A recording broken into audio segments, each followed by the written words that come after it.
ਇੱਕ ਬੰਦਾ ਜਾਂਦਾ ਉਹਨਾਂ ਕੋਲ ਤੇ $50,000 ਦਾ ਸੁਣਨ ਚ ਆ ਰਿਹਾ, $50,000 ਦਾ ਇੱਕ ਕੇਸ ਦਾ ਪੈਕੇਜ ਬਣਾਇਆ ਕਿ ਨਕਲੀ ਵਿਆਹ ਕਰਾ ਕੇ ਦਿੰਦੇ ਆ, ਨਕਲੀ ਫੇਕ ਜਿਹੜੇ ਡਾਕੂਮੈਂਟ ਪਾਸ ਕਰਦੇ ਆ ਤੇ ਝੂਠਾ ਜਿਹੜਾ ਲੜਾਈ ਝਗੜੇ ਦਾ ਕੇਸ ਜਿਹੜਾ ਉਹ ਬਣਾਉਂਦੇ ਆ।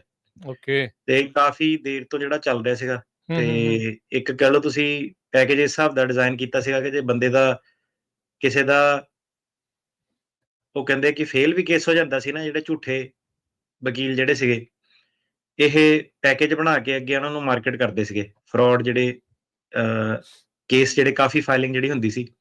ਤੇ USCIS ਨੇ ਅਨਾਉਂਸ ਕੀਤਾ ਕਿ ਇਹ ਹੁਣ ਤੁਸੀਂ ਵੇਖੋ ਕਿ ਪੂਰੇ ਅਮਰੀਕਾ ਨੂੰ ਛੱਡ ਕੇ ਇੱਕੋ ਹਿੱਸੇ ਚੋਂ ਹੀ ਕਿ ਨਿਊਯਾਰਕ ਵੱਲੋਂ ਹੀ ਕੇਸ ਸਭ ਤੋਂ ਜ਼ਿਆਦਾ ਜਿਹੜੇ ਦੇਸ਼ ਦੇ ਵਿੱਚ ਫਾਈਲ ਹੋ ਰਹੇ ਆ। ਠੀਕ ਹੈ। ਸੋ ਉਹਦਾ ਨੋਟਿਸ ਲਿਆ ਆ ਉਹਨਾਂ ਨੇ, ਇਹਦਾ ਮਤਲਬ ਉਹਨਾਂ ਨੇ ਇਸ ਚੀਜ਼ ਦਾ ਨੋਟਿਸ ਲਿਆ, ਰਾਈਟ, ਕਿ ਅੱਤ ਜਿਹੜੀ ਬਹੁਤ ਜ਼ਿਆਦਾ ਤੁਸੀਂ ਕਹ ਲਓ ਚੱਕ ਹੋ ਗਈ ਸੀਗੀ ਵੀ ਇੱਕੋ ਪਾਸੇ ਕਿਉਂ ਇੰਨੇ ਜ਼ਿਆਦਾ ਜਿਹੜੇ ਆ ਮੈਰਿਜਸ ਫੇਲ ਹੋ ਰਹੀਆਂ ਹੈ। ਸਾਰਿਆਂ ਨੂੰ ਪਤਾ ਵੀ ਆ ਕਿ ਸਾਰਿਆਂ ਨੂੰ ਪਤਾ ਵੀ ਓਪਨ ਸੀਕ੍ਰੇਟ ਹੀ ਆ ਇਹ ਕਿ ਕੌਣ ਜਿਹੜੇ ਇਦਾਂ ਦੇ ਕੰਮ ਜਿਹੜੇ ਕਰਦੇ ਆ, ਇਹ ਵੀ ਲੋਕਾਂ ਨੂੰ ਜਿਹੜਾ ਪਤਾ। ਇਹਦਾ ਮਤਲਬ ਉਹਨਾਂ ਦਾ ਵੀ ਨਾਮ ਜਲਦੀ ਆ ਸਕਦਾ, ਇਨਵੈਸਟੀਗੇਸ਼ਨ ਮਤਲਬ ਵੱਡੀ ਚੱਲ ਰਹੀ ਆ ਜਲਦੀ ਨੂੰ। ਤਾਂ ਮੈਂ ਇਹ ਕਹਿਣਾ ਸੀਗਾ ਕਿ ਇੰਨੀ ਦੇਰ ਆਇਆ ਕਿਉਂ ਨਹੀਂ ਨਾਮ ਅਜੇ ਤੱਕ? ਮੈਨੂੰ ਤਾਂ ਇਸ ਗੱਲ ਤੇ ਸੀਗਾ ਕਿ ਇੰਨੀ ਦੇਰ ਕਿੱਦਾਂ ਚੱਲ ਪਿਆ ਇਹ ਕੰਮ ਜਿਹਾ। ਠੀਕ ਹੈ। ਪੈਕੇਜ ਜਿਹੜੇ ਬਣਾ ਕੇ ਕਦੀ ਵਾਹਵਾ ਦਾ ਬਣਾਤੇ, ਸਾਲਮ ਦੇ ਬਣਾਤੇ, ਇਦਾਂ ਦੀਆਂ ਚੀਜ਼ ਜਿਹੜੀ ਸੁਣਨ ਨੂੰ ਜਿਹੜੀ ਮਿਲਦੀ ਸੀ। ਉਹਨਾਂ ਕੀ ਸੀਗਾ ਕਿ ਜਿਹੜਾ ਕਈ ਵਾਰੀ ਫੋਨ ਆਉਂਦੀ ਸੀ ਉਹ ਆਪਣੇ ਨਾਲ ਪੈਂਦਾ ਸੀ, ਲੈ ਤੁਸੀਂ ਕਿਉਂ ਨਹੀਂ ਕਰਦੇ ਗੱਲ, ਹੈ ਧੱਕਾ ਕੋਈ ਵੀ ਤੁਸੀਂ ਇਲੀਗਲ ਕਰੋ ਕੰਮ ਹੈ। ਹਾਂ, ਤੇ ਉਹ ਕਹਿੰਦਾ ਮੈਂ ਚੱਲ ਜਾਣਾ ਆਪਣਾ ਨਾਲ, ਦੂਜੇ ਕੇਸ ਵੀ ਲੈ ਜਾਣੇ ਆ ਜਿਹੜੇ ਲਾਏ ਆ। ਮੈਂ ਕਿਹਾ ਸਾਰੇ ਲੈ ਜਾ, ਗੰਦਮੰਦ ਚਾਹੀਦਾ ਨਹੀਂ ਏਦਾਂ ਦਾ। ਠੀਕ ਹੈ। ਤੇ ਆਹ ਜਿਹੜਾ ਸੀਨ ਜਿਹੜਾ ਚੱਲਦਾ ਸੀਗਾ, ਤੇ ਹੁਣ ਜਿਹੜਾ USCIS ਨੇ ਆਬਵੀਅਸਲੀ ਉਹਨਾਂ ਕੋਲ ਜਿਹੜੀ ਇਨਫੋਰਮੇਸ਼ਨ ਹੈਗੀ ਆ ਪਹੁੰਚ ਗਈ ਤਾਂ ਉਹਨਾਂ ਕੋਲ ਪਹਿਲਾਂ ਹੀ ਸੀਗੀ। ਤੇ ਪਰ ਪ੍ਰਵਾਹ ਨਹੀਂ, ਜਿੱਦਾਂ ਕਹਿ ਲਓ ਕਈ ਵਾਰੀ ਹੁੰਦੀ, ਬਿੱਲੀ ਦੇ ਮੂੰਹ ਨੂੰ ਖੂਨ ਜਦੋਂ ਲੱਗਿਆ ਹੁੰਦਾ। ਇਹ ਟਾਈਮ ਵੀ ਲਾਉਂਦੇ ਆ ਅਟਾਰਨੀ ਜਨਰਲ ਕਹਿਣਾ ਜੀ, ਕਈ ਵਾਰੀ ਇਹ ਸਾਲ ਪੱਧਰ ਤੱਕ ਮਤਲਬ ਕੇਸ ਇੰਨਾ ਕੁ ਜ਼ਿਆਦਾ ਸਟਰੋਂਗ ਬਣਾ ਲੈਂਦੇ ਉਸ ਬੰਦੇ ਦੇ ਉਲਟ ਵੀ ਫਿਰ ਬੰਦਾ ਭੱਜਣ ਦਾ ਰਾਹ ਨਹੀਂ ਹੁੰਦਾ। ਹੁਣ ਚੱਕਰ ਇਹ ਪੈਂਦਾ ਕਿ ਜਿਹਨਾਂ ਦੇ ਜੈਨੂਨ ਵੀ ਜਿਹੜੇ ਕੇਸ ਹੁੰਦੇ ਉਹ ਸਾਰੇ ਹੀ ਖੋਲਦੇ, ਫਿਰ ਸਾਰੇ ਹੀ ਦੁਬਾਰਾ। ਇਹ ਵੀ ਗੱਲ ਤੁਹਾਡੀ ਬਿਲਕੁਲ ਸਹੀ ਆ, ਫਸਦੇ ਇੱਥੇ। ਹਾਂ, ਤੇ ਪੂਰਾ ਜਿਹੜਾ ਉਹ ਦੁਬਾਰਾ ਜਿਹੜੇ ਕੇਸ ਸਾਰੇ ਖੋਲਦੇ ਆ। ਕਈ ਵਾਰੀ ਹੋਇਆ ਵੀ ਆ, ਸੈਨ ਫਰਾਂਸਿਸਕੋ ਦੇ ਵਿੱਚ ਕਾਫੀ ਵੱਡੀ ਫਰਮ ਸੀਗੀ ਪੰਜਾਬੀ ਬੰਦੇ ਦੀ ਇੱਕ ਆਪਣੀ, ਉਹ ਖੋਲਤੀ ਸੀਗੀ ਸਾਲਮ ਦੇ ਫਰਾਡ ਕੇਸਾਂ ਦੇ ਕਰਕੇ। ਤੇ ਸਾਰੇ ਹੀ ਕੇਸ ਜਿਹੜੇ ਸੀਗੇ ਮੇਰੇ ਖਿਆਲ 10,000 ਦੇ ਕਰੀਬ ਜਿਹੜਾ ਕੇਸ ਕੁਸ ਹੋਣਾ ਉਹਨਾਂ ਨੇ ਖੋਲਿਆ ਹੋਣਾ। ਨੰਬਰ ਮੈਂ ਵੀ ਰੋਂਗ ਹੋਵਾਂ, ਸਹੀ ਹੋਵੇ ਗਲਤ ਹੋਵੇ, ਸਾਰੇ ਹੀ ਖੋਲਤੇ ਉਹਨਾਂ ਨੇ। ਤੇ ਵਕੀਲ ਨੂੰ ਵੀ ਜਿਹੜੀ ਸੀਗੀ 10 ਸਾਲ ਦੀ ਸਜ਼ਾ ਜਿਹੜੀ ਹੋਈ ਸੀਗੀ। ਠੀਕ ਹੈ। ਨਾਲ ਜਿਹੜੇ ਪੈਰਾਲੀਗਲ ਪੂਰਾ ਲੀਗਲ ਕੰਮ ਕਰਦੇ ਉਹਨਾਂ ਨੂੰ ਵੀ ਹੋਈ ਸੀਗੀ। ਤੇ ਉਹ ਕੰਪਰੀਹੈਂਸਿਵ ਜਿਹੜੀ ਸਕੀਮ ਤੁਸੀਂ ਕਹਿ ਲਓ ਕਿ ਉਹ ਬਸਟ ਜਿਹੜੀ ਕਰਦੇ ਆ। ਤੇ ਆਪਾਂ ਇਹਦੇ ਬਾਰੇ ਗੱਲ ਵੀ ਜਿਹੜੀ ਕਈ ਵਾਰੀ ਕੀਤੀ ਆ। ਠੀਕ ਹੈ। ਤੇ ਨਾ ਇਹ ਜਿਹੜਾ ਕੰਮ ਕਰਿਆ ਕਰੋ।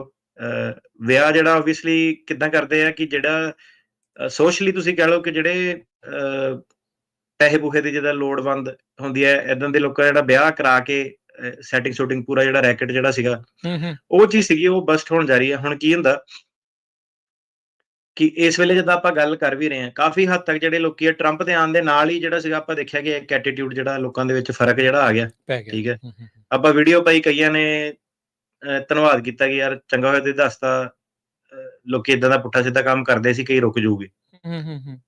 ਤੇ ਕਈਆਂ ਦਾ ਜਿਹੜਾ ਹੁਣ ਹੈਗਾ ਹੁਣ ਵੀ ਉਹੀ ਆ। ਠੀਕ ਹੈ। ਤੁਸੀਂ ਭਾਵੇਂ ਸੋਸ਼ਲ ਮੀਡੀਆ ਤੇ ਕਮੈਂਟ ਦੇਖਿਆ ਉਹ ਜਿਹੜਾ ਕਿ ਖੁੱਲ੍ਹੇਆਮ ਬਿਨਾਂ ਡਰੇ ਇੱਕ ਨਕਲੀ ਜਿਹੜਾ ਕੰਮ ਤੋਂ ਡਰ ਨਹੀਂ ਲੋਕਾਂ ਨੂੰ, ਜਿਹੜਾ ਤੁਸੀਂ ਕਹਿ ਲਓ। ਤੇ ਹੁਣ ਕਈ ਵਾਰੀ ਕੀ ਹੁੰਦਾ ਨਾ, ਸੌਰੀ ਮੈਂ ਤੁਹਾਡੀ ਗੱਲ ਨੂੰ ਵਿੱਚ ਕੱਟ ਰਿਹਾ, ਕਈ ਵਾਰੀ ਏਦਾਂ ਹੁੰਦਾ ਵੀ ਕਹਾਵਤ ਆ, ਚਲੋ ਅਸੀਂ ਲੋਕਾਂ ਨੂੰ ਨਹੀਂ ਇਹ ਚੀਜ਼ ਕਹਿੰਦੇ, ਪਰ ਕਈ ਵਾਰੀ ਕਹਿੰਦੇ ਵੀ ਉਹ ਮਾਰ ਕੇ ਤੇ ਬਾਹਰ ਟੰਗਣਾ ਪੈਂਦਾ। ਸੋ ਇਹ 2-4 ਇਦਾਂ ਦੇ ਕੇਸ ਜਦੋਂ ਮੋਹਰੇ ਆਏ, ਆਪਾਂ ਪਿਛਲੇ ਵਾਰੀ ਡੀਨੈਚੁਰਲਾਈਜੇਸ਼ਨ ਦੇ ਕੇਸ ਵੀ ਡਿਸਕਸ ਕੀਤੇ ਸੀ ਵੀ ਮਿਲੀਅਨਸ ਆਫ ਡਾਲਰ ਸਰਕਾਰ ਨੇ ਲਾਤੇ ਵੀ ਭਾਈ ਤੁਹਾਨੂੰ ਤਾਂ ਤੁਹਾਡੀ ਤੋਂ ਡੀਨੈਚੁਰਲਾਈਜੇਸ਼ਨ ਕਰਕੇ ਹਟਣੀ ਆ, ਤੁਹਾਡੀ ਸਿਟੀਜ਼ਨਸ਼ਿਪ ਜਿਹੜੀ ਉਹ ਵਾਪਸ ਲੈ ਕੇ ਹਟਣੀ ਆ। ਤੇ ਜਿੱਦਾਂ ਦੀਆਂ ਆਪਾਂ ਰਿਪੋਰਟਸ ਕੀਤੀਆਂ, ਖਬਰਾਂ ਕੀਤੀਆਂ, ਟਰੰਪ ਪ੍ਰਸ਼ਾਸਨ ਨੇ ਦੱਸਿਆ ਵੀ ਹਰ ਵੱਡੇ ਸ਼ਹਿਰਾਂ ਦੇ ਬਾਹਰ ਡਿਟੈਂਸ਼ਨ ਸੈਂਟਰ ਜਿਹੜੇ ਉਹਨਾਂ ਨੇ ਖੋਲਣੇ ਆ। ਉਹਦੇ ਵਿੱਚ ਉਹਨਾਂ ਨੇ ਕਿਸੇ ਨੂੰ ਹੋਟਲ ਮੋਟਲ 에ਅਰਬੀਐਨਬੀ ਥੋੜੀ ਕਰਨੇ, ਲੋਕੀ ਬਿਠਾਉਣੇ ਉਹਨਾਂ ਨੇ ਪੜ ਕੇ। ਸੋ ਇਹੀ ਚੀਜ਼ਾਂ ਜਿਹੜੀਆਂ ਉਹ ਹੋਣੀਆਂ। ਸੋ ਸਖਤੀਆਂ ਜਿਹੜੀਆਂ ਆ ਉਸ ਪਾਸੇ ਵੱਲ ਨੂੰ ਆ। ਨਵੀਂ ਖਬਰ ਇਹ ਆ ਰਹੀ ਹੈ ਵੀ ਨਿਊ ਜਰਸੀ ਦੇ ਡਿਟੈਂਸ਼ਨ ਸੈਂਟਰ 'ਚ 600 ਬੈੱਡ ਹੋਰ ਨਵੇਂ ਲਾਏ ਜਾ ਰਹੇ ਆ। ਸੋ ਉੱਥੇ ਉਹਨਾਂ ਨੇ ਇਸ ਤਰੀਕੇ ਦੇ ਨਾਲ ਜਿਹੜੀਆਂ ਸਖਤੀਆਂ ਕਰਨੀਆਂ ਆ। ਸੋ 4 ਮਿਲੀਅਨ ਕਹਿੰਦੇ ਮਿਕਸਡ ਸਟੇਟਸ ਫੈਮਿਲੀਜ਼ ਆ, ਜਿਨ੍ਹਾਂ ਦੇ ਉੱਤੇ ਮਾਸ ਡੈਪੋਟੇਸ਼ਨ ਦਾ ਸਿੱਧਾ ਅਸਰ ਜਿਹੜਾ ਉਹ ਪੈਣ ਜਾ ਰਿਹਾ ਹੈ। ਜੀ ਕੰਟੀਨਿਊ ਤੇ ਇੱਕ ਅਪਡੇਟ ਹੋਰ ਸੀਗਾ ਕਿ ਕੋਰਟ ਸਿਸਟਮ ਵੱਲੋਂ ਸਾਨੂੰ ਜਿੱਦਾਂ ਈਮੇਲ ਆਈ ਹੈ ਕਿ ਅੱਧੇ ਘੰਟੇ ਦੇ ਵਿੱਚ 30 ਮਿੰਟਾਂ ਦੇ ਵਿੱਚ ਕਹਿੰਦੇ 6 ਕੇਸਾਂ ਦੇ ਉੱਤੇ ਜਿਹੜੀ ਸਟੇਟਸ ਕਾਨਫਰੰਸ ਜਿਹੜੀ ਕਰਨੀ ਹੈ ਅੱਧੇ ਘੰਟੇ ਦੇ ਵਿੱਚ। ਇਹਦਾ ਕੀ ਮਤਲਬ ਹੁੰਦਾ ਸਟੇਟਸ ਕਾਨਫਰੰਸ ਦਾ? ਉਹਦਾ ਮਤਲਬ ਇਹ ਹੁੰਦਾ ਕਿ ਉਹਨਾਂ ਨੇ ਉੱਥੇ ਡਿਸਾਈਡ ਕਰਨਾ ਕਿ ਇਹਨਾਂ ਨੂੰ ਪੀਡੀ ਦੇਣੀ ਆ ਜਾਂ ਕਿੱਦਾਂ ਕਰਨਾ, ਤੁਸੀਂ ਮੈਰਿਟਸ ਤੇ ਅੱਗੇ ਜਾਣਾ, ਸਰਕਾਰ ਤੋਂ ਵੀ ਪੁੱਛਣਾ, ਤੁਹਾਡੇ ਕੋਲ ਵੀ ਪੁੱਛਣਾ। ਅੱਧੇ ਘੰਟੇ ਤੇ ਕੁਇਕ ਜਿਹੜਾ ਨਿਪਟਾਰਾ ਤੇ ਘੰਟੇ ਦੇ ਵਿੱਚ 12 ਕੇਸ। ਠੀਕ ਹੈ, ਤੇ ਹੁਣ ਗੱਲ ਆ ਗਈ ਐਕਸਪੈਕਟੇਸ਼ਨ ਦੀ, ਹਨਾ। ਉਹ ਨਹੀਂ ਕਿ ਖੇਤ ਵੇਚਿਆ, ਬਾਰਡਰ ਟੱਪਿਆ, ਚੱਲ ਬਈ ਵਕੀਲ ਨੂੰ ਪੈਸੇ ਸੁੱਟੇ ਤੇ ਮਿਲ ਗਿਆ ਗ੍ਰੀਨ ਕਾਰਡ। ਉਹ ਜਿਹੜਾ ਹੁਣ ਕ੍ਰੈਕਡਾਊਨ ਜਿਹੜਾ ਬੜੇ ਵੱਡੇ ਪੱਧਰ ਤੇ ਜਿਹੜਾ ਹੋਊਗਾ, ਉਹਨੇ ਕਿਹਾ ਹੀ ਹੈ ਡੰਕੇ ਦੀ ਚੋਟ ਤੇ ਅਗਲਾ ਜਿੱਤਿਆ ਵਾ, ਤੇ ਅਜੇ ਆਇਆ ਵੀ ਨਹੀਂ। ਤੇ ਪਹਿਲੇ ਤੁਸੀਂ ਦੇਖ ਲਓ ਕੋਰਟ ਸਿਸਟਮ ਚ ਕਿ ਜਿਹੜੇ ਮਿਲੀਅਨਸ ਆਫ ਕੇਸਿਸ ਜਿਹੜੇ ਪੈਂਡਿੰਗ ਆ, ਘੰਟੇ ਦੇ ਵਿੱਚ 12 ਕੇਸ ਕਹਿੰਦੇ ਆ ਜਿਹੜੇ ਨਿਪਟਾਰਾ ਜਿਹੜਾ ਉਹ ਉਹਨਾਂ ਨੇ ਕਰਨਾ ਆਲਰੇਡੀ। ਜਿਹੜਾ ਮਤਲਬ ਇਹ ਆਲਰੇਡੀ ਈਮੇਲਾਂ ਆ ਚੁੱਕੀਆਂ ਕਿ ਮਤਲਬ ਕਿ ਲਾਇਰਸ ਨੂੰ ਵੀ ਕਿ ਸਟੇਟਸ ਕਾਨਫਰੰਸਿਸ ਜਿਹੜੇ ਤੁਸੀਂ ਤਿਆਰ ਹੋ ਜਾਓ। ਹੁਣ 30 ਮਿੰਟਾਂ ਦੇ ਵਿੱਚ 6 ਕੇਸ ਤਾਂ ਮਤਲਬ ਤੁਸੀਂ ਅੰਦਾਜ਼ਾ ਲਾ ਸਕਦੇ ਵੀ ਉਹ ਕੇਸ ਪਾਸੇ ਵੱਲ ਨੂੰ ਇਸ਼ਾਰਾ ਹੋ ਰਿਹਾ। ਇੰਨੀ ਜਲਦੀ ਦੇ ਵਿੱਚ ਤੇ ਜ਼ਰਾ ਨਹੀਂ ਹੁੰਦੀ, ਬੰਦੇ ਦੀ ਓਪਨਿੰਗ ਸਟੇਟਮੈਂਟ ਨਹੀਂ ਕਈ ਵਾਰੀ ਪੂਰੀ ਹੁੰਦੀ, ਜਿੰਨੇ ਚਿਰ ਦੇ ਵਿੱਚ ਇਹਨਾਂ ਨੇ ਫੈਸਲਾ ਵੀ ਜਿਹੜਾ ਉਹ ਸੁਣਾ ਦੇਣਾ ਹੈਗਾ। 6 ਜਾਣਿਆਂ ਦਾ ਕੇਸ ਜਿਹੜਾ ਕਰਨਾ ਹੈ, ਸੋ 5-5 ਮਿੰਟ ਦੇ ਵਿੱਚ ਕੰਮ ਨਿਬੇੜ ਦੇਣਾ ਉਹਨਾਂ ਨੇ। ਸੋ ਜਸਟ ਇਮੈਜਿਨ ਵੀ ਉੱਥੇ ਕੀ ਕਰਨਾ। ਹਾਂਜੀ ਰਾਜੀਆਂ ਪੀੜੀ ਲਈ, ਹਾਂਜੀ ਰਾਜੀਆਂ ਜੀ, ਚਲੋ ਜੀ ਲਾਓ ਠੱਪਾ। ਮੈਨੂੰ ਲੱਗਦਾ ਏਦਾਂ ਵੀ ਰਾਜੀ ਆ ਤਾਂ ਵੀ ਦੇ ਦੇਣੀ ਆ, ਤਾਂ ਵੀ ਦੇ ਦੇਣੀ ਆ। ਹਾਂ, ਸੋ ਇਹ ਆ ਵੀ ਉਹ ਹੁਣ ਕੰਮ ਇਸ ਪਾਸੇ ਵੱਲ ਨੂੰ ਏਡੇ ਤੇਜ਼ੀ ਦੇ ਨਾਲ ਜਿਹੜਾ ਉਹ ਚੇਂਜ ਜਿਹੜਾ ਹੋਣ ਜਾ ਰਿਹਾ। ਸੋ ਇੱਥੇ ਫਿਰ ਅਟਾਰਨੀ ਟਿਰਕੈਣਾ ਜੀ, ਇਹ ਸਾਰੇ ਕੋਰਟਸ ਦੇ ਵਿੱਚ ਏਦਾਂ ਹੋਣਾ ਹੈ ਜਾਂ ਕੋਈ ਸਪੈਸੀਫਿਕ ਕੋਰਟਸ ਦੇ ਵਿੱਚ ਏਦਾਂ ਤੇਜ਼ੀ ਜਿਹੜੀ ਦੇਖੀ ਜਾ ਰਹੀ ਆ? ਸੋ ਇਹ ਜਿਹੜੇ ਲੋਕ ਜਿਨ੍ਹਾਂ ਦੀ ਹੁਣ ਤਰੀਕਾਂ ਆ ਰਹੀਆਂ ਉਹ ਤਾਂ ਫਿਰ ਘਬਰਾ ਜਾਣਗੇ ਵੀ ਇਹ ਕੀ ਹੋਣ ਜਾ ਰਿਹਾ ਹੈ। ਹਾਂਜੀ ਘਬਰਾ ਜਾਓਗੇ, ਪਰ ਸਪੈਸ਼ਲੀ ਜਿਹੜਾ ਘਬਰਾਓਗੇ ਉਹ ਵਾਲੇ ਕਿ ਜਿਨ੍ਹਾਂ ਦੇ ਹੁਣ ਪਤਾ, ਜਿਨ੍ਹਾਂ ਨੇ ਕੋਈ ਹੈ ਜਿਹੜੀਆਂ ਪੈਕੇਜ ਵਾਲੀਆਂ ਫੈਕਟਰੀਆਂ 'ਚ ਜਿਨ੍ਹਾਂ ਨੇ ਕੇਸ ਲਵਾਏ ਆ, ਘਬਰਾਓਗੇ ਉਹ ਕਿਉਂ? ਹੁਣ ਕਿਉਂਕਿ ਫੇਰ ਜਿਹੜਾ ਹੁਣ ਕੀ ਹੁੰਦਾ ਕਿ ਇੱਕਦਮ ਹੀ ਆਪਾਂ ਦੇਖ ਰਹੇ ਰਵੱਈਆ ਕਿੱਦਾਂ ਹੁੰਦਾ ਕਿ ਜਦੋਂ ਕੋਲਾਂ 'ਚ ਤੁਹਾਨੂੰ ਜਿਹੜਾ ਪਤਾ ਲੱਗ ਜਾਂਦਾ ਕਿ ਲੋਕਾਂ ਦਾ ਐਟੀਟਿਊਡ ਕਿਹੜੇ ਹਿਸਾਬ ਨਾਲ ਜਿਹੜਾ ਚੇਂਜ ਹੋ ਜਾਂਦਾ। ਤੇ ਅਲਟੀਮੇਟਲੀ ਇਹ ਤਾਂ ਸਾਰਿਆਂ ਦੀ ਗੈਸਿੰਗ ਗੇਮ ਆ। ਹੁਣ ਜਨਵਰੀ 'ਚ ਆ ਕੇ ਕਿੱਧਰ ਨੂੰ ਰੁੱਖ ਜਿਹੜਾ ਇਮੀਗ੍ਰੇਸ਼ਨ ਦਾ ਜਾਂਦਾ, ਸਾਨੂੰ ਸਾਰਿਆਂ ਨੂੰ ਪਤਾ ਕਿ ਇਹ ਉਹੀ ਸਰਕਾਰ ਜਿਹੜੀ ਵਾਪਸ ਹੁਣ ਆ ਰਹੀ ਹੈ ਜਿਹਨਾਂ ਨੇ ਟ੍ਰਾਂਜ਼ਿਟ ਬੈਨ ਲਾਏ ਸੀਗੇ। ਠੀਕ ਹੈ, ਫਰਾਡ ਅਸਾਈਲਮ ਦੇ ਜਿਹੜੇ ਸਟ੍ਰਿਕਟ ਜਿਹੜੇ BIA ਦੇ ਕੇਸਾਂ ਦੀ ਇੰਟਰਪ੍ਰੀਟੇਸ਼ਨ ਜਿਹੜੀ ਕਰਦੇ ਸੀਗੇ, ਤੇ ਆਬਵੀਅਸਲੀ ਇਮੀਗ੍ਰੇਸ਼ਨ ਦੇ ਵਿੱਚ ਕਲੀਨ ਅਪ ਤਾਂ ਇਹਨਾਂ ਨੇ ਕਾਫੀ ਜ਼ਿਆਦਾ ਜਿਹੜਾ ਆਲਰੇਡੀ ਕਿਹਾ ਹੋਇਆ ਇਹਨਾਂ ਨੇ ਕਰਨਾ ਹੀ ਹੈ। ਬਿਲਕੁਲ। ਇੱਕ ਪਿਛਲੇ ਵੀਕ ਦੇ ਵਿੱਚ ਇੱਕ ਰਿਪੋਰਟ ਸੀ ਅਟਾਰਨੀ ਟਿਰਕੈਣਾ ਜੀ, ਉਹ ਵੀ ਸ਼ੇਅਰ ਮੈਂ ਆਪਣੇ ਸਰੋਤਿਆਂ ਦੇ ਨਾਲ ਕਰ ਦੇਵਾਂ। 1.2 ਜਾਂ ਇੰਨੇ ਮਿਲੀਅਨ ਲੋਕ ਇਸ ਟਾਈਮ ਡੈਪੂਟੇਸ਼ਨ ਆਰਡਰ ਤੇ ਆ, ਤੇ ਟਰੰਪ ਪ੍ਰਸ਼ਾਸਨ ਨੇ ਆਲਰੇਡੀ ਇਸ਼ਾਰਾ ਕਰਤਾ ਵੀ ਭਾਈ ਫੜ ਕੇ ਮੈਂ ਉਹ ਬਾਹਰ ਘੱਲਣੇ ਆ। ਸੋ ਜਿਨ੍ਹਾਂ ਦੇ ਡੈਪੂਟੇਸ਼ਨ ਰਿਮੂਵਲ ਆਰਡਰਸ ਜਿਹੜੇ ਉਹ ਲੱਗੇ ਹੋਏ ਆ, ਉਹ ਉਹਨਾਂ ਦੇ ਉੱਤੇ ਵੀ ਆ ਰਹੇ ਆ। ਤੇ ਉਹ ਇਸ ਟਾਈਮ ਜਿਹੜੇ ਰਾਈਟ ਜਾਂ ਕੰਜ਼ਰਵੇਟਿਵ ਹੋਸਟ ਆ ਜਾਂ ਕਮੈਂਟਰੀ ਕਰਦੇ ਨੇ, ਉਹਨਾਂ ਨੇ ਬਹੁਤ ਵੱਡਾ ਮੁੱਦਾ ਚੱਕਿਆ ਹੈ। ਉਹ ਕਹਿੰਦੇ ਵੀ ਇਹ 1.2 ਮਿਲੀਅਨ ਲੋਕਾਂ ਨੂੰ ਤੁਸੀਂ ਮੁਲਕ ਚੋਂ ਬਾਹਰ ਕੱਢੇ, ਇੱਥੇ ਕੀ ਕਰਦੇ ਆ? ਸੋ ਬਹੁਤ ਸਖਤੀ ਜਿਹੜੀ ਆ ਉਹ ਇਸ ਪਾਸੇ ਵੱਲ ਨੂੰ ਹੋਣ ਜਾ ਰਹੀ ਆ। ਸੋ ਜ਼ਰੂਰ ਡੈਫੀਨੇਟਲੀ ਬਹੁਤ ਜ਼ਿਆਦਾ ਜਿਹੜੇ ਚੇਂਜਸ ਆ ਰਹੇ ਆ। ਬਾਕੀ 20 ਜਨਵਰੀ ਤੋਂ ਬਾਅਦ ਦੇ ਵਿੱਚ ਕੀ ਹੋਊਗਾ ਇਹ ਤੁਹਾਨੂੰ ਆਪਾਂ ਉਦੋਂ ਵੀ ਦੱਸਾਂਗੇ। ਤੇ ਐਗਜ਼ੈਕਟਿਵ ਆਰਡਰਸ ਕਹਿੰਦੇ ਵੀ ਧੜ ਲਿਖੇ ਜਾ ਰਹੇ ਆ ਪਹਿਲੇ ਦਿਨ ਦੇ ਲਈ। ਜਿੱਦਣ ਹੀ ਸਹੁੰ ਚੁੱਕਣੀ ਆ, ਸਹੁੰ ਚੁੱਕਦੇ ਵਾਈਟ ਹਾਊਸ 'ਚ ਜਾਂਦੇ ਆ ਪਹਿਲਾਂ ਟਰੰਪ ਹੋਣਾ ਨੇ ਉਹ ਐਗਜ਼ੈਕਟਿਵ ਆਰਡਰਸ ਹੀ ਕਹਿੰਦੇ ਵੀ ਥੱਦੀ ਤਿਆਰ ਕਰ ਲਈ ਆ, ਉਹਦੇ ਸਾਈਨ ਕਰਨੇ ਆ ਉਹਨਾਂ ਨੇ। ਤੇ ਉਹਦੇ ਵਿੱਚੋਂ ਇਮੀਗ੍ਰੇਸ਼ਨ ਦੇ ਵੀ ਜਿਹੜੇ ਆ ਕਈ ਐਗਜ਼ੈਕਟਿਵ ਆਰਡਰਸ ਦੇ ਬਾਰੇ ਉਹ ਜਿਹੜਾ ਉਹ ਦੱਸਿਆ ਜਾ ਰਿਹਾ। ਬੜਿਆਂ ਨੇ ਅਟਾਰਨੀ ਟਿਰਕੈਣਾ ਜੀ ਆਪਾਂ ਨੂੰ ਕਹਿਣਾ ਯਾਰ ਡਰਾਉਂਦੇ ਕਿਉਂ ਆ, ਇਹ ਇਦਾਂ ਕਿਉਂ? ਪਰ ਇਹ ਰਿਐਲਿਟੀ ਆ। ਜਿੰਨੀ ਜਲਦੀ ਸਮਝੂਗੇ ਉਹਨਾਂ ਜਿਹੜਾ ਤੁਹਾਨੂੰ ਇਸ ਦੇ ਵਿੱਚ ਜਿਹੜਾ ਉਹ ਫਾਇਦਾ ਹੋਊਗਾ। ਸੋ ਮੇਕ ਸ਼ੋਰ ਕਰੋ। ਤੇ ਇੱਥੇ ਜਿਹੜੇ ਅਟਾਰਨੀ ਟਿਰਕੈਣਾ ਜੀ ਜਿਨ੍ਹਾਂ ਦੇ ਕੇਸਿਸ ਲੱਗੇ ਉਹਨਾਂ ਨੂੰ ਕੀ ਤੁਸੀਂ ਸਲਾਹ ਦਿੰਦੇ, ਕੀ ਉਹਨਾਂ ਨੂੰ ਕਹਿਣਾ ਚਾਹੁੰਦੇ ਆ ਵੀ ਜਿਸ ਤਰੀਕੇ ਦਾ ਇਮੀਗ੍ਰੇਸ਼ਨ ਕੋਰਟ ਰੁਖ ਤਿਆਰ ਕਰਨ ਜਾ ਰਿਹਾ ਆ, how they can be ready for it? ਸਭ ਤੋਂ ਪਹਿਲੀ ਗੱਲ, ਬਾਰ-ਬਾਰ ਜਿਹੜੀਆਂ ਫੈਕਟਰੀਆਂ ਚੱਲਦੀਆਂ, ਠੀਕ ਆ, ਜਿੱਥੇ ਪੈਕੇਜ ਵੰਡੇ ਜਾ ਰਹੇ ਆ, ਬਚ ਕੇ ਰਹੋ। ਵਾਰਨ ਕਰਤਾ ਕਿਉਂ? ਕਿਉਂਕਿ ਤੁਹਾਨੂੰ ਪਤਾ ਵਾ ਗੜਬੜ ਕਿੱਥੇ ਹੁੰਦੀ ਹੈ। ਕਿ ਜਿਹੜਾ ਅਨਐਥੀਕਲ ਤਰੀਕੇ ਨਾਲ ਹੁਣ ਫਰਮਸ ਜਿਹੜੀਆਂ ਰਨ ਕਰਦੇ ਆ, ਠੀਕ ਹੈ, ਡਾਕੂਮੈਂਟ ਨਕਲੀ ਕਹਾਣੀਆਂ ਜਿਹੜਾ ਹੈਗਾ, ਉਹ ਪ੍ਰੋਬਲਮ ਕੀ ਹੈ ਕਿ ਤੁਹਾਡਾ ਹੁਣ ਜੇ ਅਸਲੀ ਵੀ ਕੇਸ ਜਿਹੜਾ ਹੈਗਾ, ਤੁਸੀਂ ਚਪੇਟ 'ਚ ਉਹਨਾਂ ਦੇ ਆ ਸਕਦੇ ਆ। ਕਿੱਦਾਂ ਚਪੇਟ ਦੇ ਵਿੱਚ ਆ ਸਕਦੇ ਆ? ਇਮੀਗ੍ਰੇਸ਼ਨ ਦੀ ਇਨਵੈਸਟੀਗੇਸ਼ਨ ਕਿੱਦਾਂ ਹੁੰਦੀ ਆ?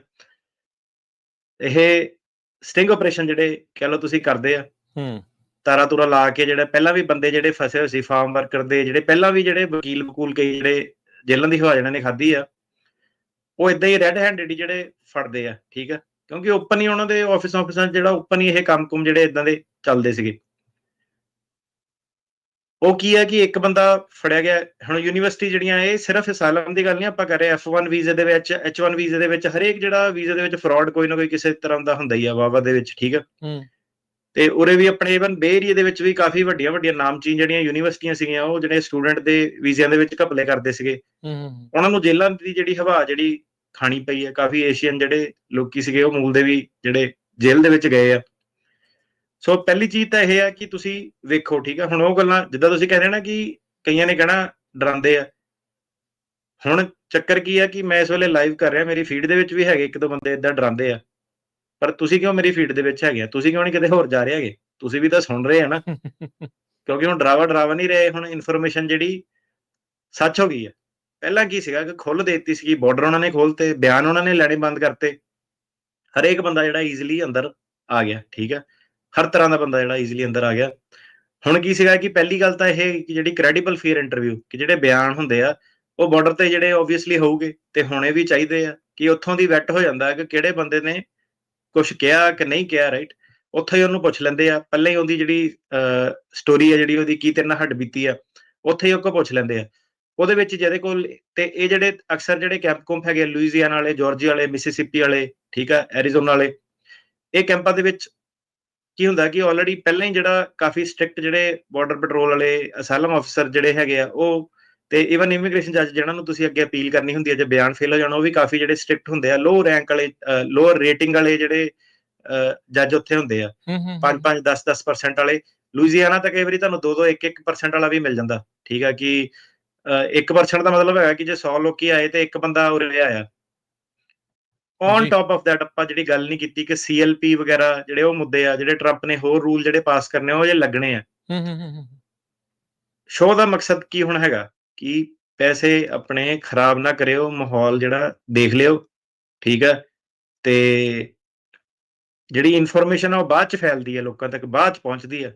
ਸਾਡਾ ਕੰਮ ਆ ਤੁਹਾਡੇ ਤੱਕ ਉਹ ਪਹਿਲਾਂ ਪਹੁੰਚਾਉਣਾ ਕਿ ਭਾਈ ਆਹ ਚੀਜ਼ ਜਿਹੜੀ ਆ ਰਹੀ ਆ, ਠੀਕ ਹੈ। ਸੋ ਇਹ ਸ਼ੋਅ ਦਾ ਜਿਹੜਾ ਮਕਸਦ ਹੈਗਾ, ਜੇ ਤਾਂ ਹੁਣ ਟਰੰਪ ਕੋਈ ਵਧੀਆ ਕਾਨੂੰਨ ਪਾਸ ਕਰੂਗਾ, ਆਪਾਂ ਵਧੀਆ ਵੀ ਤੁਹਾਨੂੰ ਦੱਸਾਂਗੇ, ਠੀਕ ਆ। ਜੇ ਉਹਨੇ ਏਦਾਂ ਦਾ ਡਿਸਾਈਡ ਕਰ ਲਿਆ ਕਿ ਰਾਤੋਂ ਰਾਤ ਮੇਰੀ ਮੈਂਟੈਲਿਟੀ ਚੇਂਜ ਹੋ ਗਈ, ਮੈਂ ਇਹਨਾਂ ਤੇ ਬੜਾ ਨਰਮ ਹੋ ਜਾਣਾ, ਮੈਂ ਇਹਨਾਂ ਦੇ ਸਾਰਿਆਂ ਦੇ ਕੇਸ ਪਾਸ ਕਰ ਦੇਣਾ, ਤਾਂ ਆਪਾਂ ਉਹ ਵੀ ਦੱਸਾਂਗੇ। ਪਰ ਏਦਾਂ ਹੋਣਾ ਨਹੀਂ, ਤੁਹਾਨੂੰ ਸਾਰਿਆਂ ਨੂੰ ਪਤਾ, ਠੀਕ ਹੈ। ਤੁਹਾਨੂੰ ਸਾਰਿਆਂ ਨੂੰ ਪਤਾ ਕਿ ਆਪਾਂ ਇੱਥੇ ਸਟ੍ਰੇਟ ਫਾਰਵਰਡ ਸਿੱਧੀ ਜਿਹੜੀ ਗੱਲ ਉਹ ਕਹਿ ਰਹੇ ਆ ਕਿ ਜਿੱਦਾਂ ਹੈਗਾ ਇਹਦੇ ਵਿੱਚ ਕੋਈ ਮਿਰਚ ਮਸਾਲਾ ਨਹੀਂ ਜਿਹੜਾ ਹੈਗਾ।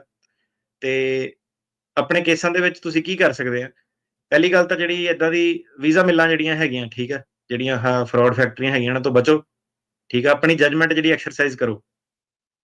ਤੇ ਦੂਸਰੀ ਗੱਲ ਇਹ ਹੈਗੀ ਕਿ ਟੈਕਨੀਕੈਲਿਟੀ ਦੇ ਕੇਸ ਤੇ ਬੇਸ ਤੇ ਜਿਹੜੇ ਕੇਸ ਆ ਉਹ ਜਿੱਤੇ ਜਾਂਦੇ ਆ ਜੀ, ਬਿਲਕੁਲ, ਨਾ ਕਿ ਢਾਂਚਿਆਂ ਦੇ ਬੇਸ ਤੇ। ਤੇ ਉਹ ਤੁਸੀਂ ਪਹਿਚਾਣੋ ਕਿ ਟੈਕਨੀਕੈਲਿਟੀ ਕੀ ਹੁੰਦੀ ਆ, ਕੌਣ ਹੁੰਦਾ, ਉਹਨੂੰ ਪਹਿਚਾਣੋ। 4 ਸਾਲ ਫਿਰ ਤੁਸੀਂ ਆਰਾਮ ਚ ਰਹੋਗੇ। ਨਹੀਂ ਤਾਂ ਕੀ ਹੈਗਾ ਕਿ ਝੜੀ ਕਿਸੇ ਦੇ ਹੋਰ ਦੀ ਲੱਗਣੀ ਹੋਣੀ, ਵਿੱਚ ਤੁਸੀਂ ਨਾ ਕਿਤੇ ਚਪੇਟ ਜਾਇਓ। ਇਹ ਸਿੱਧਾ ਜਿਹੜਾ ਮੈਸੇਜ ਹੈਗਾ, ਮੈਸੇਜ ਪਹਿਲਾਂ ਵੀ ਇਹੀ ਸੀਗਾ ਐਕਚੁਅਲੀ 2 ਸਾਲ। ਪਰ ਉਦੋਂ ਕੀ ਸੀਗਾ ਕਿ ਉਦੋਂ ਉਹੀ ਹੈ ਨਾ ਕਿ ਕੇਅਰਲੈਸ ਜਿਹੜੇ ਲੋਕੀ ਹੋਏ ਹੁੰਦੇ ਆ ਕਿ ਨਹੀਂ ਕੁਛ ਨਹੀਂ, ਏਦਾਂ ਹੀ ਆ, ਉਦਾਂ ਹੀ ਆ, ਕੋਈ ਚੱਕਰ ਨਹੀਂ। ਆ ਗਏ ਬਾਰਡਰ ਤੇ ਲੋਕੀ ਜਿਹੜੇ ਟਰੈਵਲ ਏਜੰਟ ਸੀਗੇ, ਇੰਸਟਾਗ੍ਰਾਮ ਦੀਆਂ ਵੀਡੀਓ ਪਾਈ ਜਾਂਦੇ ਆ, ਕੋਈ ਕੈਨੇਡਾ ਤੋਂ ਤੁਰਿਆ ਗੱਡੀਆਂ ਦੇ ਵਿੱਚ, ਸ਼ਰੇਆਮ ਹੀ ਜਿੱਦਾਂ ਮਜ਼ਾਕ ਜਿਹੜਾ ਬਣਾਤਾ ਸੀਗਾ ਸਿਸਟਮ ਦਾ, ਇਮੀਗ੍ਰੇਸ਼ਨ ਦਾ। ਸਹੀ ਗੱਲ ਆ। ਹਾਂਜੀ। ਤੇ ਹੁਣ ਉਹ ਜਿਹੜੀ ਚੀਜ਼ ਹੈਗੀ ਆ, ਠੀਕ ਹੈ, ਬਦਲਣ ਜਾ ਰਹੀ ਹੈ।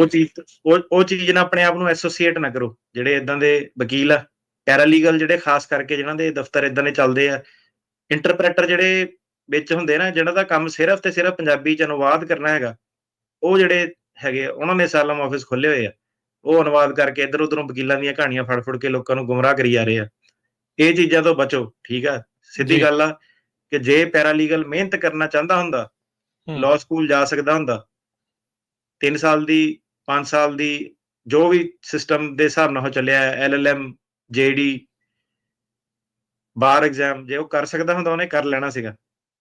ਉਹਨੇ ਨਹੀਂ ਕੀਤਾ। ਇੱਕ ਰੀਜ਼ਨ ਹੈਗਾ ਕਿ ਇੱਕ ਵੈਦ ਹੁੰਦਾ ਤੇ ਇੱਕ ਡਾਕਟਰ ਹੁੰਦਾ। ਜਿਹੜਾ ਡਾਕਟਰ ਵਾਲਾ ਕੰਮ ਆ ਉਹ ਵੈਦ ਨਹੀਂ ਕਰ ਸਕਦਾ, ਤੇ ਜਿਹੜਾ ਵੈਦ ਜਿੱਦਾਂ ਦੇ ਕੰਮ ਕਰਦਾ ਉਹ ਡਾਕਟਰ ਨੇ ਨਹੀਂ ਕਰਨੇ ਹੁੰਦੇ, ਕਿਉਂਕਿ ਜਿਹੜਾ ਡਾਕਟਰ ਹੁੰਦਾ ਉਹਦੇ ਉੱਤੇ ਜਿਹੜਾ ਸਟੇਟ ਬਾਰ ਆ ਉਹਨੂੰ ਰੈਗੂਲੇਟ ਕਰਦੀ ਆ, ਕਾਨੂੰਨ ਦੇ ਦਾਇਰੇ ਚ ਉਹਨੂੰ ਜਿਹੜਾ ਚੱਲਣਾ ਪੈਂਦਾ, ਐਥਿਕਲੀ ਜਿਹੜਾ ਚੱਲਣਾ ਪੈਂਦਾ, ਠੀਕ ਹੈ। ਸੋ ਇਹ ਜਿਹੜੀ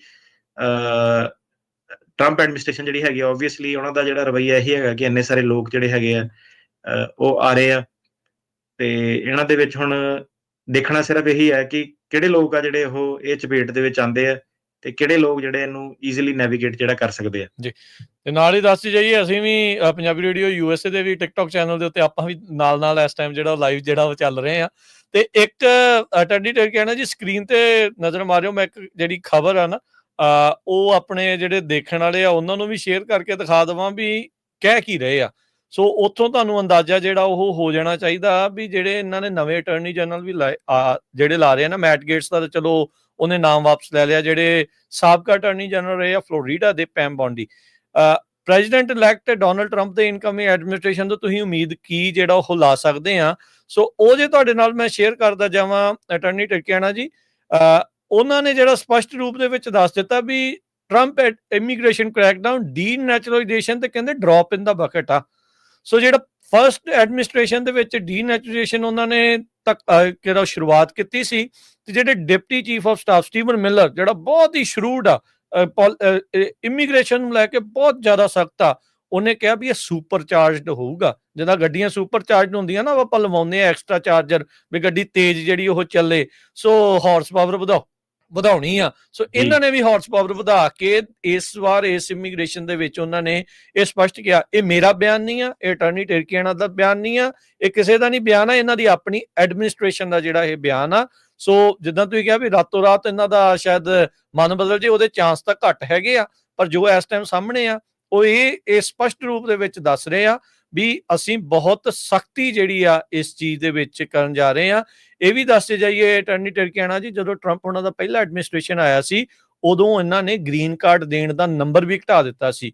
ਉਹ 50,000 ਦੇ ਦਿੰਦੇ ਸੀਗੇ, ਪਰ ਇਹਨਾਂ ਨੇ 35,000 ਦੇ ਉੱਤੇ ਜਿਹੜਾ ਉਹ ਰੱਖਿਆ ਸੀਗਾ। ਸੋ ਉਸ ਚੀਜ਼ ਦੇ ਵਿੱਚ ਵੀ ਫਰਕ ਜਿਹੜਾ ਪੈਣਾ, ਕੱਲਾ ਇਲੀਗਲ ਇਮੀਗ੍ਰੇਸ਼ਨ ਹੀ ਨਹੀਂ, ਉਹਨਾਂ ਨੇ ਜਿਹੜੀ ਲੀਗਲ ਇਮੀਗ੍ਰੇਸ਼ਨ ਦੇ ਵਿੱਚ ਵੀ ਬ੍ਰੇਕਾਂ ਜਿਹੜੀਆਂ ਉਹ ਲਾਉਣੀਆਂ ਹੈਗੀਆਂ। ਸੋ ਇਹ ਜਿਹੜੇ ਸਾਹਮਣੇ ਆ, ਇੱਕ ਟਾਈਮ ਦੇ ਉੱਤੇ ਜਿਹੜੀ ਡੀਨੈਚੁਰਲਾਈਜੇਸ਼ਨ ਦੇ ਅਟਾਰਨੀ ਟਿਰਕਿਆਨਾ ਜੀ ਰਿਪੋਰਟ ਦੱਸਦੀ ਹੈ CNN ਦੀ, 228 ਕੇਸ ਟੋਟਲ ਹੁਣ ਤੱਕ ਫਾਈਲ ਹੋਏ ਨੇ 2008 ਤੋਂ 2020 ਚ, ਤੇ ਜਿਨ੍ਹਾਂ ਚੋਂ 94 ਜਿਹੜੇ ਕੇਸ ਆ ਉਹ ਟਰੰਪ ਹੁਣਾਂ ਦੇ ਪਹਿਲੇ 3 ਸਾਲਾਂ ਦੇ ਵਿੱਚ ਹੋਏ ਸੀਗੇ। ਸੋ ਸੁਪਰੀਮ ਕੋਰਟ ਨੇ ਇੱਕ ਫੈਸਲਾ ਸੁਣਾਇਆ ਸੀ, ਜਿਸ ਦੇ ਨਾਲ ਬਰਡਨ ਆਫ ਪ੍ਰੂਫ ਸਰਕਾਰ ਦੇ ਕੋਲੋਂ ਜਿਹੜਾ ਉਹ ਕਹਿ ਲਓ ਵੀ ਇੱਕ ਹਿਸਾਬ ਦੇ ਨਾਲ ਹਾਈ ਬਰਡਨ ਆਫ ਪ੍ਰੂਫ ਜਿਹੜਾ ਉਹਦੇ ਲਈ ਸਕਸੈਸਫੁਲੀ ਪ੍ਰੋਸੀਕਿਊਟ ਕਰਨ ਦੇ ਲਈ ਉਹਨਾਂ ਨੇ ਉਹ ਕਰ ਦਿੱਤਾ ਆ। ਸੋ ਹੁਣ ਗਵਰਨਮੈਂਟ ਨੂੰ ਜਿਹੜਾ ਇਸ ਦੇ ਵਿੱਚ ਪ੍ਰੂਫ ਤਾਂ ਜ਼ਰੂਰ ਕਰਨਾ ਪੈਣਾ, ਪਰ ਜਿੱਦਾਂ ਤੁਸੀਂ ਦੱਸਿਆ ਸੀ ਪਹਿਲਾਂ ਵੀ ਇਹ ਭਾਈ ਵੱਡੇ ਪੱਧਰ ਦੇ ਉੱਤੇ ਜਿਹੜੇ ਇਸ ਪਾਸੇ ਵੱਲ ਨੂੰ ਲੱਗੇ ਹੈਗੇ ਆ ਜੀ। ਤੇ ਜਿਹੜੇ ਸਟੀਵਨ ਮਿਲਰ ਆ, ਇਹਨਾਂ ਨੇ ਪਹਿਲਾਂ ਵੀ ਜਿਹੜਾ ਸੀਗਾ ਟਰੰਪ ਐਡਮਿਨਿਸਟ੍ਰੇਸ਼ਨ ਦੇ ਵਿੱਚ ਆਬਵੀਅਸਲੀ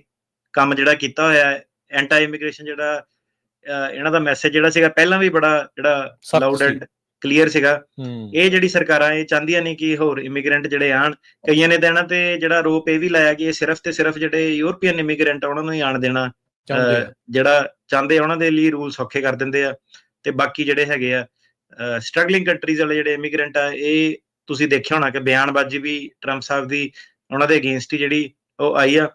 ਪਰ ਸਭ ਤੋਂ ਜ਼ਿਆਦਾ ਹਿਸਪੈਨਿਕ ਵੋਟ ਜਿਹੜੀ ਮੇਲ ਦੀ ਸੀਗੀ ਉਹ ਟਰੰਪ ਸਾਹਿਬ ਨੂੰ ਜਿਹੜੀ ਪਈ ਆ, ਜਿਹੜੇ ਨੰਬਰ ਆ ਉਹ ਵੀ ਝੂਠ ਨਹੀਂ ਬੋਲਦੇ। ਬਿਲਕੁਲ ਸਹੀ ਗੱਲ। ਸਾਡੇ ਸੋਸ਼ਲ ਮੀਡੀਆ ਦੇ ਉੱਤੇ ਕਿਸੇ ਨੇ ਕਮੈਂਟ ਮਾਰਿਆ ਸੀ ਜਦੋਂ ਮੈਂ ਪਾਇਆ ਨਾ, ਮੈਂ ਕਿਹਨੇ ਜਿੱਤਣਾ ਜੇ ਇਲੈਕਸ਼ਨ, 0-0 ਸਕੋਰ ਸੀਗਾ। ਜਿੰਨੇ ਕਮੈਂਟ ਸੀਗੇ ਸਾਰੇ, ਠੀਕ ਆ, ਪੰਜਾਬੀਆਂ ਦੇ, ਮੈਂ ਕਲਾਇੰਟਾਂ ਦੀ ਗੱਲ ਕਰ ਰਿਹਾ, ਜਿੰਨੇ ਕਮੈਂਟ ਸੀਗੇ ਸਾਰੇ ਟਰੰਪ ਟਰੰਪ ਟਰੰਪ, ਆਲ ਸਾਰਿਆਂ ਦੀ ਸਪੋਰਟ ਟਰੰਪ ਨੂੰ ਸੀਗੀ। ਕਿਸੇ ਨੇ ਪਾਇਆ ਸੀਗਾ ਕਿ ਲੈ ਫਿਰ ਤੈਨੂੰ ਨਾ ਉਹਨੇ ਸਭ ਤੋਂ ਪਹਿਲਾਂ ਤੈਨੂੰ ਉਹਨੇ ਡਿਪੋਰਟ ਕਰਨਾ। ਬੰਦਾ ਕਹਿੰਦਾ ਕੋਈ ਨਹੀਂ, ਦੇਖੀ ਕਰ ਦਊਗਾ, ਮੈਨੂੰ ਡਿਪੋਰਟ ਤਾਂ ਕਰ ਦਊਗਾ, ਇੱਕ ਵਾਰੀ ਦੇਖੀ ਜਾਊਗੀ। ਚਾਹਨਾ ਮੈਂ ਇਹੀ ਆ ਕਿ ਟਰੰਪ ਜਿਹੜਾ ਆਵੇ, ਠੀਕ ਆ। ਸੋ ਪੰਜਾਬੀਆਂ ਦਾ ਆਬਵੀਅਸਲੀ ਉਹ ਚਾਹੀਦਾ ਵਾ, ਤੇ ਆ ਕੇ ਤੇ ਥੋੜਾ ਜਿਹਾ ਕਲੀਨ ਅਪ ਜਿਹੜਾ ਚਾਹੀਦਾ, ਨਹੀਂ ਲੋੜ ਵੀ ਆ, ਥੋੜਾ ਜਿਹਾ ਜਿਹੜਾ ਬਾਰਡਰ ਟਾਈਟ ਚਾਹੀਦਾ। ਕਹਾਣੀ ਕੁਣੀ ਜਿਹੜੀ ਲੋਕਾਂ ਨਾਲ ਕੀ ਹੋਇਆ ਉੱਥੇ ਹੀ ਸੁਣਨੀ ਚਾਹੀਦੀ ਆ। ਕ੍ਰਿਮੀਨਲ ਰੈਕੋਰਡ ਉੱਥੇ ਜਿਹੜੇ ਚੈੱਕ ਕਰਨੇ ਚਾਹੀਦੇ ਆ। ਤੇ ਨਹੀਂ ਇਹਦੇ ਨਾਲ ਕੀ ਹੁੰਦਾ ਕਿ ਇੱਕ ਜਿਹੜਾ ਬੇਸਿਕ ਜਿਹੜਾ ਚੈੱਕ ਹੈਗਾ ਉਹਦੇ ਨਾਲ ਜਿਹੜਾ ਸਿਸਟਮ ਆ ਉਹ ਮਜ਼ਬੂਤ ਜਿਹੜਾ ਹੋ ਜਾਂਦਾ। ਠੀਕ ਹੈ, ਕੈਨੇਡਾ ਦੇ ਵਿੱਚ ਆਪਾਂ ਦੇਖ ਹੀ ਰਹੇ ਹਾਂ, ਉਹ ਹੁਣ ਉਹਨਾਂ ਨੂੰ ਇਵੈਂਚੁਅਲੀ ਉਹ ਫੈਸਲੇ ਲੈਣੇ ਪੈ ਰਹੇ ਆ, ਉਹ ਸਖਤ ਫੈਸਲੇ ਲੈਣੇ ਪੈ ਰਹੇ ਆ। ਪਹਿਲਾਂ ਨਰਮਾਈ ਰੱਖੀ, ਢਿੱਲ ਰੱਖੀ, ਤੇ ਫਿਰ ਉਸ ਤੋਂ ਬਾਅਦ ਚ ਹੁਣ ਜਿਹੜੇ ਵਿਚਾਰੇ ਆ ਗਏ ਆ, ਹੁਣ ਉਹਨਾਂ ਨੂੰ ਕੋਈ ਰਾਹ ਨਹੀਂ ਲੱਭਦਾ ਵੀ ਹੁਣ ਅਸੀਂ ਪੱਕੇ ਨਹੀਂ ਕਰ, ਉਹਨਾਂ ਨੇ ਪੱਕੇ ਕਰਨ ਤੋਂ ਨਾ ਕਰ ਰਹੇ ਆ। ਸੋ ਉਹ ਕੈਂਸਲ ਕਰ ਰਹੇ ਆ। ਸੋ ਇਵੈਂਚੁਅਲੀ ਫਿਰ ਇਸ ਪਾਸੇ ਵੱਲ ਨੂੰ ਜਿਹੜਾ ਉਹ ਕੰਮ ਜਾਂਦਾ ਹੈ। ਸੋ ਜੀ ਬਿਲਕੁਲ। ਤੇ ਵਾਵਾ ਫਰਾਡ ਦੇ ਬਾਰੇ ਅਟਾਰਨੀ ਟਰਕੀਆਣਾ ਜੀ, ਜੇ ਤੁਸੀਂ ਹੋਰ ਇਸ ਦੇ ਬਾਰੇ ਕੀ ਜਿਹੜਾ ਉਹ ਸ਼ੇਅਰ ਕਰਨਾ ਚਾਹੁੰਦੇ ਆ? ਮੈਨੂੰ ਯਾਦ ਆ ਕਈ ਮਹੀਨੇ ਪਹਿਲਾਂ ਵੀ ਤੁਸੀਂ ਇਹ ਕੀਤੀਆਂ ਸੀਗੀਆਂ, ਮੈਨੂੰ ਲੱਗਦਾ ਇੱਕ ਕਾਲਰ ਨੇ ਵੀ ਉਦੋਂ ਕਾਲ ਕੀਤੀ ਸੀਗੀ। ਅੱਛਾ, ਉਹ ਤਾਂ ਆਪਾਂ ਨੂੰ ਕਹਿੰਦਾ ਸੀਗਾ ਵੀ ਤੇਰਾ ਵਾਵਾ ਵਾਲਾ ਕੇਸ ਲਾ ਦਾਂਗੇ, ਅਜੇ ਅਸਾਈਲਮ ਦਾ ਅਜੇ ਉਹਦਾ ਲੱਗਾ ਵੀ ਨਹੀਂ ਸੀਗਾ ਜਾਂ ਉਹਦਾ ਕੋਈ ਨਤੀਜਾ ਵੀ ਨਹੀਂ ਸੀ ਆਇਆ ਸੀ। ਸੋ ਲਿਟਰਲੀ ਤੁਸੀਂ ਉਹੀ ਚੀਜ਼ ਦੱਸ ਰਹੇ ਆ ਵੀ ਉਹ ਇਸ ਤਰੀਕੇ ਦੇ ਪੈਕੇਜ ਆਲਰੇਡੀ ਜਿਹੜੇ ਕਰ ਰਹੇ ਆ ਵੀ ਅਸਾਈਲਮ ਹੋ ਗਿਆ ਤੇ ਇੰਨੇ, ਜੇ ਨਾ ਹੋਇਆ ਤਾਂ ਫਿਰ ਵਾਵਾ ਦਾ ਕਰਕੇ ਤੇ ਫਿਰ ਇੰਨੇ, ਇਹ ਚੀਜ਼ ਚੱਲ ਰਹੀ ਸੀਗੀ। ਜੀ ਭਾਜੀ, ਸੋ ਮਤਲਬ ਹੁਣ ਕੀ ਹੁੰਦਾ ਕਿ ਤੁਹਾਨੂੰ ਪਤਾ, ਹੁਣ ਜਦੋਂ ਬੰਦਾ ਇੰਡਸਟਰੀ ਦੇ ਵਿੱਚ ਹੁੰਦਾ ਨਾ, ਇਮੀਗ੍ਰੇਸ਼ਨ ਹੁੰਦਾ, ਤੇ ਬੰਦੇ ਨੂੰ ਨਾ ਪਤਾ ਲੱਗਦਾ ਰਹਿੰਦਾ ਸਾਰਿਆਂ ਨੂੰ, ਹਰੇਕ ਬੰਦੇ ਨੂੰ, ਜਿਹੜੇ ਈਵਨ ਕਲਾਇੰਟ ਵੀ ਆ ਇਹਨਾਂ ਨੂੰ ਹਰੇਕ ਆਫਿਸ ਦਾ ਪਤਾ ਲੱਗਦਾ ਰਹਿੰਦਾ। ਉਹਨੂੰ ਇਹ ਵੀ ਪਤਾ ਕਿ ਜੇ ਆਪਣਾ ਟੇਰਕਿਆਣੇ ਤੇ ਜਾਣਾ ਤਾਂ ਉਹ ਕਿੱਦਾਂ ਕੰਮ ਕਰਦੇ ਆ, ਉਹਦੇ ਸਟਾਫ ਦੇ ਕਿੰਨੇ ਮੈਂਬਰ ਆ, ਇਹ ਦੂਜੇ ਦੇ ਆਫਿਸ ਜਾਣਾ ਉਹਦਾ ਕਿੱਦਾਂ ਕੰਮ ਚੱਲਦਾ। ਹਰੇਕ ਬੰਦੇ ਨੂੰ ਹਰੇਕ ਚੀਜ਼ ਦਾ ਜਿਹੜਾ ਪਤਾ ਵਾ, ਮਤਲਬ ਪੰਜਾਬੀ ਜਿਹੜਾ ਭੇਤ ਪਾ ਜਾਂਦੇ ਆ, ਕਿਹੜੇ ਬੰਦੇ ਦਾ ਕੇਸ ਪਾਸ ਹੋਇਆ, ਚਲੋ ਜੀ ਇਹਨੂੰ ਪੁੱਛੀਏ। ਬੰਦੇ ਦਾ ਜਦੋਂ ਕੇਸ ਪਾਸ ਹੁੰਦਾ ਨਾ, ਕਹਿੰਦਾ ਆਹ ਦੇਖੋ, ਕਹਿੰਦਾ ਭਾਜੀ ਕਾਲਾਂ ਕਹਿੰਦਾ ਆਣੀਆਂ ਸ਼ੁਰੂ ਹੋ ਗਈਆਂ, ਕਹਿੰਦਾ ਨੰਬਰ ਵੀ ਨਹੀਂ ਮੈਨੂੰ ਪਤਾ, ਤੇ ਕਹਿੰਦਾ ਉਦਾਂ ਕਹਿੰਦਾ ਮੈਨੂੰ ਕਾਲਾਂ ਨਹੀਂ ਆਉਂਦੀਆਂ, ਬੈਠੇ ਜਿੱਦਾਂ। ਤੇ ਆਪਣੇ ਜਿਹੜਾ ਸਕੈਵੈਂਜਰਸ ਜਿਹੜੇ ਹੈਗੇ ਆ ਇੰਸਟਾਗ੍ਰਾਮ ਤੇ, ਕਿ ਇਹਦਾ ਪਤਾ ਕਰਾਓ ਕਿ ਇਹਦਾ ਕੇਸ ਪਾਸ ਹੋਇਆ ਬੰਦਾ ਕੌਣ ਆ। ਤਾਂ ਮੈਂ ਕਿਹਾ ਤੂੰ ਪਤਾ ਕਰਾ ਕੇ ਕੀ ਕਰਨਾ ਵਾ, ਠੀਕ ਹੈ। ਉਹ ਕਹਿੰਦਾ ਲੈਂਗੁਏਜ ਇੰਟਰਪ੍ਰੇਟਰ ਜਿਹੜੇ ਹੈਗੇ ਆ ਉਹ ਪਿੱਛੇ ਪੈ ਜਾਂਦੇ ਕਿ ਯਾਰ ਕੀ ਕਰਤਾ ਅਲੱਗ। ਪੰਜਾਬੀ ਹਿੰਦੂ ਦਾ ਜਿੱਦਾਂ ਕੇਸ ਸੀਗਾ, ਪਹਿਲੀ ਵਾਰੀ ਆਪਣੇ ਹੋਇਆ, ਤੇ ਸਾਨੂੰ ਸਮਝਾਉਣਾ ਪਿਆ ਸੀਗਾ ਕਿ ਪੰਜਾਬੀ ਹਿੰਦੂ ਕੀ ਚੀਜ਼ ਆ। ਠੀਕ ਹੈ, ਇੱਕ ਪਾਰਟਿਕੂਲਰ ਸੋਸ਼ਲ ਗਰੁੱਪ ਬਣਾਇਆ ਫਿਰ ਇਹ ਤੁਸੀਂ? ਪਾਰਟਿਕੂਲਰ ਸੋਸ਼ਲ ਗਰੁੱਪ ਵਾਲਾ। ਠੀਕ ਹੈ। ਤੇ ਹੁਣ ਪੈਰਾਲੀਗਲ ਜਿਹੜੇ ਸਲਾਹ ਦੇ ਰਹੇ ਆ 6 ਮਹੀਨੇ ਫਾਰਵਰਡ ਕਿ ਪੰਜਾਬੀ ਹਿੰਦੂ ਦਾ ਕੇਸ ਕੀ ਹੁੰਦਾ, ਤੇ ਤੁਸੀਂ ਉੱਤੋਂ ਤੁਸੀਂ ਅੰਦਾਜ਼ਾ ਲਗਾ ਲਓ ਕਿ ਕਿਹੜੀ ਜਿਹੜਾ ਕਾਪੀ ਪੇਸਟ ਆਰਕੇਕੇ ਵਾਲਾ ਜਿਹੜਾ ਢਾਂਚਾ, ਠੀਕ ਹੈ, ਉਹ ਕਿਦਾਂ ਇੱਕ ਹੁੰਦਾ। ਜਿਹੜੀ ਫਰਮ ਨੇ ਆਰਕੇਕੇ ਦਾ ਕੇਸ ਲੜਿਆ ਵਾ, ਉਹੀ ਫਰਮ ਦੇ ਕੇਸਾਂ ਦਾ ਚੱਕ ਕੇ ਆਰਕੇਕੇ ਦਾ ਢਾਂਚਾ ਬਣਾ ਦਿੰਦੇ ਆ। ਇਹ ਚੀਜ਼ ਜਿਹੜੀ ਹੋਈ ਪਈ ਸੀਗੀ। ਕੀ ਸਾਨੂੰ ਖਬਰ ਮਿਲਦੀ ਹੈ ਕਿ ਬੰਦੇ ਹੁਣ ਜਿਹੜੇ ਕਈ ਨਵੇਂ ਆਉਂਦੇ ਆ, ਉਹਨਾਂ ਨੂੰ ਕਹਿੰਦੇ ਕਿ ਵਾਵਾ ਦਾ ਪੈਕੇਜ ਫੜਾ ਦਿੰਦੇ ਆ ਕੋਈ, ਕਿ ਜਿਹੜੀ ਉਹਨਾਂ ਨੇ ਫੀਸ ਰੱਖੀ ਆ ਵਕੀਲਾਂ ਨੇ, ਠੀਕ ਆ, ਜਿਹੜਾ ਹੁਣ ਸੁਣਨ ਨੂੰ ਮਿਲਦਾ, ਨਕਲੀ ਵਿਆਹ ਕਰਾ ਦਿੰਦੇ ਆ, ਠੀਕ ਹੈ। ਤੇ ਕਈ ਤਾਂ ਮਜ਼ਾਕ ਕਰਦਾ ਸੀ, ਕਹਿੰਦਾ ਭਾਜੀ ਉਹਨਾਂ ਬੁੱਢੇ ਦਾ ਵਿਆਹ ਕਰਾਤਾ 70 ਸਾਲ ਦੇ ਬੁੱਢੇ ਦਾ ਵਿਆਹ ਕਰਾਤਾ, ਉਹਨੂੰ ਕਹਿੰਦਾ ਵਾਵਾ ਦਵਾ ਦਿੱਤੀ ਉਹਨੇ। ਤੇ ਹੁਣ ਆਬਵੀਅਸਲੀ ਪੂਰੀ ਗੱਲ ਤਾਂ ਨਹੀਂ ਪਤਾ ਕਿ ਇਹਦੇ ਵਿੱਚੋਂ ਕਿੰਨਾ ਕੁ ਐਗਜ਼ੈਜਰੇਸ਼ਨ ਹੈ, ਕਿੰਨੀ ਕੁ ਨਹੀਂ ਆ। ਤੇ ਕਹਿੰਦਾ ਵਾਵਾ ਦੇ ਕੇਸ ਦੇ ਵਿੱਚ ਕੀ ਹੁੰਦਾ ਸੀਗਾ ਕਿ ਵਾਇਲੈਂਸ ਅਗੇਂਸਟ ਵੂਮਨਸ ਐਕਟ, ਉਹਦੇ ਥੱਲੇ ਇਹ ਜਿਹੜੇ ਕੇਸ ਆਉਂਦੇ ਆ, ਅੱਜ ਆਪਾਂ ਉਹਦੇ ਬਾਰੇ ਆਪਾਂ ਗੱਲ ਕਰਾਂਗੇ। ਕੇਸ ਇਹ ਕੀ ਹੁੰਦੇ ਆ ਕਿ ਜਦੋਂ ਕੋਈ ਸਿਟੀਜ਼ਨ ਜਾਂ ਗ੍ਰੀਨ ਕਾਰਡ ਹੋਲਡਰ ਆਪਣੇ ਸਪਾਊਸ ਨਾਲ, ਠੀਕ ਹੈ, ਜੇ ਉਹਨਾਂ ਦਾ ਵਿਆਹ ਹੋਇਆ ਤੇ ਉਹ ਧੱਕਾ ਕਰੇ ਉਹਨਾਂ, ਤੇ ਉਹ ਕਹਿੰਦੇ ਕਿ ਤੁਸੀਂ ਅੱਗੇ ਆ ਸਕਦੇ ਆ, ਵਾਵਾ ਦਾ ਕੇਸ ਲਗਾ ਸਕਦੇ ਆ, ਤੇ ਤੁਹਾਡੀ ਇੰਟਰਵਿਊ ਨਹੀਂ ਉਹ ਲੈਂਦੇ ਸੀਗੇ। ਉਹ ਕਹਿੰਦੇ ਸੀਗੇ ਕਿ ਤੁਸੀਂ ਜੇ ਸਾਨੂੰ ਸਾਬਤ ਕਰ ਸਕਦੇ ਆ ਕਿ ਤੁਹਾਡੇ ਨਾਲ ਕੋਈ ਧੱਕਾ ਹੋਇਆ, ਤੇ ਫਿਰ ਤੁਸੀਂ ਵਾਵਾ ਦਾ ਕੇਸ I-360 ਨੂੰ ਕਹਿੰਦੇ ਆ, ਵਾਵਾ ਦਾ ਕੇਸ ਤੁਸੀਂ ਲਗਾ ਸਕਦੇ ਆ। ਉਹਦੇ ਬੇਸ ਤੇ ਤੁਹਾਨੂੰ ਜਿਹੜਾ ਗ੍ਰੀਨ ਕਾਰਡ ਅਮਰੀਕਾ ਦੇ ਵਿੱਚ ਉਰੇ ਮਿਲ ਜਾਂਦਾ, ਤੁਹਾਨੂੰ ਬਾਰਡਰ ਟੱਪ ਕੇ ਕੰਟਰੀ ਆਊਟ ਕਰਨ ਦੀ ਲੋੜ ਜਿਹੜੀ ਸੀਗੀ ਨਹੀਂ ਪੈਂਦੀ ਸੀਗੀ। ਸੋ ਇਹਨਾਂ ਨੇ ਹੁਣ ਕੀ ਕੀਤਾ ਕਿ ਜਿਹੜਾ ਕੇਸ ਉਹ ਸੀਗਾ ਵਾਵਾ ਦਾ, ਕਿ ਹੁਣ ਧੱਕੇ ਵਾਲਾ ਜਿਹੜਾ ਕੇਸ ਆ, ਆਬਵੀਅਸਲੀ ਇੱਧਰ ਦੀਆਂ ਜਿਹੜੀਆਂ ਸਰਕਾਰਾਂ ਉਹ ਬਹੁਤ ਨਾਈਸ ਆ, ਠੀਕ ਆ, ਉਹ ਲੋਕਾਂ ਨਾਲ ਸਿੰਪਥੀ ਰੱਖਦੇ ਆ, ਜਿਹੜਾ ਵੀ ਡੋਮੈਸਟਿਕ ਵਾਇਲੈਂਸ ਦੇ ਵਿਕਟਿਮ ਜਿਹੜੇ ਹੈਗੇ ਆ। ਇਹ ਚੀਜ਼ ਦਾ ਹੁਣ ਅਬਿਊਜ਼ ਹੋ ਗਿਆ। ਉਹ ਕਹਿੰਦੇ ਯਾਰ ਇੰਨਾ ਡੋਮੈਸਟਿਕ ਵਾਇਲੈਂਸ, ਕਿ ਸਪੈਸ਼ਲੀ ਨਿਊਯਾਰਕ ਸਿਟੀ ਦੇ ਵਿੱਚੋਂ ਦੀ, ਤੇ ਹਰੇਕ ਚੀਜ਼ ਆਫਿਸਿਸ ਕਈ ਏਦਾਂ ਦੇ ਨੇ, ਉਹ ਕੇਸ ਹੀ ਵਾਵਾ ਤੇ ਜਿਹੜੇ ਕਰਦੇ ਨੇ। ਹੁਣ ਤੁਸੀਂ ਉਹਨੂੰ ਖੋਲ ਕੇ ਦੇਖੋ, ਇਹ ਕਈ ਕਿਊਜ਼ ਜਿਹੜੇ ਹੁੰਦੇ ਨੇ, ਸਭ ਤੋਂ ਪਹਿਲੀ ਚੀਜ਼ ਇਹ ਹੈ ਕਿ ਜੇ ਵਾਵਾ ਦਾ ਕੇਸ ਆਵੇ ਕਿ ਬਾਈ ਤੇਰੀ ਉਮਰ ਕਿੰਨੀ ਹੈ, ਠੀਕ ਹੈ, ਜਿੰਨਾ ਤੂੰ ਵਿਆਹ ਕਰਾਇਆ ਉਹਦੀ ਉਮਰ ਕਿੰਨੀ ਆ, ਉਹਦੇ ਵਿੱਚ ਤੁਸੀਂ ਦੇਖੋ ਕਿ ਉਹਨਾਂ ਦਾ ਏਜ ਡਿਫਰੈਂਸ ਕਿੰਨਾ ਹੈ, ਠੀਕ ਹੈ। ਕੋਈ ਜ਼ਰੂਰੀ ਨਹੀਂ ਵੱਡੇ ਛੋਟੇ ਉਮਰ ਵਾਲੇ ਦਾ ਵਿਆਹ ਹੋ ਸਕਦਾ, ਪਰ ਅਸਾਈਲਮ ਦਾ ਕੇਸ ਵੀ ਫਾਈਲ ਕੀਤਾ ਹੋਇਆ, ਉਸ ਤੋਂ ਥੋੜੀ ਤਰੀਕ ਤੋਂ ਪਹਿਲਾਂ ਲੋਕਾਂ ਨੇ ਵਿਆਹ ਕਰਾਏ ਹੋਏ ਸੀਗੇ। ਕਈ ਜਿਹੜੇ ਲੋਕੀ ਆ ਕੇਸ ਫੇਲ ਹੋਣ ਤੋਂ ਬਾਅਦ ਵਿਆਹ ਕਰਾ ਲੈਂਦੇ ਆ। ਫਿਰ ਤੁਸੀਂ ਉਸ ਤੋਂ ਬਾਅਦ ਦੂਸਰੀ ਚੀਜ਼ ਦੇਖਣੀ ਹੁੰਦੀ ਹੈ ਐਥਨੀਸਿਟੀ, ਕਿਹਦੇ ਨਾਲ ਵਿਆਹ ਕਰਾਇਆ, ਠੀਕ ਹੈ। ਜਿਹੜੀ ਇਨਫੋਰਮੇਸ਼ਨ ਜਿਹੜੀ ਸੀਗੀ ਕਿ ਜ਼ਿਆਦਾਤਰ ਅਫਰੀਕਨ ਅਮਰੀਕਨ ਤੇ ਹਿਸਪੈਨਿਕ, ਠੀਕ ਹੈ, ਸਪੈਨਿਸ਼ ਜਿਹੜੇ ਹੁੰਦੇ ਆ, ਉਹਨਾਂ ਦੇ ਨਾਲ ਜਿਹੜੇ ਜ਼ਿਆਦਾ ਇਹ ਵਾਲੀ ਕਮਿਊਨਿਟੀ ਨੂੰ ਜਿਹੜਾ ਟਾਰਗੇਟ ਕੀਤਾ ਜਾਂਦਾ ਸੀਗਾ, ਲੋ ਇਨਕਮ ਕਮਿਊਨਿਟੀਜ਼ ਨੂੰ ਟਾਰਗੇਟ ਕੀਤਾ ਜਾਂਦਾ ਸੀ। ਉਹਨਾਂ ਨੂੰ ਪੈਸੇ ਪੂਹੇ ਦੇ ਕੇ ਤੇ ਉਹਨਾਂ ਦੇ ਵਿਆਹ ਵੀ ਕਰਾ ਕੇ, ਨਕਲੀ ਸਬੂਤ ਜਿਹੜੇ ਸੀਗੇ ਉਹ ਕਹਿੰਦੇ ਲਗਾ ਕੇ, ਝੂਠਾ ਕੇਸ ਬਣਾ ਕੇ, ਫਰਜ਼ੀ ਕੇਸ ਬਣਾ ਕੇ ਕਿ ਇਹਨਾਂ ਨਾਲ ਧੱਕਾ ਹੋਇਆ, ਕੁੱਟਮਾਰ ਹੋਈ, ਏਦਾਂ ਉਹਦੇ ਬੇਸ ਤੇ ਵਾਵਾ ਦਾ ਜਿਹੜਾ ਕੇਸ ਲਾ ਦਿੰਦੇ ਸੀਗੇ। ਤੇ ਇੰਟਰਵਿਊ ਕੋਈ ਹੁੰਦੀ ਨਹੀਂ ਸੀਗੀ, ਵਾਵਾ ਦਾ ਕੇਸ ਹੁੰਦਾ ਸੀਗਾ, ਤੇ ਉਹ ਅੱਗੋਂ ਫਿਰ ਆਪਣਾ ਗ੍ਰੀਨ ਕਾਰਡ ਵਗੈਰਾ ਅਪਲਾਈ ਕਰ ਦਿੰਦੇ ਸੀਗੇ। ਅਸਾਈਲਮ ਪਾਸ ਆ ਫੇਲ ਆ ਉਹਨਾਂ ਨੂੰ ਫਰਕ ਨਹੀਂ ਪੈਂਦਾ ਸੀਗਾ। ਏਦਾਂ ਦੀਆਂ ਚੀਜ਼ਾਂ ਜਿਹੜੀਆਂ ਉਹ ਚੱਲਦੀਆਂ ਸੀਗੀਆਂ।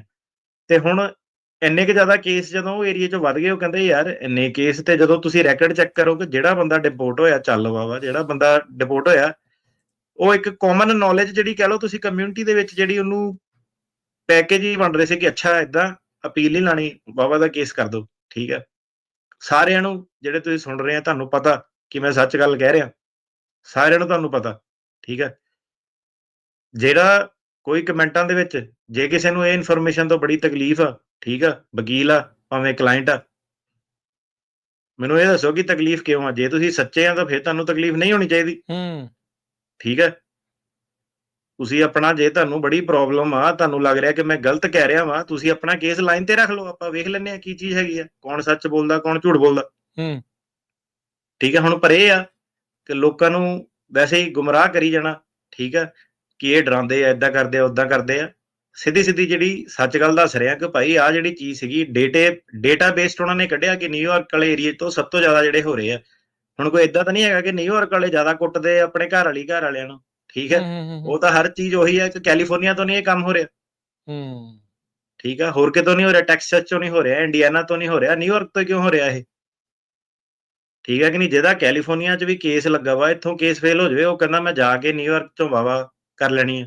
ਸੋ ਇਹ ਇਮੀਗ੍ਰੇਸ਼ਨ ਨੇ ਇੱਕ ਐਂਡ ਆਫ ਦਾ ਡੇ ਤਾਂ ਇੱਕ ਪੁਆਇੰਟ ਤੱਕ ਹੀ ਉਹ ਦੇਖੂਗੇ ਨਾ, ਜਦੋਂ ਹੁਣ ਹਜ਼ਾਰਾਂ ਦੇ ਵਿੱਚ ਹੀ ਕੇਸ ਆਈ ਜਾਣੇ ਆ, ਠੀਕ ਹੈ। ਤੇ ਪੰਜਾਬੀ ਨੇ ਅਫਰੀਕਨ ਅਮਰੀਕਨ ਨਾਲ ਵਿਆਹ ਕਰਾ ਲਿਆ, ਪੰਜਾਬੀ ਨੇ ਹਿਸਪੈਨਿਕ ਮੈਕਸੀਕਨ ਨਾਲ ਵਿਆਹ ਕਰਾ ਲਿਆ, ਥੋੜੀ ਦੇਰ ਬਾਅਦ ਉਹਨੇ ਵਾਵਾ ਫਾਈਲ ਕਰ ਦਿੱਤੀ, ਠੀਕ ਹੈ। ਅਲਟੀਮੇਟਲੀ ਉਹਨਾਂ ਨੇ ਉਹ ਵੀ ਦੇਖਣਾ ਕਿ ਯਾਰ ਇਹਨਾਂ ਦਾ ਪ੍ਰੋਫਾਈਲ ਕੀ ਹੈ, ਠੀਕ ਹੈ, ਕਿ ਇਹ ਬੰਦੇ ਜੌਬ ਕੀ ਕਰਦੇ ਆ, ਜਿਨ੍ਹਾਂ ਨੇ ਵਿਆਹ ਕਰਾਇਆ ਸੀਗਾ ਉਹਦੀ ਜੌਬ ਜਿਹੜੀ ਕੀ ਆ। ਤਾਂ ਹੁਣ ਪੈਕੇਜ ਦੇ ਵਿੱਚ ਜੇ ਏਦਾਂ ਕਿ ਹੋਮਲੈਸ ਬੰਦੇ ਨਾਲ, ਡਰੱਗੀ ਵਾਲੇ ਬੰਦੇ ਨਾਲ ਵਿਆਹ ਕਰਾ ਕੇ ਤੇ ਵਾਵਾ ਦਾ ਕੇਸ ਫਾਈਲ ਹੋਇਆ, ਤੇ ਹੋਰ ਉਹਦੇ ਵਿੱਚ ਕੀ ਐਕਸਪੈਕਟ ਇਮੀਗ੍ਰੇਸ਼ਨ ਨੇ ਕਰਨਾ। ਅਲਟੀਮੇਟਲੀ ਤਾਂ ਉਹਨਾਂ ਨੇ ਕਰੈਕ ਡਾਊਨ ਜਿਹੜਾ ਕਰਨਾ ਹੀ ਹੈ ਨਾ। ਤੇ ਉਹ ਵਾਲਾ ਸੀਗਾ ਕਿ ਬਾਈਡਨ ਉਹਨਾਂ ਦੇ ਕਾਰਜਕਾਲ ਦੇ ਵਿੱਚ ਏਦਾਂ ਦੀ ਕੋਈ ਚੀਜ਼ ਮਿਲੀ ਨਹੀਂ, ਕਰੈਕ ਡਾਊਨ ਵਗੈਰਾ। ਤੇ ਟਰੰਪ ਸਾਹਿਬ ਦੇ ਹੁਣਾਂ ਦੇ ਕੇਸ ਦੇ ਵਿੱਚ ਕੀ ਹੈ ਕਿ ਇਹ ਜਿਹੜੇ ਕਰੈਕ ਡਾਊਨ ਜਿਹੜੇ ਵੱਧ ਜਾਂਦੇ ਆ, ਠੀਕ ਹੈ। ਰਾਜ ਕਰਨ ਜੀ ਇੰਨਾ ਕੁ ਸੌਖਾ ਕੰਮ ਜਿਹੜਾ ਹੋ ਗਿਆ ਨਾ ਟਰੰਪ ਦੇ ਆਉਣ ਨਾਲ, ਰੌਲਾ ਪਾਉਣ ਵਾਲੇ ਬੜੇ ਜਿਹੜੇ ਹੁੰਦੇ ਸੀਗੇ ਸੋਸ਼ਲ ਮੀਡੀਆ ਤੇ ਇੱਧਰ ਉੱਧਰ ਡਿਸਪੀਅਰ ਹੋ ਗਏ। ਹੁਣ ਮੈਂ ਕਈ ਵਾਰੀ ਸਟਾਫ ਨੂੰ ਹੀ ਕਹਿੰਦਾ, ਮੈਂ ਦੇਖ ਲਾ ਹੁਣ ਨਹੀਂ ਕੋਈ ਰੌਲਾ ਪਾਉਂਦਾ, ਸਰਪੰਚ ਸਾਹਿਬ ਆ ਗਏ, ਉਹਨਾਂ ਨੂੰ ਪਤਾ ਹੁਣ ਡੰਡੇ ਵਾਲਾ ਬੰਦਾ ਆ ਗਿਆ ਨਾ, ਕਰ ਦੇਣੀ ਆ। ਤੇ ਉਹ ਸਾਰੇ ਜਿਹੜੇ ਹੁਣ ਸੀਗੇ ਰੌਲਾ ਰੱਪਾ ਪਾਉਣ ਵਾਲੇ ਠੰਡੇ ਪੈ ਗਏ ਕਿ ਕਿੱਦਾਂ। ਹੁਣ ਕੀ ਸੀਗਾ ਕਿ ਉਹੀ ਜਿਹੜਾ ਵਕੀਲ ਗਲਤ ਲੱਗਦਾ ਸੀਗਾ, ਠੀਕ ਆ, ਜਿਹੜੇ ਬੰਦੇ ਕਹਿੰਦੇ ਸੀ ਕਿ ਲੈ ਵੀ ਇਹਦਾ ਐਟੀਟਿਊਡ ਬੜਾ ਜ਼ਿਆਦਾ, ਇਹ ਤਾਂ ਏਦਾਂ, ਇਹ ਆਫਿਸ ਤੋਂ ਭਜਾ ਦਿੰਦਾ, ਸੇਮ ਹੁਣ ਵੈਲਿਊ ਆ ਜਾਂਦੀ ਕਿ ਨਹੀਂ ਯਾਰ ਇਹ ਸਹੀ ਆ, ਇਹ ਬਚਾਊਗਾ, ਇਹ ਪੁੱਠੇ ਸਿੱਧੇ ਕੰਮ ਨਹੀਂ ਕਰਦਾ। ਇਹ ਟੈਕਨੀਕੈਲਿਟੀ ਤੇ ਗੱਲ ਕਰੀਦੀ ਆ, ਮਤਲਬ ਭਾਵਨਾ ਦੇ ਨਾਲ ਨਹੀਂ, ਉਸ ਹਿਸਾਬ ਦਾ ਨਹੀਂ ਜਿਹੜੀ ਉਹ ਚੱਲਦਾ ਵੀ ਹਾਂ ਵੀ ਫਲੋ ਉਦਾਂ ਚੱਲ ਰਿਹਾ ਤੇ ਆਪਾਂ ਵੀ ਉਹੀ ਚੀਜ਼ ਕਰੀ ਜਾਈਏ। ਫੁੱਲ ਜ਼ੋਰ ਜਿਹੜਾ ਕਲਾਇੰਟ ਕਲੂਇੰਟ ਜਿਹੜੇ ਸਾਇਲਮ ਸੁਲਮ ਵਾਲੇ, ਫੁੱਲ ਜ਼ੋਰ ਉਹਨਾਂ ਦਾ, ਘੀਸੀਆਂ ਉਹਨਾਂ ਦੀਆਂ ਨਿਕਲਦੀਆਂ, ਫੇਰ ਉਹਨਾਂ ਦਾ ਬਿਆਨ ਜਿਹੜਾ ਨਿਕਲਦਾ, ਜਿਹੜਾ ਹੁਣ ਮੈਂ ਕਿਹਾ ਲਿਆ ਕੇ ਦਿੰਦਾ ਕਿ ਮੈਨੂੰ ਆਹ ਦੇਖੋ ਜੀ, ਮੈਂ ਇੰਟਰਪ੍ਰੇਟਰ ਤੋਂ ਲੈ ਕੇ ਆ ਗਿਆ, ਪਾੜ ਕੇ ਡਸਟਬਿਨ 'ਚ ਸ਼ੁਰੂ 'ਚ। ਮੈਂ ਕਿਹਾ ਮੈਂ ਜਾਣਾ ਹੀ ਨਹੀਂ ਕੇਸ ਤੇ, ਕਹਿੰਦਾ ਮੈਂ ਤੁਹਾਨੂੰ ਡਾਕੂਮੈਂਟ ਦੇ ਰਿਹਾ। ਮੈਂ ਕਿਹਾ ਮੈਂ ਡਾਕੂਮੈਂਟ ਏਦਾਂ ਲੈਣੇ ਨਹੀਂ, ਆ ਕੇ ਪਹਿਲਾਂ ਮੈਨੂੰ ਦੱਸ ਕਿੱਦਾਂ, ਜੇ ਮੈਂ ਕਨਵਿੰਸ ਹੋਊਂਗਾ ਫਿਰ ਕੇਸ ਜਿਹੜਾ ਅੱਗੇ ਜਾਊਗਾ, ਠੀਕ ਹੈ ਕਿ ਨਹੀਂ। ਤੇ ਕਈ ਵਾਰੀ ਉਹ ਵੀ ਹੈਗਾ ਕਿ ਉਹ ਕਹਿੰਦੇ ਲੈ ਭਾਜੀ ਤੁਹਾਡਾ ਨਾ ਆਫਿਸ ਨੂੰ ਪਸੰਦ ਨਹੀਂ ਕਰਦੇ। ਮੈਂ ਕਿਉਂ? ਕਹਿੰਦੇ ਲੋਕੀ ਚਾਹੁੰਦੇ ਕਿ ਪੱਕੀ ਪਕਾਈ ਸਾਹਮਣੇ ਦੇ ਦੇਣ। ਮੈਂ ਕਿਹਾ ਪੱਕੀ ਪਕਾਈ ਵਾਲੇ ਤਾਂ ਆਪਣੇ ਹੈ ਨਹੀਂ ਕੰਮ, ਇਹ ਤਾਂ ਮੈਂ ਕਿਹਾ ਹੁਣ ਐਥੀਕਲ ਰੂਲਸ ਰੈਗੂਲੇਸ਼ਨ ਦੇ ਹਿਸਾਬ ਨਾਲ ਇਹ ਜਿਹੜਾ ਦੇਸ਼ ਜਿਹੜਾ ਚੱਲਦਾ, ਠੀਕ ਹੈ। ਆਪਾਂ ਫੀਡ ਨਹੀਂ ਕਰਨਾ, ਮਿਹਨਤ ਤੁਹਾਨੂੰ ਆਪ ਹੀ ਕਰਨੀ ਪੈਣੀ ਆ। ਪਹਿਲਾਂ ਵਕੀਲ ਨੂੰ ਕਨਵਿੰਸ ਕਰੋ, ਫਿਰ ਜੱਜ ਸਾਹਿਬ ਤੱਕ ਫੇਰ ਪਹੁੰਚੂਗੇ। ਜਿਹੜਾ ਹੁਣ ਕੀ ਸੀਗਾ, ਹੁਣ ਹੁੰਦਾ ਕੀ ਆ, ਜਦੋਂ ਪਿਛਲੀ ਵਾਰੀ ਵੀ ਟਰੰਪ ਆਇਆ ਸੀਗਾ ਸਾਡੀ ਬੱਲੇ ਬੱਲੇ ਸੀਗੀ, ਹੁਣ ਵੀ ਆਊਗਾ, ਉਦੋਂ ਵੀ ਏਦਾਂ ਹੀ ਰਹਿਣਾ। ਕਿਉਂਕਿ ਜਦੋਂ ਟਰੰਪ ਨਹੀਂ ਵੀ ਸੀਗਾ ਉਦੋਂ ਵੀ ਤਾਂ ਕੰਮ ਉਦਾਂ ਹੀ ਚੱਲ ਰਿਹਾ ਸੀਗਾ। ਸਾਡੇ ਲਈ ਕੀ ਫਰਕ ਪਿਆ? ਕੋਈ ਫਰਕ ਨਹੀਂ ਪਿਆ, ਠੀਕ ਆ। ਸਾਡੇ ਕਲਾਇੰਟਾਂ ਲਈ ਕੀ ਫਰਕ ਪਿਆ? ਕੋਈ ਫਰਕ ਨਹੀਂ ਪਿਆ। ਪੁੱਠਾ ਸਿੱਧਾ ਕੋਈ ਕੰਮ ਕਰੀਦਾ ਹੀ ਨਹੀਂ, ਤੇ ਕਿਸੇ ਨੂੰ ਟੈਨਸ਼ਨ ਲੈਣ ਵਾਲੀ ਗੱਲ ਨਹੀਂ। ਕਲਾਇੰਟਾਂ ਨੂੰ ਖੁਦ ਨੂੰ ਜਿਹੜਾ ਪਤਾ ਵਾ, ਕਾਮਨ ਜਿਹੜੀ ਨੌਲੇਜ ਜਿਹੜੀ ਕਹਿ ਲਓ ਤੁਸੀਂ ਹੈਗੀ ਆ ਜੀ। ਹੁਣ ਜਿਹੜੇ ਬੰਦੇ ਪੁੱਠੇ ਕੰਮ ਕਰਦੇ ਸੀਗੇ, ਤੁਸੀਂ ਦੱਸੋ ਮੈਨੂੰ ਕਿ ਰਾਤੋਂ ਰਾਤ ਹੁਣ ਉਹਨਾਂ ਨੇ ਸਿੱਧਾ ਕੰਮ ਕਰਨਾ ਸ਼ੁਰੂ ਕਰ ਦੇਣਾ? ਜਿਹੜਾ ਨੂੰ ਹੁਣ ਤੁਸੀਂ ਪੈਸੇ ਪੁੱਠੇ ਚੀਜ਼ ਦੇ ਦਿੱਤੇ ਸੀਗੇ, ਹੁਣ ਉਹ ਤੁਹਾਨੂੰ ਕਹੂਗਾ ਲੈ ਮੈਂ ਸਿੱਧੇ ਤਰੀਕੇ ਨਾਲ ਕੰਮ ਕਰਨਾ। ਸੋ ਇਹ ਚੀਜ਼ ਜਿਹੜੀ ਹੁਣ ਹੈਗੀ ਹੈ, ਇਹ ਸ਼ਿਫਟ ਜਿਹੜਾ ਹੁਣ ਆ ਗਿਆ, ਜਿਹੜਾ ਮੈਂ ਕਿਹਾ ਸੀਗਾ ਕਿ ਰੋਜ਼ ਜਿਹੜੀ ਸੀਗੀ ਨਾ ਚਿਕ ਚਿਕ ਪਿਕ ਪਿਕ ਹੁੰਦੀ ਸੀਗੀ ਕਿ ਲੈ ਬਈ ਇਹ ਤਾਂ ਵਕੀਲ ਬੜਾ ਮਾਰਾ, ਸਾਨੂੰ ਕਿਤਾਬ ਪੜ੍ਹਾਤੀ ਕਾਨੂੰਨ ਦੀ, ਆਹ ਦੱਸਤਾ ਉਹ ਦੱਸਤਾ, ਐਟੀਟਿਊਡ ਦੱਸਤਾ। ਹੁਣ ਮੈਂ ਕਿਹਾ ਉਹ ਸਾਰੀ ਚੀਜ਼ ਜਿਹੜੀ ਆ, ਸਾਰੇ ਜਿਹੜੇ ਉਹ ਸੀਗੇ ਰੌਲਾ ਰੱਪਾ ਜਿਹੜਾ ਪਾਉਣ ਵਾਲੇ, ਉਹ ਠੰਡੇ ਹੋ ਗਏ ਆ ਜੀ। ਇੱਕ ਨਾ ਮੈਂ ਗੱਲ ਸੁਣਾ ਦਿੰਦਾ, ਫਿਰ ਆਪਾਂ ਕਾਲਾਂ ਵੱਲ ਨੂੰ ਜਿਹੜਾ ਉਹ ਅਟਾਰਨੀ ਟਿਰਕੇਣਾ ਜੀ ਵਧਾਂਗੇ ਬ੍ਰੇਕ ਲੈ ਕੇ। ਜਦੋਂ ਖੇਤਾਂ ਵਾਲੇ ਕਾਗਜ਼ ਬਣਦੇ ਸੀ ਨਾ, ਸਭ ਨੂੰ ਪਤਾ ਉਦੋਂ ਕੀ ਹੋਇਆ ਕੀ ਨਹੀਂ ਹੋਇਆ। ਕੋਈ ਕਿੰਨੇ ਡਾਲਰ ਲੈ ਕੇ ਕਰ ਰਿਹਾ ਸੀ, ਇੱਕ ਬੰਦਾ ਆਇਆ, ਉਹਨੇ ਜੋ ਪ੍ਰਾਈਸ ਚੱਲ ਰਿਹਾ ਸੀ ਨਾ, ਜਿੱਦਾਂ ਤੁਸੀਂ ਕਿਹਾ ਵੀ ਪੈਕੇਜ, ਉਹ ਪੈਕੇਜ ਤੋਂ ਉਹਨੇ $500-600 ਘਟਾ ਕੇ ਰੱਖਤਾ। ਉਹ ਪੇਪਰ ਲਈ ਗਿਆ ਪੈਸੇ, ਪੇਪਰ ਉਹਨਾਂ ਨੂੰ ਦੇਈ ਗਿਆ। ਫਿਰ ਇੱਕ ਦਿਨ ਉਹਨੇ ਸਾਰਿਆਂ ਨੂੰ ਮੈਸੇਜ ਕਰਤਾ, ਸਾਰਿਆਂ ਦੇ ਫੋਨ ਨੰਬਰ ਸੀ, ਸਾਰਿਆਂ ਨੂੰ ਮੈਸੇਜ ਕਰਤਾ ਵੀ ਇੰਨੀ ਤਰੀਕ ਨੂੰ ਇੰਨੇ ਵਜੇ ਇੱਥੇ ਤੁਹਾਡੇ ਵਰਕ ਪਰਮਿਟ ਆ ਰਹੇ ਆ, ਤੁਸੀਂ ਆ ਜਿਓ ਸਾਰੇ ਜਾਣੇ। ਉਹ ਬੰਦੇ ਉੱਥੇ ਹੋ ਗਏ ਇਕੱਠੇ ਵੀ ਆ ਗਏ। ਉਹ ਜਾਂਦਿਆਂ ਨੂੰ ਆਈਸ ਵਾਲੇ ਖੜੇ ਸੀਗੇ, ਕਹਿੰਦੇ ਆਓ ਜੀ ਫਿਰ ਤੁਹਾਨੂੰ ਹੁਣ ਨਾਲ ਹੀ ਲੈ ਚੱਲਦੇ ਆ। ਉਹ ਬੰਦਾ ਸਟਿੰਗ ਆਪਰੇਸ਼ਨ ਕਰ ਰਿਹਾ ਸੀ। ਇਸ ਤਰੀਕੇ ਦੇ ਨਾਲ ਬੰਦੇ ਆ, ਉਹਨਾਂ ਨੇ ਪੂਰੀ ਤਰ੍ਹਾਂ ਜਿਹੜੇ ਆ ਉਹ ਆਪਣੀ ਦੇ ਵਿੱਚ ਜਿਹੜੇ ਉਹ ਚੰਗਲ ਦੇ ਵਿੱਚ ਜਿਹੜੇ ਉਹ ਫਸਾ ਲਏ। ਸੋ ਜਿੱਦਾਂ ਤੁਸੀਂ ਕਹਿ ਰਹੇ ਸੀ ਨੀ ਵੀ ਪਤਾ ਨਹੀਂ ਕਿਉਂ ਨਹੀਂ ਨੋਟਿਸ ਲੈ ਰਹੇ, ਸੋ ਏਦਾਂ ਨਾ ਹੋਵੇ ਵੀ ਹੁਣ ਇੱਕ ਵਾਰੀ ਉਹਨਾਂ ਨੂੰ ਜਿੱਦਣ ਦੇਣਾ ਆ, ਆਜੋ ਗ੍ਰੀਨ ਕਾਰਡ ਤੁਹਾਡਾ ਆ ਗਿਆ, ਤੁਹਾਨੂੰ ਦਿੰਨੇ ਆ ਗ੍ਰੀਨ ਕਾਰਡ, ਜਾਂ ਤੁਹਾਡਾ ਆ ਗਿਆ ਵਰਕ ਪਰਮਿਟ ਤੁਹਾਨੂੰ ਦਿੰਨੇ ਆ, ਤੇ ਉਦਣ ਉੱਥੇ ਉਹਨਾਂ ਨੂੰ ਬੱਸ ਚ ਪਾ ਕੇ ਤੇ ਉਹ ਪਰੇ ਜਿਹੜਾ ਉਹ ਖੜਿਆ ਹੋਵੇ। ਏਦਾਂ ਦੀ ਜਿਹੜੀ ਇੱਕ ਗੱਲ ਮੈਂ W2 ਵਾਲੇ ਦੇ ਨਾਲ H1 ਵਾਲੇ ਦੀ ਮੈਂ ਤੁਹਾਨੂੰ ਦੱਸ ਦਿੰਦਾ ਆ। ਇੱਕ ਬੀਬੀ ਸੀ, ਉਹ ਇੱਥੇ H1 ਦੇ ਉੱਤੇ ਆਈ, ਕਿਸੇ ਕੰਪਨੀ ਦੇ ਨਾਲ ਕੰਮ ਕਰਦੀ ਸੀ। ਉਹਨੇ ਸਾਈਡ ਦੇ ਉੱਤੇ ਇੱਕ ਹੋਰ ਕੰਮ ਕਰਨਾ ਸ਼ੁਰੂ ਕਰ ਲਿਆ। ਉਹਨੇ 2 W2 ਦੇ ਉੱਤੇ ਕੰਮ ਜਿਹੜਾ ਉਹ ਚੱਲ ਰਿਹਾ। ਉਹ ਜਿੱਦਣ ਹੀ ਉਹਨਾਂ ਨੂੰ ਪਤਾ ਲੱਗਾ, ਉਹ ਬੀਬੀ ਨੂੰ ਉਹਨਾਂ ਨੇ ਗੱਲ ਨਹੀਂ ਕੀਤੀ, ਸਿੱਧੀ ਗੱਡੀ 'ਚ ਪਾਇਆ, ਏਅਰਪੋਰਟ ਤੇ ਲੈ ਗਏ ਤੇ ਜਹਾਜ਼ ਤੇ ਪਾ ਕੇ ਨਾਲ ਦੇ ਨਾਲ ਡਿਪੋਰਟ ਕਰਤੀ। ਸੋ ਸਖਤੀ ਜਿਹੜੀ ਆ ਜੇ ਕਰਨ ਤੇ ਆ ਜਾਣ ਤਾਂ ਫਿਰ ਭਾਈ ਇਦਾਂ ਵੀ ਜਿਹੜਾ ਉਹ ਹੋ ਸਕਦਾ। ਇਹ ਕੋਈ ਡਰਾਉਣ ਵਾਲੀ ਗੱਲ ਨਹੀਂ ਆ, ਰਿਐਲਿਟੀ ਤੁਹਾਨੂੰ ਭਾਈ ਦੱਸ ਰਹੇ ਆ। ਇਹ ਚੀਜ਼ਾਂ ਹੋ ਜਾਂਦੀਆਂ ਰਹੀਆਂ, ਹੁੰਦੀਆਂ ਰਹੀਆਂ, ਤੇ ਗਾਂ ਵੀ ਜਿਹੜੀਆਂ ਉਹ ਹੋ ਸਕਦੀਆਂ ਹੈਗੀਆਂ। ਅੱਛਾ, ਤੇ ਤੁਸੀਂ ਇੱਕ ਚੀਜ਼ ਜਿਹੜੀ ਸ਼ੁਰੂਆਤ 'ਚ ਮੈਂਸ਼ਨ ਕੀਤੀ ਸੀ, ਇੰਟਰਵਿਊ ਕਰਨੀ ਸ਼ੁਰੂ ਕਰਨੀ ਆ, ਇਹ ਚੇਂਜ ਦਾ ਮਤਲਬ ਕੀ ਹੈ? ਇਹਦਾ ਮਕਸਦ ਕੀ ਉਹਨਾਂ ਦੇ ਪਿੱਛੇ? ਤੇ ਜਿਹੜੀ ਵਾਹਵਾ ਦੇ ਕੇਸ ਦੇ ਵਿੱਚ ਇੰਟਰਵਿਊ ਵਾਲੀ ਗੱਲ ਆ, ਇਹਦਾ ਮਤਲਬ ਕੀ ਹੈਗਾ? ਇਹਦਾ ਮਤਲਬ ਇਹ ਹੈਗਾ ਕਿ ਹੁਣ ਆਪਾਂ ਤਾਂ ਅੰਦਾਜ਼ੇ ਲਾ ਸਕਦੇ ਹਾਂ ਕਿ ਕੀ ਇਹਨਾਂ ਨੇ ਕਰਨਾ। ਠੀਕ ਹੈ, ਹੁਣ ਜਿਹੜੇ ਪੈਕੇਜ ਵਾਲੇ ਆਬਵੀਅਸਲੀ ਜ਼ਾਹਰ ਜੀ ਗੱਲ ਆ ਕਿ ਜ਼ਿਆਦਾਤਰ ਉਹ ਨਾਲ ਨਹੀਂ ਰਹਿੰਦੇ ਹੋਣਗੇ, ਜਾਂ ਜੇ ਨਾਲ ਰਹਿੰਦੇ ਵੀ ਹੋਣਗੇ ਕਿਸੇ ਨੇ ਵੀ ਬੋਦਰ ਨਹੀਂ ਕਰਨਾ ਕਿ ਕੀ ਚੀਜ਼ ਹੈ, ਫੈਕਟਸ ਕੀ ਹੈ, ਹਨਾ। ਤੇ ਕਾਫੀ ਸਾਰੇ ਕੇਸ ਹੋ ਸਕਦਾ ਕਿ ਇਦਾਂ ਦੇ ਵੀ ਹੁਣ ਕਦੀ ਉਹ ਇੱਕ ਘਰ 'ਚ ਰਹੇ ਹੀ ਨਹੀਂ ਤੇ ਝੂਠੇ ਕੇਸ ਜਿਹੜੇ ਫਰਜ਼ੀ ਜਿਹੜੇ ਫਾਈਲ ਕਰਤੇ ਆ, ਕਿਉਂਕਿ ਇੰਟਰਵਿਊ ਨਹੀਂ ਹੁੰਦੀ ਸੀਗੀ ਕਿਸੇ ਕਿਸਮ ਦੀ। ਹੁਣ ਜਦੋਂ ਇੰਟਰਵਿਊ ਹੋਣੀ ਸ਼ੁਰੂ ਹੋ ਗਈ ਤੇ ਪੂਰਾ ਪੁੱਛੂਗੇ ਕਿ ਭਾਈ ਤੂੰ ਕਿੱਥੇ ਮਿਲਿਆ ਸੀਗਾ, ਠੀਕ ਹੈ, ਕਿੰਨੀ ਦੇਰ ਤੁਹਾਡਾ ਰਿਲੇਸ਼ਨ ਚੱਲਿਆ, ਕਿੱਦਾਂ ਤੁਹਾਡੀ ਮੁਲਾਕਾਤ ਹੋਈ, ਜਿਹੜੀ ਵਿਆਹ ਵਾਲੀ ਆਪਣੀ ਜਿਹੜੀ ਇੰਟਰਵਿਊ ਹੁੰਦੀ ਹੈ, ਠੀਕ ਹੈ, ਕੁੜੀ ਦੇ ਘਰ ਦੇ ਕਿੱਥੇ ਆ, ਤੇਰੇ ਘਰ ਦੇ ਕਿੱਥੇ ਆ, ਤੁਹਾਡੀਆਂ ਫੋਟੋਆਂ ਕਿੱਥੇ ਆ, ਤੁਸੀਂ ਕਦੀ ਦੱਸਿਆ ਸੀਗਾ ਘਰਦਿਆਂ ਨੂੰ ਕਿ ਵਿਆਹ ਹੋਇਆ, ਠੀਕ ਆ, ਤੇ ਲੜਾਈ ਝਗੜਾ ਕਿਉਂ ਹੋ ਗਿਆ, ਪੁਲਿਸ ਨੂੰ ਕਿਉਂ ਨਹੀਂ ਕਾਲ ਕੀਤਾ। ਕਈ ਸਾਰੀਆਂ ਚੀਜ਼ਾਂ ਜਿਹੜੀਆਂ ਵਿੱਚੋਂ ਪੁੱਛੀਆਂ ਜਾ ਸਕਦੀਆਂ, ਜਿਹੜਾ ਕੋਈ ਪਤਾ ਕਰਨਾ ਔਖਾ ਕਿ ਬੰਦਾ ਝੂਠ ਬੋਲਦਾ ਕਿ ਸੱਚ ਬੋਲਦਾ। ਜੀ ਜੀ। ਹੁਣ ਜਿਹੜਾ ਬੰਦਾ ਕਹਿੰਦਾ ਕਿ ਭਾਈ ਮੈਨੂੰ ਤਾਂ ਇੰਗਲਿਸ਼ ਨਹੀਂ ਆਉਂਦੀ, ਠੀਕ ਹੈ, ਜਿੱਦਾਂ ਉਹ ਕਹਿੰਦਾ ਕਿ 70 ਸਾਲ ਦੇ ਬੰਦੇ ਦਾ ਵਿਆਹ ਕਰਾਤਾ, ਤੇ ਉਹ ਬੰਦੇ ਨੂੰ ਜੇ ਇੰਗਲਿਸ਼ ਨਹੀਂ ਆਉਂਦੀ ਕਿ ਤੂੰ ਭਾਈ ਆਪਣੀ ਜਿਹੜੀ ਸਪਾਊਸ ਸੀਗੀ ਉਹਨਾਂ ਕਮਿਊਨੀਕੇਟ ਕਿੱਦਾਂ ਕੀਤਾ, ਤੂੰ ਪ੍ਰਪੋਜ਼ ਕਿੱਦਾਂ ਕੀਤਾ ਉਹਨੂੰ, ਤੂੰ ਤਾਂ ਲਿਖ ਰਿਹਾ ਕਿ ਤੈਨੂੰ ਇੰਗਲਿਸ਼ ਆਉਂਦੀ ਨਹੀਂ। ਤੇ ਜਦੋਂ ਤੈਨੂੰ ਪੁੱਛ ਵੀ ਰਹੇ ਆ ਕਿ ਤੂੰ ਬੇਸਿਕ ਇੰਗਲਿਸ਼ ਨਹੀਂ ਬੋਲ ਸਕਦਾ, ਤੂੰ ਅਮਰੀਕਨ ਸਿਟੀਜ਼ਨ ਨਾਲ ਵਿਆਹ ਕਿੱਦਾਂ ਕਰਾਇਆ ਪਹਿਲਾਂ ਟੂ ਬਿਗਨ ਵਿਦ। ਮੈਂ ਕਿਹਾ ਹੁਣ ਜਦੋਂ ਬੇਸਿਕ ਜਿਹੀ ਇੰਟਰਵਿਊ ਪਾਉਗੇ, ਉਹ ਤਾਂ ਮੈਂ ਕਿਹਾ ਹੁਣ ਕਾਫੀ ਸਾਰੇ ਲੋਕੀ ਜਿਹੜੇ ਉੱਥੇ ਐਕਸਪੋਜ਼ ਹੋ ਜੂਗੇ ਕਿ ਇਹ ਸਭ ਕੁਝ ਜਿਹੜਾ ਫਰਾਡ ਵਾਲਾ ਸਿਸਟਮ ਜਿਹੜਾ ਚੱਲ ਰਿਹਾ। ਜੀ ਜੀ, ਬਿਲਕੁਲ। ਫਰਾਡ ਨੂੰ ਇਹ ਬਹੁਤ ਗੰਭੀਰਤਾ ਨਾਲ ਲੈਂਦੇ ਆ, ਕਈ ਵਾਰੀ ਦੇਰ ਨਾਲ ਉਹਦੇ ਮਗਰ ਆਉਂਦੇ ਆ, ਪਰ ਜਦੋਂ ਆਉਂਦੇ ਆ ਤੇ ਫਿਰ ਨੱਕ ਨਾਲ ਲੀਕਾਂ ਕਢਾਉਣ ਵਾਲੀ ਗੱਲ ਜਿਹੜੀ ਉਹ ਕਰ ਦਿੰਦੇ ਆ। ਸੋ ਭਾਈ ਬਚੋ ਜਿੰਨਾ ਬਚ ਸਕਦੇ ਆ, ਜਿੱਦਾਂ ਇੱਕ ਡਾਇਲੋਗ ਨਹੀਂ ਮੂਵੀ ਦਾ, ਬਚੋ ਜਿੰਨਾ ਬਚ ਹੁੰਦਾ ਆ, ਉਹ ਚੀਜ਼ ਦੇ ਉੱਤੇ ਜਿਹੜਾ ਉਹ ਧਿਆਨ ਜਿਹੜਾ ਉਹ ਦਿਓ। ਟਨੀ ਟਰਕਿਆਣਾ ਜੀ, ਲੈ ਲਈ ਆਪਾਂ ਇੱਥੇ ਇੱਕ ਛੋਟੀ ਜਿਹੀ ਬ੍ਰੇਕ, ਤੇ ਬ੍ਰੇਕ ਤੋਂ ਬਾਅਦ ਆਪਾਂ ਮੁੜਦੇ ਹਾਂ ਜੀ ਫਿਰ ਵਾਪਸ, ਤੇ ਦਰਸ਼ਕੋ ਤੇ ਸਰੋਤਿਓ ਜੁੜਦੇ ਆ ਫਿਰ, ਤੇ ਕਾਲਾਂ ਦਾ ਸਿਲਸਿਲਾ ਆਪਾਂ ਕਰਾਂਗੇ ਸ਼ੁਰੂ। ਕਾਲ ਕਰਨ ਦੇ ਲਈ ਸਟੂਡੀਓ ਦਾ ਨੰਬਰ ਹੈ ਜੀ 408272 5200, 4082725200। ਮਿਲਦੇ ਆ ਇੱਕ ਬ੍ਰੇਕ ਤੋਂ ਬਾਅਦ।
ब्रेक तो बाद एक फिर आप सबका स्वागत है। इस वक्त प्रोग्राम चल रहा है जी इस टाइम अपडेट ਇਮੀਗ੍ਰੇਸ਼ਨ ਜੁੜੇ ਹੋਏ ਨੇ ਆਪਣੇ ਨਾਲ ਯੂਐਸ ਇਮੀਗ੍ਰੇਸ਼ਨ ਦੇ ਅਟਾਰਨੀ ਜੀ ਟਿਰਕੇਣਾ ਜੀ। ਅਟਾਰਨੀ ਟਿਰਕੇਣਾ ਜੀ, ਜੀ ਆਇਆਂ ਨੂੰ ਇੱਕ ਵਾਰੀ ਫਿਰ ਸਵਾਗਤ ਹੈ ਜੀ। ਸਤਿ ਸ੍ਰੀ ਅਕਾਲ।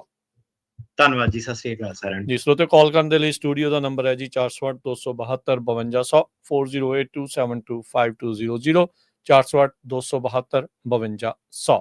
ਆਪਣੇ ਕਾਲਰਸ ਨਾਲ ਜੁੜ ਰਹੇ ਆਪਾਂ ਉਹਨਾਂ ਨੂੰ ਜਿਹੜਾ ਉਹ ਜੋੜਦੇ ਆ। ਜਸਵੰਤ ਜੀ ਸਤਿ ਸ੍ਰੀ ਅਕਾਲ ਜੀ।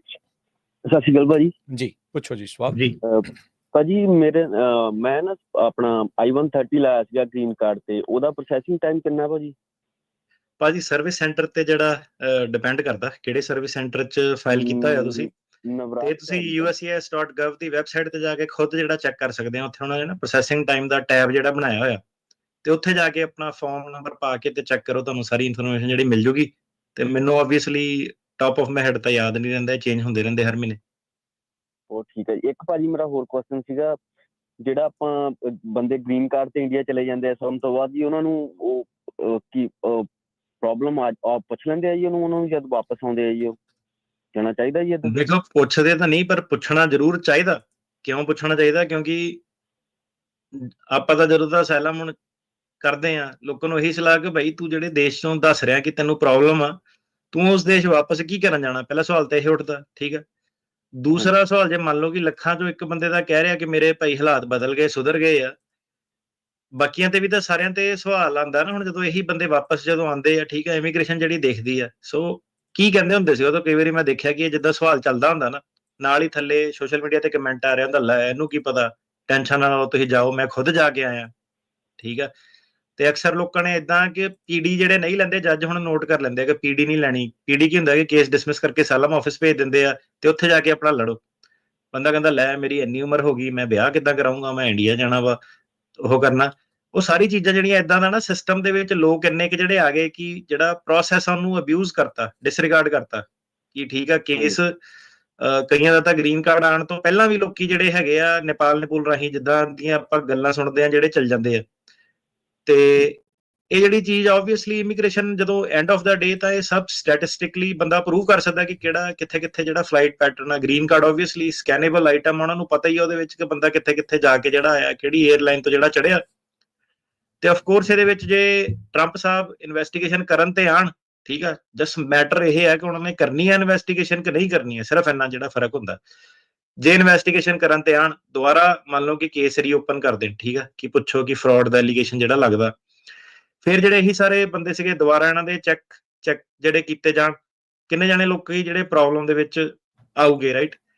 ਦੂਸਰੀਆਂ ਗੱਲਾਂ, ਜਿਹੜੇ ਹਸਪਤਾਲਾਂ ਦੇ ਮੈਡੀਕਲ ਰਿਕਾਰਡ ਜਿਹੜੇ ਹੈਗੇ ਆ, ਉਹਨਾਂ ਦੇ ਜਿਹੜੇ ਢਾਂਚੇ ਆ ਹਸਪਤਾਲਾਂ ਦੇ, ਹੁਣ ਕਈ ਵਾਰੀ ਵੇਖੀਦਾ ਕਿ ਉਹਨਾਂ ਦੇ ਕੀ ਦੇਖਿਆ ਜਿਹਾ ਲੱਗ ਰਿਹਾ ਕਿਤੋਂ, ਤੇ ਸੇਮ ਕੋਈ ਸੰਜੀਵਨੀ ਹਸਪਤਾਲ ਆ ਉਹ ਦੇਈ ਜਾਂਦਾ। ਹੁਣ ਪਤਾ ਨਹੀਂ ਹਸਪਤਾਲ ਐਗਜ਼ਿਸਟ ਵੀ ਕਰਦਾ, ਡਾਕਟਰਾਂ ਦੀਆਂ ਲੈਟਰਾਂ ਉਹਦੇ ਵਿੱਚ ਟਾਈਪੋ, ਠੀਕ ਹੈ। ਕਈ ਵਾਰੀ ਕੇਸ ਦੇਖੀਦਾ ਉਹ ਕਹਿੰਦਾ ਜਿਹੜਾ ਪੰਜਾਬ ਦੇ ਵਿੱਚ ਡਾਕਟਰ ਨੇ ਲੈਟਰ ਲਿਖੀ ਸੀ ਉਹਦਾ ਢਾਂਚਾ ਤੇ ਜਿਹੜਾ ਹਰਿਆਣੇ ਦੀ ਲੈਟਰ ਉਹਦਾ ਸੇਮ। ਸੋ ਇਦਾਂ ਦੇ ਕਈ ਚੀਜ਼ਾਂ ਇਹਨਾਂ ਨੂੰ ਕਰੈਕ ਡਾਊਨ ਆਫ ਕੋਰਸ ਇਹਨਾਂ ਨੂੰ ਕਰਨਾ ਚਾਹੀਦਾ ਕਿ ਜਿਹੜੀ ਹੁਣ ਆ ਇਦਾਂ ਦੀਆਂ ਚੀਜ਼ਾਂ ਜਿਹੜੀਆਂ ਹੈਗੀਆਂ। ਤੇ ਜਿਹੜਾ ਤੁਹਾਡਾ ਸਵਾਲ ਆ, ਲੌਂਗ ਸਟੋਰੀ ਸ਼ਾਰਟ ਇਹ ਹੈਗੀ ਹੈ ਕਿ ਜਿਹੜਾ ਗ੍ਰੀਨ ਕਾਰਡ ਜਿਹਨੂੰ ਮਿਲਿਆ ਵਾ, ਉਹ ਸਵਾਲ ਪੁੱਛਣਾ ਚਾਹੀਦਾ ਉਤੋਂ ਕਿ ਬਈ ਤੂੰ ਤਾਂ ਖਤਰਾ ਕਲੇਮ ਕਰ ਰਿਹਾ, ਤੂੰ ਕੀ ਕਰਨ ਜਾ ਰਿਹਾ ਉੱਥੇ।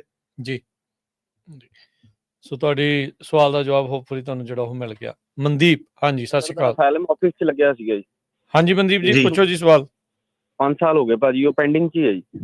ਅਸਾਈਲਮ ਆਫਿਸ 'ਚ ਹੀ ਜਿਹੜਾ, ਹਾਂਜੀ ਸੌਰੀ, ਜਿਹੜਾ ਅਸਾਈਲਮ ਆਫਿਸ ਵਾਲਾ ਕੇਸ ਹੁੰਦਾ ਨਾ, ਉਹਨੂੰ ਤੁਹਾਨੂੰ ਇੱਕ ਤਾਂ ਤੁਸੀਂ ਆਪਣੇ ਲੈਵਲ ਤੇ ਐਕਸਪੀਡਾਈਟ ਦੀ ਰਿਕੁਐਸਟ ਜਿਹੜੀ ਕਰ ਸਕਦੇ ਆ, ਠੀਕ ਹੈ। ਤੇ ਦੂਸਰੀ ਗੱਲ ਇਹ ਹੈ ਕਿ ਜੇ ਨਹੀਂ ਉਹ ਤੁਹਾਡੀ ਰਿਕੁਐਸਟ ਆਨਰ ਕਰਦੇ ਆ ਤਾਂ ਤੁਸੀਂ ਲਾਅ ਸੂਟ ਕਰ ਸਕਦੇ ਆ ਕਿ ਛੇਤੀ ਜਿਹੜੀ ਤਰੀਕ ਆਵੇ। ਠੀਕ ਹੈ ਭਾਜੀ, ਥੈਂਕ ਯੂ ਭਾਜੀ, ਥੈਂਕ ਯੂ ਵੈਰੀ ਮਚ ਜੀ। ਇੱਕ ਪੁੱਛ ਰਹੇ ਨੇ ਵੀ ਉਹਨਾਂ ਦੀ ਇਨ ਪਰਸਨ ਹੀਅਰਿੰਗ ਆ, ਕਹਿੰਦੇ ਵੀ ਮੈਂ ਕੱਲਾ ਜਾਵਾਂਗਾ ਕੋਰਟ 'ਚ ਜਾਂ ਮੇਰਾ ਲਾਇਰ ਵੀ ਜਿਹੜਾ ਨਾਲ ਜਾਊਗਾ? ਇਨ ਪਰਸਨ, ਹੁਣ ਸਾਡੀ ਜੇ ਇਨ ਪਰਸਨ ਹੁੰਦੀ ਹੈ ਤੇ ਵਕੀਲ ਦੀ ਵੈਬਐਕਸ ਹੁੰਦੀ ਹੈ। ਮੈਂ ਤਾਂ ਵੈਬਐਕਸ ਪਸੰਦ ਕਰੂੰਗਾ, ਕਿਉਂਕਿ ਇੱਕ ਤੋਂ ਬਾਅਦ ਦੂਜਾ ਕੇਸ ਜਿਹੜਾ ਮੈਨੇਜ ਸੌਖਾ ਹੋ ਜਾਂਦਾ, ਆਣ ਜਾਣ 'ਚ ਬੜਾ ਟਾਈਮ ਖਰਾਬ ਹੁੰਦਾ। ਤੇ ਜਿਹੜਾ ਰਿਸਪੋਂਡੈਂਟ ਹੁੰਦਾ, ਕਲਾਇੰਟ ਜਿਹਦਾ ਖੁਦ ਦਾ ਕੇਸ ਹੁੰਦਾ, ਉਹਨੂੰ ਜੇ ਜੱਜ ਨੇ ਇਨ ਪਰਸਨ ਬੁਲਾਇਆ ਤਾਂ ਉਹਨੂੰ ਬਿਲਕੁਲ ਜਾਣਾ ਪੈਣਾ। ਠੀਕ ਹੈ ਜੀ। ਅਗਲੇ ਕਾਲਰ ਨੇ, ਵਕੀਲ ਨੇ ਕਿਹੜਾ ਨਾਲੇ ਉੱਥੇ ਹੱਥ ਫੜ ਕੇ ਬਹਿਣਾ ਵਾ, ਵਕੀਲ ਨੇ ਆਪਣੀ ਜਿਹੜੀ ਲੀਗਲ ਆਰਗੂਮੈਂਟ ਦੇਣੀ ਆ ਵੈਬਐਕਸ ਤੇ ਵੀ ਉਹੀ ਆ ਤੇ ਇਨ ਪਰਸਨ ਦੇ ਵਿੱਚ ਵੀ ਉਹੀ ਆ। WebEx ਤੇ ਇਹ ਹੈ ਕਿ ਥੋੜਾ ਜਿਹਾ ਇੱਕ ਕਨਵੀਨੀਅੰਟ ਹੋ ਜਾਂਦਾ, ਆਉਣ ਜਾਣ ਦਾ ਜਿਹੜਾ ਬੰਦੇ ਦਾ ਟਾਈਮ ਬਚ ਜਾਂਦਾ। ਠੀਕ ਹੈ, ਜੇ ਹੁਣ ਤੁਹਾਡਾ ਇੱਕ ਕੇਸ ਕੌਂਕਰਡ 'ਚ ਲੱਗਾ ਸਵੇਰ ਨੂੰ ਤੇ ਦੁਪਹਿਰ ਵਾਲਾ ਸੈਨ ਫਰਾਂਸਿਸਕੋ 'ਚ ਲੱਗਾ, ਇਨ ਪਰਸਨ 'ਚ ਤੁਸੀਂ ਕਰ ਹੀ ਨਹੀਂ ਸਕਦੇ ਹੋ, ਕਿਉਂਕਿ 1 ਘੰਟੇ 'ਚ ਤੁਸੀਂ ਪਹੁੰਚ ਹੀ ਨਹੀਂ ਸਕਦੇ ਕੌਂਕਰਡ ਤੋਂ ਸੈਨ ਫਰਾਂਸਿਸਕੋ। ਸੋ ਇਹਦਾ ਮਤਲਬ ਹੈਲੀਕਾਪਟਰ ਦੀ ਲੋੜ ਆ। ਹੈਲੀਕਾਪਟਰ ਦੀ ਲੋੜ ਉਹ ਭਾਜੀ ਉਹ ਬਹਿ ਗਿਆ, ਉਹਦਾ ਖਰਚਾ ਸਾਨੂੰ ਜਿਹੜਾ ਪਲੇਨ ਦੀ ਟਿਕਟ ਆ ਉਹਦਾ ਬੜਾ ਮਸਾ ਲੈਣਾ ਪੈਂਦਾ ਕਲਾਇੰਟ ਤੋਂ। ਕੀ ਕਰਦੇ, ਉਹਨੇ ਕਹਿੰਦਾ ਲੈ ਵਕੀਲੇ ਮੈਨੂੰ ਲੁੱਟ ਲਿਆ। ਮੈਂ ਕਿਹਾ ਆਹ ਦੇਖ ਮਾਮਾ ਬਿੱਲ ਆਇਆ ਪਿਆ 에ਅਰਲਾਈਨ ਟਿਕਟ ਦਾ ਤੇ ਹੋਟਲ ਦਾ, ਲੈ ਭਾਜੀ ਇਹ ਤਾਂ ਤੁਹਾਨੂੰ ਹੁਣ ਦੇਣਾ ਪੈਣਾ। ਮੈਂ ਕਿਹਾ ਹੁਣ ਤੇਰੀ 4 ਵਾਰੀ ਉਹਨਾਂ ਨੇ ਪਵਾਤੀ ਜੇ ਕਰਕੇ, ਮੈਂ ਤਾਂ ਹੁਣ 5 ਵਾਰੀ ਫਲਾਈਟ ਟਿਕਟਾਂ ਲਵਾਂ, 5 ਵਾਰੀ ਉਹ ਲਵਾਂ ਹਨਾ। ਮੈਂ ਕਿਹਾ ਸਿੰਪਲ ਜਿਹੜਾ ਮੈਥ ਆ ਹੈਲੀਕਾਪਟਰ ਦਾ ਤਾਂ ਬੜੀ ਦੂਰ ਦੀ ਗੱਲ ਹੋ ਜਾਣੀ ਫਿਰ ਜੀ। ਠੀਕ ਹੈ ਜੀ, ਹਾਂਜੀ ਜੀ। ਜਸਵੰਤ ਜੀ। ਹਾਂਜੀ ਭਾਜੀ ਮੇਰੀ ਹੋ ਗਈ ਜੀ ਗੱਲ। ਹੋ ਗਈ, ਚਲੋ ਥੈਂਕ ਯੂ ਜੀ, ਮਿਹਰਬਾਨੀ, ਸ਼ੁਕਰੀਆ ਜੀ। ਆਪਣੇ ਅਰਜਨ ਜੀ। ਹਾਂਜੀ ਸਤਿ ਸ਼੍ਰੀ ਅਕਾਲ ਦੋਨਾਂ ਵੀਰਾਂ ਨੂੰ ਜੀ। ਸਤਿ ਸ਼੍ਰੀ ਅਕਾਲ ਜੀ। ਮੈਂ ਨਾ ਰਿਫਿਊਜੀ ਦੀ ਇੰਟਰਵਿਊ ਹੋਈ ਸੀ, ਰਿਫਿਊਜੀ ਕੇਸ ਲਾਉਣ ਤੋਂ ਬਾਅਦ, ਜਿਹੜਾ ਗ੍ਰੀਨ ਕਾਰਡ ਲਾਉਣ ਤੋਂ ਬਾਅਦ ਦੁਬਾਰਾ ਇੰਡੀਆ ਆਈ। ਉਹ ਮੈਨੂੰ 1.5 ਮਹੀਨਾ ਹੋ ਗਿਆ ਤੇ ਮੈਂ ਉਹਨਾਂ ਨੂੰ ਆਪਣਾ ਈਮੇਲ ਵੀ ਪਾਈ ਸੀ ਤੇ ਉਹਦਾ ਕੋਈ ਰਿਸਪੌਂਸ ਨਹੀਂ ਆਇਆ। ਤੇ ਫਿਰ ਮੈਂ ਫੋਨ ਵੀ ਲਾਇਆ ਮਹੀਨਾ ਕੁ ਪਹਿਲਾਂ ਨਾ, ਉਹ ਕਹਿੰਦੇ ਤੁਸੀਂ ਇਨਕੁਆਇਰੀ ਕਰ ਨਹੀਂ ਸਕਦੇ 2026 ਤੱਕ, ਤੇ ਮੇਰਾ 2023 'ਚ ਲੱਗਾ ਸੀ ਕੇਸ। ਮੈਂ ਕਿਹਾ ਨਹੀਂ, ਮੈਨੂੰ ਇੰਟਰਵਿਊ 120 ਦਿਨ ਤੋਂ ਉੱਪਰ ਹੋ ਗਿਆ, ਜਿੱਦਾਂ ਜ਼ਿਆਦਾ ਟਾਈਮ ਹੋ ਗਿਆ, 180 ਦਿਨ ਹੋ ਗਏ। ਉਹਨਾਂ ਨੇ ਕੁਛ ਨਹੀਂ ਦੱਸਿਆ ਹੈਗਾ, ਕਹਿੰਦੇ ਨਹੀਂ ਤੁਸੀਂ ਇਨਕੁਆਇਰੀ ਨਹੀਂ ਪਾ ਸਕਦੇ 2026 ਤੱਕ। ਤੁਹਾਡੇ ਸਾਹਮਣੇ ਕੀ ਕੀਤਾ ਜਾਵੇ ਭਾਜੀ? ਇਹ ਤਾਂ 3 ਸਾਲ ਲੋਕਾਂ ਨੂੰ ਹੋ ਗਏ ਮੇਰਾ ਵੀਰ, ਜਿਹਨਾਂ ਦੇ ਕੇਸ ਪੈਂਡਿੰਗ ਆ। ਤੁਹਾਨੂੰ ਤਾਂ ਜੇ ਤੁਸੀਂ ਕਹਿੰਦੇ 3 ਮਹੀਨੇ ਹੋਏ ਆ, 3 ਸਾਲ ਲੋਕਾਂ ਦੇ ਜਿਹੜੇ ਡਿਸੀਜਨ ਜਿਹੜੇ ਪੈਂਡਿੰਗ ਤੇ ਆ।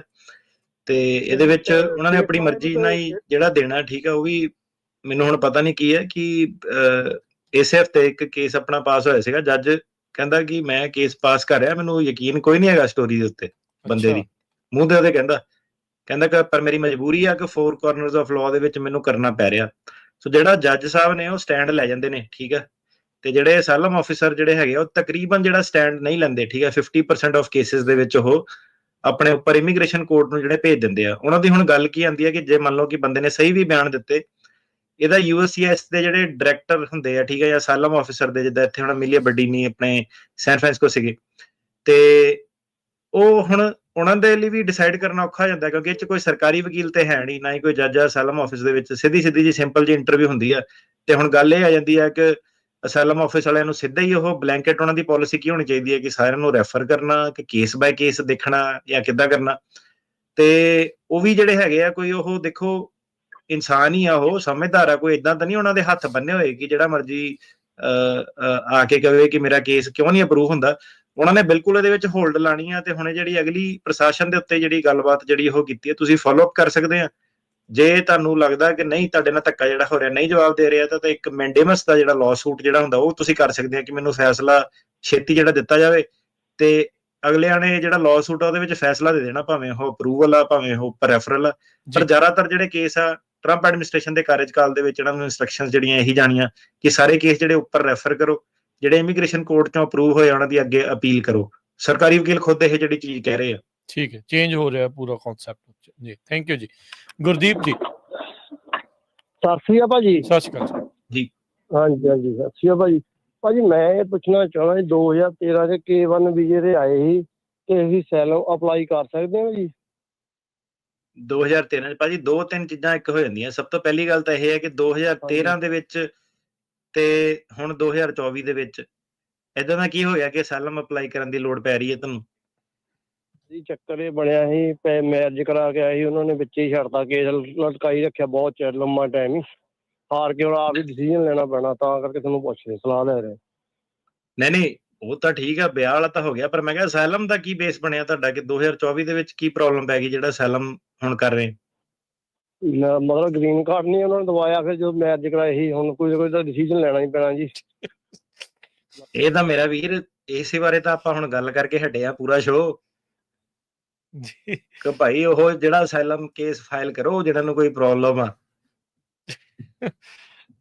ਇਹ ਚਲ ਧਿਆਨ ਨਾਲ ਗੱਲ ਕਰਨ ਲੱਗਿਆ ਥੋੜਾ ਜਿਹਾ ਸੋਚਿਆ ਕਰੋ ਤੁਸੀਂ ਕਿ ਪਬਲਿਕ ਪਲੇਟਫਾਰਮ ਤੇ ਗੱਲ ਕਰ ਰਹੇ ਆ, ਤੁਸੀਂ ਕੀ ਕਹਿ ਰਹੇ ਆ? ਕੱਲ ਨੂੰ ਹੋ ਸਕਦਾ ਉਹ ਸੋਚ ਕੇ ਹੀ ਕਰ ਰਹੇ ਆ। ਠੀਕ ਆ। ਉਹੀ ਤਾਂ ਮੈਂ ਕਹਿ ਰਿਹਾ, ਮੈਂ ਕਿਹਾ ਹੋ ਸਕਦਾ ਉਹ ਸੋਚ ਕੇ ਹੀ ਕਰ ਰਹੇ ਆ। ਸਹੀ ਗੱਲ ਜੀ। ਰਵਿੰਦਰ। ਹਾਂਜੀ ਭਾਈ ਸਤਿ ਸ਼੍ਰੀ ਅਕਾਲ। ਸਤਿ ਸ਼੍ਰੀ ਅਕਾਲ ਜੀ। ਕੀ ਸਵਾਲ ਹੈ ਜੀ? ਹਾਂਜੀ ਭਾਜੀ, ਮੇਰਾ ਕੁਐਸਚਨ ਹੈ ਕਿ ਮੈਂ ਨਾ ਇੰਡੀਆ ਵਿਆਹ ਕਰਾ ਕੇ ਆਇਆ ਸੀਗਾ ਤੇ ਮੈਂ ਕੇਸ ਲਾਇਆ ਸੀਗਾ ਆਪਣੀ ਵਾਈਫ ਦਾ I-130 ਫਰਵਰੀ 18 2024 ਚ ਜੀ ਤੇ ਹਲੇ ਕੁਝ ਅਪਡੇਟ ਨਹੀਂ ਆਇਆ ਨਾ ਕੋਈ ਉਹਨਾਂ ਦਾ ਹਲੇ, ਤੇ ਉੱਥੇ ਖੜਾ ਕੇਸ ਹਲੇ, ਤੇ ਕੁਝ ਹੁੰਦਾ ਵੀ ਕਿੰਨਾ ਟਾਈਮ ਲੱਗੇਗਾ ਉਹਨੂੰ ਅਜੇ? ਇਹ ਭਾਜੀ ਪ੍ਰੋਸੈਸਿੰਗ ਟਾਈਮ ਤੇ ਡਿਪੈਂਡ ਕਰਦਾ। ਜੇ ਤੁਸੀਂ ਵੈਬਸਾਈਟ ਤੇ ਚੈੱਕ ਕਰਦੇ ਨਾ, ਉਹਨਾਂ ਨੇ ਹਰੇਕ ਸੈਂਟਰ ਦਾ ਪ੍ਰੋਸੈਸਿੰਗ ਟਾਈਮ ਲਿਖਿਆ ਹੁੰਦਾ ਕਿ ਕਿੰਨਾ ਟਾਈਮ ਲੱਗਦਾ। ਹਾਂਜੀ, ਮੇਰਾ ਟੈਕਸਸ 'ਚ ਹੈਗਾ ਤੇ ਉੱਥੇ ਕਦੀ 4 ਮਹੀਨੇ, ਕਦੀ 5 ਮਹੀਨੇ, 6 ਮਹੀਨੇ, ਉਹ ਫਿਰ ਇਹਦਾ ਟਾਈਮ ਗਾਂਠਾ ਕਰਦੇ ਰਹਿੰਦੇ ਬਸ ਉਹ। ਬਸ ਏਦਾਂ ਹੀ ਆ ਭਾਜੀ, ਤੁਹਾਨੂੰ ਪਤਾ ਮਰਜ਼ੀ ਦੇ ਮਾਲਕ ਉਹ ਵੀ, ਠੀਕ ਹੈ। ਤੁਸੀਂ ਬੈਨੀਫਿਸ਼ਰੀ ਆ, ਤੁਸੀਂ ਕਹੋ ਕਿ ਮੈਂ ਹਾਂਜੀ। ਤੁਹਾਡੀ ਵੇਟ ਕਰਦਾ ਤੇ ਉਹਨਾਂ ਨੇ ਕਿਹਾ ਆਪਾਂ ਟਾਈਮ ਥੋੜਾ ਹੋਰ ਵਧਾ ਦੇਣਾ, ਫਿਰ ਤੁਹਾਨੂੰ ਥੋੜੀ ਜਿਹੀ ਹੋਰ ਵੇਟ ਕਰਨੀ ਪੈਣੀ ਹੈ, ਠੀਕ ਹੈ। Oh my ਤੇ God. ਜਦੋਂ ਤੁਹਾਡਾ ਆਊਟਸਾਈਡ ਆਫ ਪ੍ਰੋਸੈਸਿੰਗ ਟਾਈਮ ਹੈਗਾ, ਉਦੋਂ ਤੁਸੀਂ ਮੇਰਾ ਵੀਰ ਇਨਕੁਆਇਰੀ ਪਾ ਸਕਦੇ ਆ। ਜਦ ਤੱਕ ਫਿਰ ਤੁਸੀਂ ਬਾਕੀਆਂ ਵਾਂਗੂ ਵੇਟ ਹੀ ਕਰਨੀ ਪੈਣੀ ਹੈ। ਜੀ ਠੀਕ ਹੈ ਭਾਜੀ, ਥੈਂਕ ਯੂ ਭਾਜੀ, ਠੀਕ ਹੈ ਭਾਜੀ, ਥੈਂਕ ਯੂ ਜੀ। ਜੀ ਮੈਂ ਵੇਖਣ ਦਿਆ ਪ੍ਰੋਸੈਸਿੰਗ ਟਾਈਮ ਦੇ ਲਈ ਵੀ ਹੁਣ ਇਹਨਾਂ ਨੇ ਇੱਕ ਚੀਜ਼ ਕਰਤੀ ਆ। ਅੱਗੇ ਤਾਂ ਹਰ ਇੱਕ ਜਣਾ ਦੇਖ ਸਕਦਾ ਸੀ, ਉਹਦੇ ਲਈ ਹੁਣ ਤੁਹਾਨੂੰ ਅਕਾਊਂਟ ਬਣਾਉਣਾ ਪੈਂਦਾ ਹੈ, ਤਾਂ ਜਿਹੜਾ ਉਹ ਤੁਸੀਂ ਪ੍ਰੋਸੈਸਿੰਗ ਟਾਈਮ ਵੀ ਜਿਹੜਾ ਕਹਿੰਦੇ ਵੀ ਉਹ ਚੈੱਕ ਜਿਹੜਾ ਉਹ ਕਰ ਸਕਦੇ ਆ। ਸੋ ਇਹ ਵੀ ਸ਼ਾਇਦ ਥੋੜਾ ਬਹੁਤ ਇਹਨਾਂ ਨੇ ਚੇਂਜਸ ਜਿਹੜਾ ਉੱਥੇ ਲਿਆਂਦੇ ਆ। ਪਰ ਵਧੀਆ ਚੀਜ਼ ਇਹ ਕਰਤੀ ਕਿ ਹੁਣ ਜੇ ਆਊਟਸਾਈਡ ਪ੍ਰੋਸੈਸਿੰਗ ਟਾਈਮ ਆ, ਤੁਸੀਂ ਉੱਥੇ ਹੀ ਜਿਹੜੀ ਇਨਕੁਆਇਰੀ ਵੀ ਪਾ ਸਕਦੇ ਆ ਨਾਲ ਦੇ ਨਾਲ ਹੀ। ਅੱਛਾ, ਅਕਾਊਂਟ ਸਾਨੀ ਨਾਲ ਦੇ ਨਾਲ ਹੀ ਉਹਨਾਂ ਨੇ ਸਿਸਟਮ ਆਟੋਮੈਟ ਕਰਤਾ, ਨਾਲ ਹੀ ਅਫਸਰ ਕੋਲ ਪਹੁੰਚ ਜਾਣੀ ਕਿ ਲੈ ਵੀ ਇਹ ਬੰਦਾ ਸਹੀ ਕਹਿ ਰਿਹਾ, ਤੁਹਾਡਾ ਆਊਟਸਾਈਡ ਆਫ ਪ੍ਰੋਸੈਸਿੰਗ ਟਾਈਮ ਚੱਲ ਗਿਆ ਤੇ ਇਹਨੂੰ 30 ਦਿਨਾਂ ਦੇ ਵਿੱਚ ਕੋਈ ਨਾ ਕੋਈ ਤੁਸੀਂ ਜਵਾਬ ਦਿਓ ਜਾਂ ਈਮੇਲ ਭੇਜੋ ਜਾਂ ਕੁਝ ਕਰੋ। ਤੇ ਉਹਨਾਂ ਵੱਲੋਂ ਵੀ ਸੌਖਾ ਹੋ ਗਿਆ ਕਿ ਤੁਸੀਂ ਹੁਣ ਦੇਖੋ ਕਿ ਜਿਹਦਾ ਵਿਦਨ ਪ੍ਰੋਸੈਸਿੰਗ ਟਾਈਮ ਸੀਗਾ ਉਹ ਵੀ ਕਾਲ ਕਰੀ ਜਾ ਰਿਹਾ ਸੀ, ਮੇਰੇ ਕੇਸ ਦਾ ਕੀ ਬਣੂ, ਮੇਰੇ ਕੇਸ ਦਾ ਕੀ ਬਣੂ, ਠੀਕ ਹੈ। ਤੇ ਹੁਣ ਇਮੀਗ੍ਰੇਸ਼ਨ ਨੂੰ ਜਿਹੜੀ ਕਾਲ ਦੀ ਵੋਲਿਊਮ ਵੀ ਘਟ ਜਾਊਗੀ, ਤੇ ਜਿਹਨਾਂ ਦਾ ਆਊਟਸਾਈਡ ਪ੍ਰੋਸੈਸਿੰਗ ਟਾਈਮ ਉਹਨਾਂ ਨੂੰ ਆਪਸ਼ਨ ਦਿੱਤੀ ਉਹਨਾਂ ਨੇ ਕਿ ਤੁਸੀਂ ਐਕਸਪੀਰਾਈਟ ਦੀ ਰਿਕੁਐਸਟ ਜਿਹੜੀ ਪਾ ਸਕਦੇ ਆ। ਇਨਕੁਆਇਰੀ ਡੇਟ ਪਤਾ ਕਰਨ ਦੇ ਲਈ ਵੀ ਤੁਸੀਂ ਆਪਣੀ ਉਹ ਕਹਿੰਦੇ ਰਸੀਟ ਡੇਟ ਪਾ ਸਕਦੇ ਆ ਉਸ ਹਿਸਾਬ ਦੇ ਨਾਲ, ਤੇ ਫਿਰ ਉਹ ਥੱਲੇ ਨਾਲ ਹੀ ਆ ਜਾਂਦਾ ਗੈਟ ਇਨਕੁਆਇਰੀ ਡੇਟ ਵੀ ਤੁਹਾਡੀ ਬਣਦੀ ਆ ਜਾਂ ਨਹੀਂ ਬਣਦੀ ਹੈਗੀ। ਪ੍ਰਗਟ ਸਿੰਘ ਜੀ, ਸਤਿ ਸ਼੍ਰੀ ਅਕਾਲ ਜੀ ਦੋਨਾਂ ਵੀਰਾਂ ਨੂੰ। ਸਤਿ ਸ਼੍ਰੀ ਅਕਾਲ ਜੀ। ਮੇਰਾ ਸਵਾਲ ਹੈ, ਮੇਰਾ ਬੇਟਾ I-601 ਵੇਵਰ ਲਾਇਆ ਤੇ ਮੇਰਾ ਸਵਾਲ ਹੈ ਵੀ ਇਹਨੂੰ ਪ੍ਰੋਸੈਸਿੰਗ ਟਾਈਮ ਕਿੰਨਾ ਤੇ ਇਹਦਾ ਸਕਸੈਸ ਰੇਟ ਕਿੰਨਾ? ਧੰਨਵਾਦ। ਇਹ ਤਕਰੀਬਨ 3-4 ਸਾਲ ਜਿਹੜੇ ਪ੍ਰੋਸੈਸਿੰਗ ਟਾਈਮ ਦੇ ਲੱਗ ਜਾਂਦੇ ਸੀ, 40 ਮਹੀਨੇ ਤੋਂ 50 ਮਹੀਨੇ ਦੇ ਲਗਭਗ ਜਿਹੜਾ 601A ਵੇਵਰ ਜਿਹੜਾ ਇੰਨਾ ਕੁ ਟਾਈਮ ਜਿਹੜਾ ਲੱਗ ਜਾਂਦਾ। ਅਗੇਨ ਇਹ ਡਿਪੈਂਡ ਕਰਦਾ ਕਿ ਚੇਂਜ ਹੁੰਦੇ ਰਹਿੰਦੇ ਇਹ, ਜਿੱਦਾਂ ਪਹਿਲਾਂ ਇੱਕ ਵੀਰ ਜਿਹਨੇ ਕਾਲ ਕੀਤੀ ਸੀਗੀ, ਤਕਰੀਬਨ 4 ਸਾਲ ਲਗਭਗ ਜਿਹੜੇ ਲੱਗ ਜਾਂਦੇ ਆ। ਤੇ ਸਕਸੈਸ ਰੇਟ ਜੀ? ਸਕਸੈਸ ਰੇਟ ਤਾਂ ਹੁਣ ਹਾਰਡਸ਼ਿਪ ਤੇ ਡਿਪੈਂਡ ਕਰਦਾ ਕਿ ਵਿਆਹ ਕਰਾਇਆ ਹੋਇਆ ਜਵਾਕ ਵੀ ਹੈਗੇ ਇਕੁਏਸ਼ਨ ਦੇ ਵਿੱਚ ਕਿ ਨਹੀਂ ਆ, ਕਿ ਪੇਰੈਂਟਸ ਦੇ ਬੇਸ ਤੇ ਕਰਦਾ, ਉੱਤੇ ਸਕਸੈਸ ਰੇਟ ਡਿਪੈਂਡ ਕਰਦਾ। ਜੀ ਬਿਲਕੁਲ, ਹਾਰਡਸ਼ਿਪ ਕੀ ਉੱਤੇ ਡਿਪੈਂਡ ਕਰਦਾ। ਅਗਲੇ ਇਹ ਨਹੀਂ ਆ, ਸਿੱਧਾ ਨਹੀਂ ਆ, ਯੈਸ ਐਂਡ ਨੋ ਨਹੀਂ ਆ, ਬਹੁਤ ਕੁਝ ਉਹਦੇ ਵਿੱਚ ਤੁਹਾਡੇ ਸਰਕਮਸਟੈਂਸ, ਤੁਸੀਂ ਕੀ ਦੱਸਣਾ, ਕੀ ਦੱਸਿਆ ਆ, ਤੇ ਉਹਦੇ ਹਿਸਾਬ ਨਾਲ ਉਹ ਫਿਰ ਉਹ ਫੈਸਲਾ ਲੈਂਦੇ ਆ ਜੀ। ਅਗਲੇ ਕਾਲਰ ਨੇ ਮਹਿੰਦਰ ਜੀ। ਸਤਿ ਸ਼੍ਰੀ ਅਕਾਲ ਜੀ। ਸਤਿ ਸ਼੍ਰੀ ਅਕਾਲ ਜੀ। ਮੇਰਾ ਕੁਐਸਚਨ ਹੈ, ਮੇਰਾ ਛੋਟਾ ਬ੍ਰਦਰ ਆ, ਇੱਧਰਲਾ ਬੋਰਨ ਸਿਟੀਜ਼ਨ ਆ, ਤੇ ਕੁੜੀ ਹੈਗੀ ਕੈਨੇਡਾ ਆਈ ਹੋਈ ਸਟੂਡੈਂਟ ਵੀਜ਼ੇ ਤੇ, F1 ਵੀਜ਼ੇ ਤੇ ਅਸੀਂ ਵਿਆਹ ਕਰਨਾ ਚਾਹੁੰਦੇ ਵੀ ਇੱਧਰ ਪਹਿਲਾਂ ਵੀ ਕਿਸ ਤਰ੍ਹਾਂ ਈਜ਼ੀ ਵੇ ਆ, ਛੇਤੀ ਆ ਸਕਦੇ ਆ? ਸੋ ਭਾਜੀ ਏਦਾਂ ਕਿ ਕਾਫੀ ਵਾਰੀ ਆਪਾਂ ਇਸ ਟੌਪਿਕ ਤੇ ਗੱਲ ਜਿਹੜੀ ਕੀਤੀ ਵੀ ਹੋਈ ਹੈ, ਠੀਕ ਹੈ। ਵਿਆਹ ਜਦੋਂ ਕਰਾਂਦਾ ਬੰਦਾ ਸਪਾਊਸ ਦੇ ਬੇਸ ਤੇ, ਸੋ ਇੱਕ ਤਾਂ ਫਿਆਂਸੇ ਵੀਜ਼ਾ ਹੁੰਦਾ, ਇੰਗੇਜਮੈਂਟ ਤੁਸੀਂ ਕਰਾਉਂਦੇ ਆ, ਠੀਕ ਹੈ। ਸੋ ਜਿਹੜੇ ਕੈਨੇਡਾ ਵਾਲੇ ਆ, ਬੈਕਲੌਗ ਕਾਫੀ ਜ਼ਿਆਦਾ ਹੈਗਾ, ਸਾਲ ਤੋਂ ਵੱਧ ਲੱਗ ਜਾਂਦਾ ਫਿਆਂਸੇ ਵੀਜ਼ੇ ਤੇ K1 ਤੇ। K1 ਤੋਂ ਇਹ ਜਿਹੜਾ ਹੈਗਾ ਸਹੀ ਤਰੀਕਾ K1 ਦਾ ਕਿ ਫਿਆਂਸੇ ਆਓ, 90 ਦਿਨ ਮਿਲਦੇ ਆ, ਵਿਆਹ ਕਰੋ, ਗ੍ਰੀਨ ਕਾਰਡ ਫਾਈਲ ਕਰੋ, ਟਾਈਮ ਲੱਗ ਜਾਂਦਾ, ਠੀਕ ਹੈ। ਦੂਸਰੀ ਚੀਜ਼ ਕੀ ਹੁੰਦੀ ਹੈ ਕਿ ਬੰਦਾ ਵਿਆਹ ਕਰਾਵੇ ਬਾਹਰੋਂ ਦੀ, ਕੈਨੇਡਾ ਦੇ ਵਿੱਚ ਜਿਹੜਾ ਵੇਟ ਕਰੇ ਉਹ, ਤੇ ਜਦੋਂ ਤੁਹਾਡਾ ਟਾਈਮ ਲੱਗੂਗਾ 2 ਸਾਲ ਬਾਅਦ ਇੰਟਰਵਿਊ ਆਊਗੀ, ਫਿਰ ਤੁਸੀਂ ਪੱਕੇ ਗ੍ਰੀਨ ਕਾਰਡ ਤੇ ਆ ਜਾਂਦੇ ਆ, ਠੀਕ ਹੈ। ਇਹ ਦੋ ਚੀਜ਼ਾਂ ਜਿਹੜੀਆਂ, ਦੋ ਜਿਹੜੇ ਰਾਹ ਹੈਗੇ ਆ। ਤੀਜਾ ਰਾਹ ਬੜੀ ਪ੍ਰੋਬਲਮ ਵਾਲਾ ਵਾ, ਉਹ ਤੁਹਾਨੂੰ ਦੱਸ ਦਿੰਦੇ ਆ ਕੀ ਆ। ਉਹਦੇ ਵਿੱਚ ਇਮੀਗ੍ਰੇਸ਼ਨ ਦੇਖਦੀ ਹੈ ਕਿ ਕਿਹੜਾ ਬੰਦਾ ਫਰਾਡ ਕਰਦਾ, ਕਿਹੜਾ ਬੰਦਾ ਫਰਾਡ ਨਹੀਂ ਕਰਦਾ। ਉਹ ਰਾਹ ਇਹ ਹੈਗਾ ਕਿ ਜਦੋਂ ਬੰਦਾ ਅਮਰੀਕਾ ਦੇ ਵਿੱਚ ਆਂਦਾ ਤੇ ਉਹਦਾ ਕੋਈ ਵੀ ਇਰਾਦਾ ਇਦਾਂ ਦਾ ਨਹੀਂ ਹੋਣਾ ਚਾਹੀਦਾ ਕਿ ਜਾ ਕੇ ਮੈਂ ਵਿਆਹ ਕਰਾਉਣਾ ਤੇ ਗ੍ਰੀਨ ਕਾਰਡ ਜਿਹੜਾ ਫਾਈਲ ਕਰ ਦੇਣਾ, ਕਿਉਂਕਿ ਉਹ ਫਰਾਡ ਹੋ ਜਾਂਦਾ। ਉਹਨਾਂ ਨੇ ਜਿਹੜਾ ਕਾਨੂੰਨ ਰੱਖਿਆ ਉਹ ਰੱਖਿਆ ਕਿ 90 ਦਿਨ ਦਾ ਕਾਨੂੰਨ ਉਹਨਾਂ ਨੇ ਰੱਖਿਆ ਕਿ 90 ਦਿਨ ਦੇ ਵਿੱਚ ਆ ਕੇ ਜਿਹਨੇ ਵਿਆਹ ਕਰਾ ਲਿਆ ਜਾਂ ਪੇਪਰ ਫਾਈਲ ਕਰਤੇ, ਉਹ ਝੂਠ ਬੋਲ ਕੇ ਆਇਆ, ਏਦਾਂ ਆਪਾਂ ਮੰਨ ਸਕਦੇ ਹਾਂ ਤੇ ਸਵਾਲ ਜਵਾਬ ਜਿਹੜੇ ਕਰ ਸਕਦੇ ਆ। ਜਿਹੜੇ 90 ਦਿਨ ਤੋਂ ਬਾਅਦ ਵਿਆਹ ਕਰਾਉਂਦੇ ਆ, ਸਵਾਲ ਜਵਾਬ ਉਹਨਾਂ ਨੂੰ ਵੀ ਪੁੱਛੇ ਜਾ ਸਕਦੇ ਆ, ਥੋੜੀ ਜਿਹੀ ਜਿਹੜੀ ਇਨਕੁਆਇਰੀ ਆ ਉਹ ਘੱਟ ਹੋ ਜਾਂਦੀ ਹੈ। ਸੋ ਮੁੱਖ ਦੀ ਗੱਲ ਇਹ ਹੈ ਕਿ ਜਿਹੜੀ ਤੀਜੀ ਵਾਲੀ ਆਪਸ਼ਨ ਤੁਹਾਨੂੰ ਮੈਂ ਦੱਸੀ ਸੀਗੀ, ਉਹ ਤਾਂ ਹੀ ਕਾਮਯਾਬ ਹੁੰਦੀ ਹੈ ਜਦੋਂ ਬੰਦੇ ਦਾ ਇਰਾਦਾ ਨਹੀਂ ਹੁੰਦਾ ਵਿਆਹ ਕਰਾਉਣ ਦਾ, ਬਾਰਡਰ ਕ੍ਰਾਸ ਕਰਨ ਦੇ ਟਾਈਮ ਦੇ ਉੱਤੇ। ਸੋ ਇਹ 3 ਜਿਹੜੀਆਂ ਆਪਸ਼ਨਾਂ ਐਟ ਪਲੇ ਹੁੰਦੀਆਂ। ਕਰੇ ਉਹੀ ਤੁਸੀਂ ਜਿਹੜੀ ਸਹੀ ਗੱਲ ਹੈਗੀ ਆ, ਲਾਅ ਦੀ ਚਪੇਟ ਦੇ ਵਿੱਚ ਨਾ ਆਇਓ, ਠੀਕ ਹੈ। ਠੀਕ ਹੈ ਜੀ, ਥੈਂਕ ਯੂ ਜੀ। ਮਨਜਿੰਦਰ ਜੀ। ਸਤਿ ਸ਼੍ਰੀ ਅਕਾਲ ਜੀ। ਸਤਿ ਸ਼੍ਰੀ ਅਕਾਲ ਜੀ। ਜੀ ਹਾਂਜੀ, ਮੈਂ ਸਵਾਲ ਇਹ ਪੁੱਛਣਾ ਸੀ, ਮੈਂ ਨਾ ਆਪਣੇ ਮੰਮੀ ਡੈਡੀ ਦਾ ਵਰਕ ਪਰਮਿਟ ਫਾਈਲ ਕੀਤਾ ਸੀਗਾ ਲਾਸਟ ਈਅਰ ਦਸੰਬਰ 'ਚ ਰਿਨਿਊ ਦੇ ਲਈ, ਤੇ ਉਹ ਮੇਰੇ ਫਾਦਰ ਦਾ ਤਾਂ ਆ ਗਿਆ ਸੀਗਾ 3 ਮਹੀਨੇ ਬਾਅਦ, ਤੇ ਮੇਰੀ ਮੰਮੀ ਦਾ ਯਾਨੀ ਕਿ ਵੀ ਹਜੇ ਤੱਕ ਵੀ ਨਹੀਂ ਆਇਆ ਹੈਗਾ, ਯਾਨੀ ਕਿ 11 ਮਹੀਨੇ ਹੋ ਗਏ ਨੇ ਆਲਮੋਸਟ। ਤੇ ਹਾਂਜੀ ਭਾਜੀ, ਰਿਨਿਊ ਨੂੰ ਨਾ ਕਈ ਵਾਰੀ ਟਾਈਮ ਲੱਗ ਜਾਂਦਾ। ਇਹ ਹੁਣ ਇੰਪਲੋਇਮੈਂਟ ਕਰਦੇ ਆ ਕਿ ਵੈਸੇ ਹੀ ਵਰਕ ਪਰਮਿਟ ਚਾਹੀਦਾ ਸੀਗਾ? ਨਹੀਂ, ਵੈਸੇ ਹੀ ਹੁੰਦਾ, ਉਹਨਾਂ ਦਾ ਇੰਪਲੋਇਮੈਂਟ ਨਹੀਂ ਕਰਦੇ ਸੀ। ਬਸ ਠੀਕ ਹੈ ਭਾਜੀ, ਫਿਰ ਸੋਸ਼ਲ ਸਿਕਿਉਰਿਟੀ ਆ ਗਿਆ। ਵਰਕ ਪਰਮਿਟ ਨਾਲ ਹੁਣ ਤੁਹਾਨੂੰ ਕੀ ਫਰਕ ਪੈਂਦਾ? ਨਹੀਂ, ਅੱਗੇ ਵੀਰੇ ਜਾਣੀ ਕਿ ਨਾ ਇਕੱਠੇ ਹੀ ਫਾਈਲ ਕਰਦੇ ਸੀ ਦੋਨੇ ਹਰੇਕ ਵਾਰੀ। ਨਹੀਂ ਉਹ ਤਾਂ ਮੈਂ ਕਰ ਲਿਆ, ਪਰ ਉਹ ਤਾਂ ਹੁਣ ਮੈਂ ਕਿਹਾ ਆਟੋਮੈਟਿਕ ਐਕਸਟੈਂਸ਼ਨ ਦੇ ਹੀ ਰਹੇ ਆ ਫਾਈਲ ਕਰਨ ਤੇ। ਹੁਣ ਮੈਂ ਕਿਹਾ ਜੇ ਬੰਦੇ ਨੇ ਜੌਬ ਹੀ ਨਹੀਂ ਕਰਨੀ ਫਿਰ ਵਰਕ ਪਰਮਿਟ ਦਾ ਤਾਂ ਕੋਈ ਮਾਣਾ ਨਹੀਂ ਹੈ ਨਾ। ਜੇ ਇਹਨਾਂ ਦਾ ਗ੍ਰੀਨ ਕਾਰਡ ਪੈਂਡਿੰਗ ਹੈ ਇਸ ਵੇਲੇ? ਨਹੀਂ ਕੁਝ ਨਹੀਂ ਪੈਂਡਿੰਗ ਇਹਨਾਂ ਦਾ। ਮੈਂ ਅਸਾਈਲਮ ਦਾ ਕੇਸ ਜਿਹੜਾ ਸੀ ਉਹ ਐਡਮਿਨਿਸਟ੍ਰੇਟਿਵ ਕਲੋਜ਼ ਕਰਾਤਾ ਸੀ। ਉਹ ਅੱਛਾ, ਨਹੀਂ ਐਡਮਿਨ ਕਲੋਜ਼ ਤੇ ਜਾਂ ਉੱਤੇ ਭਾਜੀ ਪੀਡੀ ਤੇ ਕੋਈ ਇਹਨਾਂ ਦੀ ਗਾਰੰਟੀ ਨਹੀਂ ਹੁੰਦੀ ਕਿ ਇਹਨਾਂ ਨੇ ਵਰਕ ਪਰਮਿਟ ਜਿਹੜੇ ਐਕਸਟੈਂਡ ਕਰਨੇ ਆ। ਸਪੈਸ਼ਲੀ ਹੁਣ ਜਿੱਦਾਂ ਟਰੰਪ ਐਡਮਿਨਿਸਟ੍ਰੇਸ਼ਨ ਹੈ, ਇਹ ਚੀਜ਼ਾਂ ਵਾਪਸ ਜਿਹੜੀਆਂ ਲੈ ਲੈਂਦੀ ਹੈ। ਪਰ ਜਿਹੜੀ ਤੁਸੀਂ ਗੱਲ ਦੱਸੀ ਕਿ ਫਾਦਰ ਸਾਹਿਬ ਦਾ ਆ ਗਿਆ ਸੀਗਾ, ਮਦਰ ਸਾਹਿਬ ਦਾ, ਮਦਰ ਹੋਣਾ ਦਾ ਜਿਹੜਾ ਨਹੀਂ ਆਇਆ, ਉਹ ਇਦਾਂ ਕਿ ਦੋ ਕੇਸ ਜਿਹੜੇ ਡਿਫਰੈਂਟ ਆ। ਓਬਵੀਅਸਲੀ ਜਿਹੜਾ ਰਿਨਿਊਅਲ ਵਰਕ ਪਰਮਿਟ ਹੁੰਦਾ ਉਹਨੂੰ 14-15 ਮਹੀਨੇ ਦਾ ਜਿਹੜਾ ਟਾਈਮ ਇੱਕ ਕਈ ਵਾਰੀ ਆਮ ਜਿਹੜਾ ਇੰਨਾ ਕੁ ਲੱਗ ਜਾਂਦਾ ਔਨ ਐਵਰੇਜ। ਤੇ ਮਦਰ ਦਾ ਜਿਹੜਾ ਸੀਗਾ ਉਹ ਓਬਵੀਅਸਲੀ ਟਾਈਮ ਲੱਗ ਸਕਦਾ। ਕੋਈ ਇਦਾਂ ਨਹੀਂ ਕਿ ਫਾਦਰ ਦਾ ਆਇਆ ਤੇ ਮਦਰ ਦਾ ਕਿਉਂ ਨਹੀਂ ਨਾਲ ਆਇਆ, ਇਦਾਂ ਦਾ ਨਹੀਂ ਹੁੰਦਾ। ਦੋਨੋਂ ਅਲੱਗ-ਅਲੱਗ ਕੇਸ ਜਿਹੜੇ ਚੱਲਦੇ ਆ। ਹਾਂਜੀ, ਮਤਲਬ ਵੀ ਵੇਟ ਹੀ ਕਰੀਏ ਜੀ, ਕੁਝ ਨਾ ਵੇਟ ਕਰ ਲਓ। ਜੇ ਆਊਟਸਾਈਡ ਪ੍ਰੋਸੈਸਿੰਗ ਟਾਈਮ ਹੈ ਨਾ, ਤੁਸੀਂ ਉਹਨਾਂ ਦੀ ਜਿੱਦਾਂ ਆਪਾਂ ਦੱਸਿਆ ਵੈਬਸਾਈਟ ਤੇ ਜਾ ਕੇ ਵੇਖ ਲਓ, ਅਕਾਊਂਟ ਬਣਾਓ, ਪ੍ਰੋਸੈਸਿੰਗ ਟਾਈਮ ਚ ਕਰ ਦੋ ਫਿਰ ਜਾ ਕੇ। ਹਾਂਜੀ, ਫਿਰ ਤੁਸੀਂ ਆਪਣਾ ਕਾਲ ਕਰ ਲਓ ਉਹਨਾਂ ਨੂੰ। ਜੀ ਬਿਲਕੁਲ। ਤੇ ਬਾਕੀ ਸਰੋਤਿਓ, ਕਾਲ ਕਰਨ ਦੇ ਲਈ ਸਟੂਡੀਓ ਦਾ ਨੰਬਰ 4082725200 4082725200 ਦੇ ਉੱਤੇ ਤੁਸੀਂ ਕਾਲ ਜਿਹੜੇ ਉਹ ਕਰ ਸਕਦੇ ਆ। ਇੱਕ ਬੰਦੇ ਪੁੱਛੀ ਜਾ ਰਿਹਾ ਵੀ ਮਾਸਟਰ ਹੀਅਰਿੰਗ 2026 ਚ ਸੈਨ ਫਰਾਂਸਿਸਕੋ ਕੋਰਟ ਆ, ਤੇ ਜਲਦੀ ਕਰ ਸਕਦੇ ਆ ਹੀਅਰਿੰਗ ਸੈਨ ਫਰਾਂਸਿਸਕੋ ਦੇ ਕੋਰਟ ਦੇ ਵਿੱਚ? ਇੰਨੀ ਇਨਫੋਰਮੇਸ਼ਨ ਆਈ ਹੈ। ਅੱਛਾ, ਟਰਾਈ ਕਰ ਸਕਦੇ ਆ। ਪਰ ਮੇਰਾ ਵੀਰ ਇੱਕ ਮੈਂ ਗੱਲ ਦੱਸਦਾ, ਜਿਹੜੇ ਹੁਣ ਜਲਦੀ ਵਾਲੇ ਸੀਗੇ ਨਾ, ਹੁਣ ਕਹਿੰਦੇ ਨਹੀਂ ਸਟਾਫ ਕਹਿੰਦਾ, ਹੁਣ ਕਹਿੰਦੇ ਨਹੀਂ ਭਾਜੀ ਕੋਈ ਕਾਲੀ ਨਹੀਂ, ਸਾਨੂੰ 4 ਸਾਲ ਹੋਰ ਵੇਟ ਕਰਾਓ। ਮੈਂ ਕਿਹਾ ਦੇਖ ਲਾ, ਜਦੋਂ ਜਿੱਤਿਆ ਨਾ ਕਹਿੰਦਾ ਭਾਜੀ ਹੁਣ ਕਹਿੰਦੇ ਜਲਦੀ ਨਹੀਂ, ਕਹਿੰਦਾ ਆਰਾਮ ਨਾਲ ਚੱਲ ਲੈਂਦੇ, ਹੌਲੀ ਹੌਲੀ ਆਪਾਂ ਨਾ ਵੇਟ ਕਰਕੇ ਠੀਕ ਆ। ਹੁਣ ਮੈਂ ਕਿਹਾ ਕਿੱਥੇ ਗਈਆਂ ਕਾਲੀਆਂ ਕਿ ਜਲਦੀ ਹੋ ਗਿਆ, ਮੈਂ ਆਪਣਾ ਘੁੰਮਣ ਫਿਰਨ ਜਾਣਾ, ਬਾਹਰ ਕੰਟਰੀ ਆਊਟ ਕਰਨੀ ਆ। ਹੁਣ ਕਹਿੰਦੇ ਕੋਈ ਚੱਕਰ ਨਹੀਂ ਏਦਾਂ। ਸਿਰ ਸੱਟ ਕੇ ਕੰਮ ਜਿਹੜਾ ਉਹ ਕੀਤਾ ਜਾਵੇ। ਇੱਕ ਪੁੱਛਦੇ ਨੇ ਵੀ ਜਿਨ੍ਹਾਂ ਦੇ ਥੱਲੇ ਵਾਲੀ ਕੋਰਟ ਦੇ ਵਿੱਚ ਕੇਸ ਆ, ਜਿਨ੍ਹਾਂ ਨੂੰ ਪੀਡੀ ਮਿਲ ਗਈ ਆ, ਉਹਨਾਂ ਬਾਰੇ ਕੋਈ ਅਪਡੇਟ? ਪੀਡੀ ਵਾਲਿਆਂ ਨੂੰ ਜਿਹੜਾ ਸੀਗਾ ਅਸਾਈਲਮ ਆਫਿਸ 'ਚ ਕੇਸ ਆਪਣੇ ਲਾਣੇ ਚਾਹੀਦੇ ਆ। ਠੀਕ ਹੈ ਜੀ, ਮਿਹਰਬਾਨੀ। ਅਗਲੇ ਕਾਲਰ ਪੌਲ। ਹਾਂਜੀ ਪੌਲ ਜੀ। ਸਤਿ ਸ਼੍ਰੀ ਅਕਾਲ ਜੀ, ਪੁੱਛੋ ਜੀ ਸਵਾਲ। ਭਾਜੀ ਮੈਂ 5 ਸਾਲ ਪਹਿਲਾਂ ਆਇਆ ਸੀ K1 ਵੀਜ਼ੇ ਤੇ 2020 ਚ, ਤੇ ਮੇਰਾ ਮਤਲਬ ਥੋੜਾ ਕੰਮ ਲੇਟ ਹੋ ਗਿਆ ਸਾਰਾ ਕੁਝ, ਤੇ ਹੁਣ ਮੇਰਾ 2 ਸਾਲ ਦਾ ਗ੍ਰੀਨ ਕਾਰਡ ਐਕਸਪਾਇਰ, ਮੈਨੂੰ 1.5 ਸਾਲ ਹੋ ਗਿਆ ਤੇ ਰੀਨਿਊ ਲਈ ਭੇਜਿਆ ਆ। ਤੇ ਉਹਨੂੰ ਮੈਨੂੰ 10 ਸਾਲ ਦੀ ਵੇਟ ਕਰਨੀ ਪਊਗੀ ਜਾਂ ਮੈਂ ਆਪਣਾ ਸਿਟੀਜ਼ਨ ਅਪਲਾਈ ਕਰਦਾ ਆਪਣਾ? ਤੁਸੀਂ ਸਿਟੀਜ਼ਨ ਨਾਲ ਵਿਆਹ ਕਰਾਇਆ? ਹਾਂਜੀ, ਸਿਟੀ ਕਰਾਇਆ ਹੋਇਆ ਜੀ। ਹਾਂਜੀ, ਜਦੋਂ ਨਹੀਂ ਮੈਂ ਕਿਹਾ ਤੁਸੀਂ ਸਿਟੀਜ਼ਨ ਨਾਲ ਵਿਆਹ ਕਰਾਇਆ ਨਾ?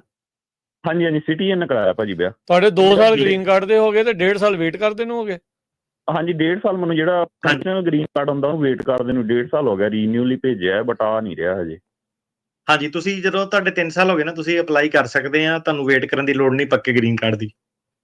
ਠੀਕ ਹੈ, ਮਤਲਬ ਮੇਰੇ ਵਿਆਹ ਨੂੰ 5 ਸਾਲ ਹੋ ਜਾਣੇ ਭਾਜੀ ਆਲਮੋਸਟ। ਨਹੀਂ, ਗ੍ਰੀਨ ਕਾਰਡ ਦੇ ਡੇਟ ਤੇ ਡਿਪੈਂਡ ਹੈ ਜੀ। ਤੁਹਾਨੂੰ ਗ੍ਰੀਨ ਕਾਰਡ ਮਿਲੇ ਨੂੰ ਕਿੰਨਾ ਚਿਰ ਹੋਇਆ ਸੀਗਾ? ਜੇ ਉਸ ਚੀਜ਼ ਹੋਏ ਨੂੰ 3 ਸਾਲ ਹੋ ਗਿਆ ਤਾਂ ਫਿਰ ਤੁਸੀਂ ਅਪਲਾਈ ਕਰ ਸਕਦੇ। ਹਾਂਜੀ, 3 ਸਾਲ ਤੋਂ ਜਿਹੜਾ ਬੰਦਾ ਸਿਟੀਜ਼ਨ ਨਾਲ ਵਿਆਹਿਆ ਹੋਇਆ, 3 ਸਾਲ ਤੋਂ ਜਿਹਨੂੰ ਗ੍ਰੀਨ ਕਾਰਡ ਮਿਲਿਆ ਹੋਇਆ, ਉਹਨੂੰ ਸਿਟੀਜ਼ਨ ਦੀ ਫਿਰ ਵੇਟ ਕਰਨ ਦੀ ਲੋੜ ਨਹੀਂ ਹੈਗੀ। ਜਦੋਂ 751 ਪੈਂਡਿੰਗ ਵੀ ਆ, ਉਹਦੇ ਵਿੱਚ ਵੀ ਉਹ ਸਿਟੀਜ਼ਨ ਜਿਹੜੀ ਆਪਣੀ ਫਾਈਲ ਕਰ ਸਕਦਾ। ਤੇ ਅਕਸਰ ਜਿਹੜਾ ਹੁੰਦਾ ਇਦਾਂ ਕਿ ਜਦੋਂ ਉਹ ਇੰਟਰਵਿਊ ਤੇ ਜਾਂਦਾ, ਪਹਿਲਾਂ ਉਹਦਾ ਗ੍ਰੀਨ ਕਾਰਡ ਦਾ ਅਪਰੂਵ ਕਰਦੇ ਆ, ਪਰਮਾਨੈਂਟ ਕੰਡੀਸ਼ਨਸ ਉਹਦੀਆਂ ਰਿਮੂਵ ਕਰਦੇ ਆ ਗ੍ਰੀਨ ਕਾਰਡ ਤੇ, ਕੰਡੀਸ਼ਨਲ ਤੋਂ ਪੱਕਾ ਗ੍ਰੀਨ ਕਾਰਡ ਦੇ ਦਿੰਦੇ ਆ ਜੀ। ਤੇ ਉਸੇ ਵੇਲੇ ਜਿਹੜੀ ਨਾਲ ਹੀ ਉਹਦੀ ਜਿਹੜੀ ਸੀਗੀ ਤਕਰੀਬਨ ਕੇਸਾਂ ਦੇ ਵਿੱਚ ਸਿਟੀਜ਼ਨਸ਼ਿਪ ਦੀ ਵੀ ਜਿਹੜੀ ਇੰਟਰਵਿਊ ਉਹ ਲੈ ਲੈਂਦੇ ਆ। ਅੱਛਾ, ਇਹਦੇ ਵਿੱਚ ਅਟਾਰਨੀ ਜਨਰਲ ਕਹਿੰਦੇ ਜੀ ਇਸ ਚੀਜ਼ ਦਾ ਵੀ ਧਿਆਨ ਰੱਖਣਾ ਪਊਗਾ ਵੀ ਜੇ 6 ਮਹੀਨੇ ਤੋਂ ਵੱਧ ਲਾ ਕੇ ਆਏ ਆ ਤੇ ਫਿਰ ਤੁਹਾਡੀ ਕਲੌਕ ਰੀਸੈਟ ਹੋ ਜਾਂਦੀ? ਬਿਲਕੁਲ, ਹਾਂਜੀ, 6 ਮਹੀਨੇ ਤੋਂ ਵੱਧ ਕੰਟਰੀ ਬਾਹਰ ਨਹੀਂ ਕਰ ਸਕਦਾ, ਫਿਰ ਕਲੌਕ ਰੀਸੈਟ ਹੋ ਜਾਂਦੀ ਹੈ। ਠੀਕ ਹੈ ਜੀ, ਮਿਹਰਬਾਨੀ। ਤਰਸੇਮ ਜੀ। ਹਾਂਜੀ, ਪੁੱਛੋ ਜੀ ਤਰਸੇਮ ਜੀ, ਕੀ ਸਵਾਲ ਹੈ? ਭਾਜੀ ਮੈਂ ਨਾ ਤੁਹਾਡਾ ਇੱਕ ਗੱਲ ਪੁੱਛਣੀ ਸੀ। ਮੈਂ ਇੱਕ ਪਰਟੀਕੂਲਰ ਸੋਸ਼ਲ ਗਰੁੱਪ ਬਾਰੇ ਪਤਾ ਕਰਨਾ ਸੀ ਸਰ। ਡਿਸਕ੍ਰਿਮੀਨੇਸ਼ਨ ਨੂੰ ਪਰਟੀਕੂਲਰ ਸੋਸ਼ਲ ਗਰੁੱਪ ਦੇ ਅੰਡਰ ਆਉਂਦਾ ਹੈ ਕਿ ਨਹੀਂ ਆਉਂਦਾ? ਕਿਹੜੀ ਚੀਜ਼? ਕੌਣ ਸਰ? ਡਿਸਕ੍ਰਿਮੀਨੇਸ਼ਨ ਭੇਦਭਾਵ ਪਰਟੀਕੂਲਰ ਸੋਸ਼ਲ ਗਰੁੱਪ ਦੇ ਅੰਡਰ। ਨਹੀਂ ਮੇਰਾ ਵੀਰ, ਥੋੜਾ ਜਿਹਾ ਹੋਰ ਇਨਫੋਰਮੇਸ਼ਨ ਦਿਓ, ਕਿੱਦਾਂ ਦੀ ਗੱਲ ਕਰ ਰਹੇ ਹੋ? ਡਿਸਕ੍ਰਿਮੀਨੇਸ਼ਨ ਤਾਂ ਕਈ ਤਰ੍ਹਾਂ ਦਾ ਹੁੰਦਾ ਭਾਜੀ। ਐਕਚੁਅਲੀ ਨਾ ਮੈਂ ਵਿਟਿਲਗੋ ਪੇਸ਼ੈਂਟ ਆ, ਬੰਦਾ ਜਿਹਨੂੰ ਆਪਾਂ ਪੰਜਾਬੀ ਭਾਸ਼ਾ ਕਹਿ ਲਈਏ ਫੁਲਵੈਰੀ ਜਿਹਨੂੰ ਕਹੀ ਦੀ ਆ, ਫੇਸ ਤੇ ਹੱਥਾਂ ਤੇ ਉਹ ਹੋਈ ਆ। ਤੇ ਜਿੱਦਾਂ ਕਿ ਇੰਡੀਆ 'ਚ ਆਪਾਂ ਨੂੰ ਪਤਾ ਹੀ ਡਿਸਕ੍ਰਿਮੀਨੇਸ਼ਨ ਇੱਦਾਂ ਬੰਦਿਆਂ ਨਾਲ ਤਾਂ ਹੁੰਦਾ ਹੀ ਹੁੰਦਾ, ਅਮਰੀਕਾ 'ਚ ਕਾਫੀ ਇਸ ਤਰ੍ਹਾਂ ਦਾ ਹੈਗਾ ਵਾ। ਕਿ ਮੇਰਾ ਕੇਸ ਐਕਚੁਅਲੀ ਅਸਾਈਲਮ ਕੋਰਟ ਵਿੱਚ ਪੈਂਡਿੰਗ ਆ।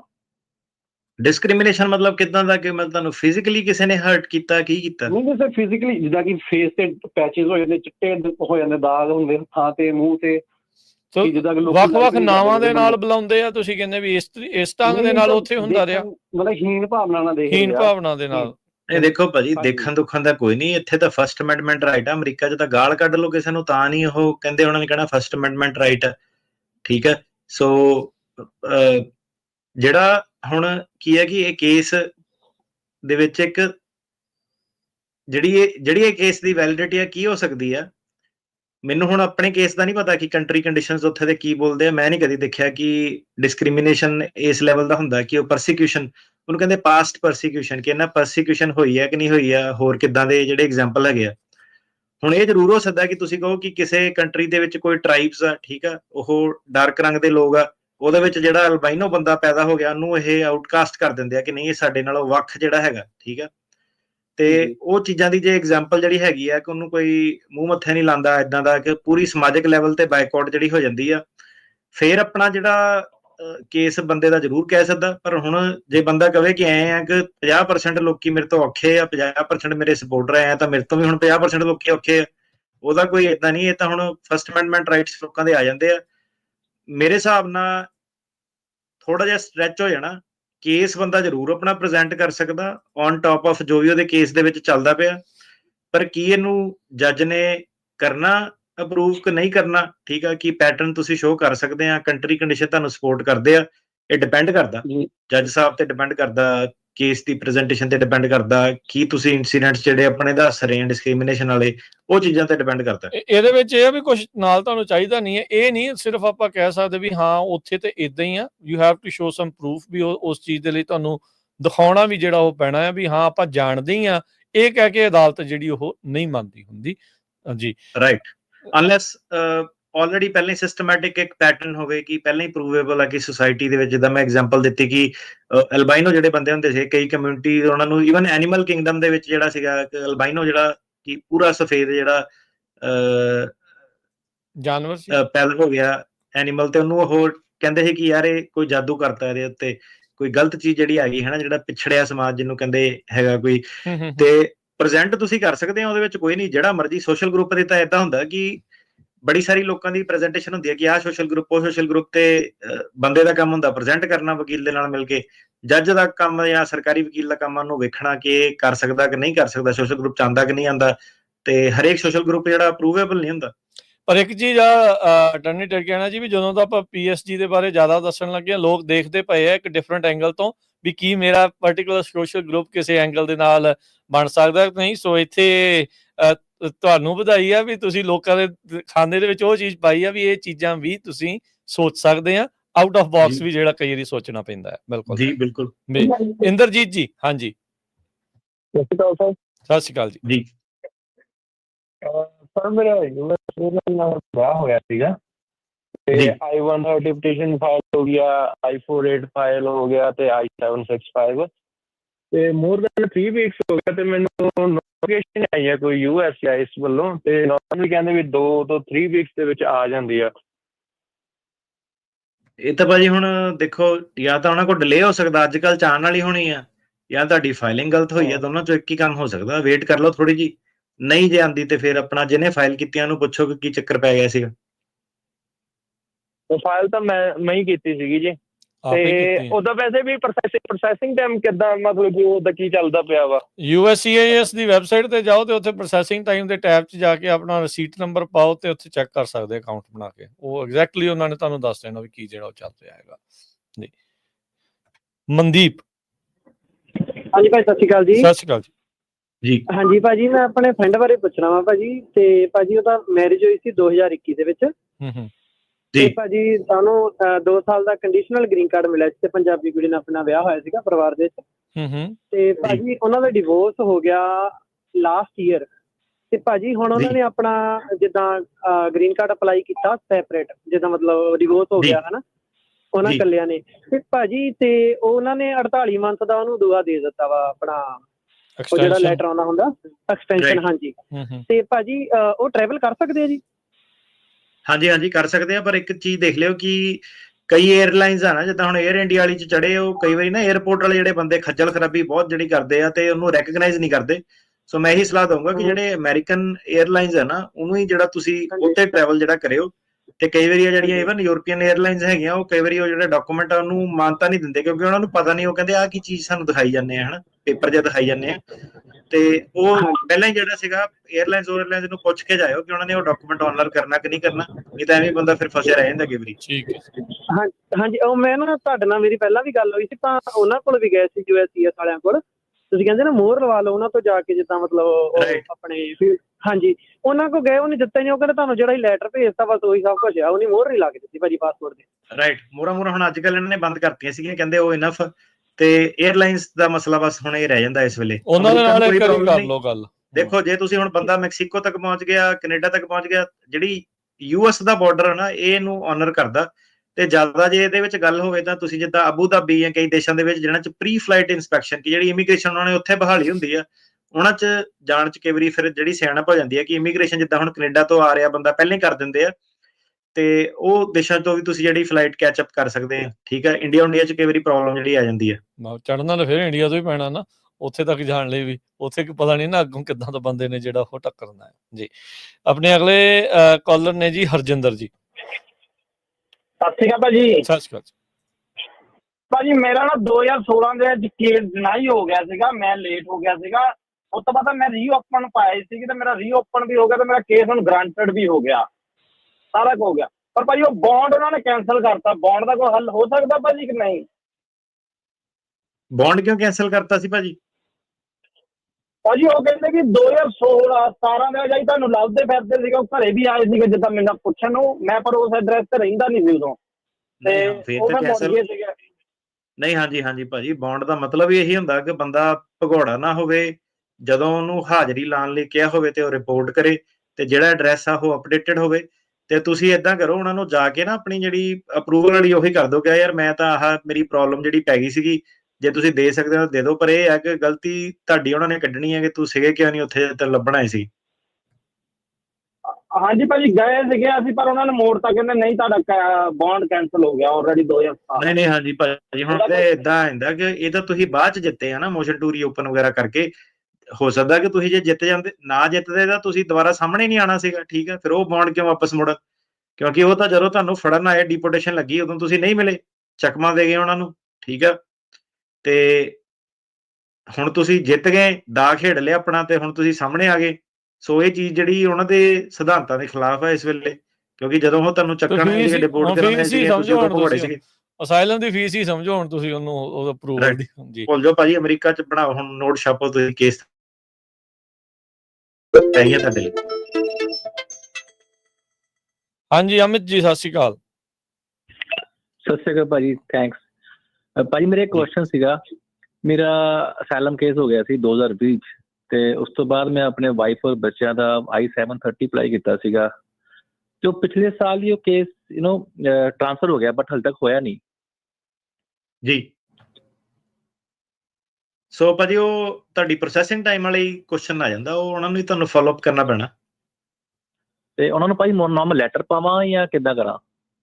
ਨਹੀਂ ਭਾਜੀ, ਇਹ ਤਾਂ ਹੀ ਹੋਣਾ ਜਦੋਂ ਆਊਟਸਾਈਡ ਆਫ, ਇਸ ਵਾਰੀ ਅੱਜ ਗੱਲ ਕਰ ਰਹੇ 3-4 ਵਾਰੀ ਆਪਾਂ ਕਿ USCIS ਦੀ ਵੈਬਸਾਈਟ ਤੇ ਜਾ ਕੇ, ਤੇ ਆਊਟਸਾਈਡ ਆਫ ਜੇ ਨਾਰਮਲ ਪ੍ਰੋਸੈਸਿੰਗ ਟਾਈਮ ਆ ਫੇਰ ਹੀ ਤੁਸੀਂ ਇਨਕੁਆਇਰੀ ਪਾ ਸਕਦੇ ਆ ਉੱਥੇ। ਜਦੋਂ ਪ੍ਰੋਸੈਸਿੰਗ ਟਾਈਮ ਮੈਂ ਕਦੀ ਫੇਰ ਦੱਸ ਦਿੰਦਾ ਸਾਰਿਆਂ ਦੀ ਸਹੂਲਤ ਲਈ, USCIS ਦੀ ਵੈਬਸਾਈਟ ਤੇ ਜਾਓ, ਉੱਥੇ ਪ੍ਰੋਸੈਸਿੰਗ ਟਾਈਮ ਵਾਲੇ ਟੈਬ ਤੇ ਜਾਓ।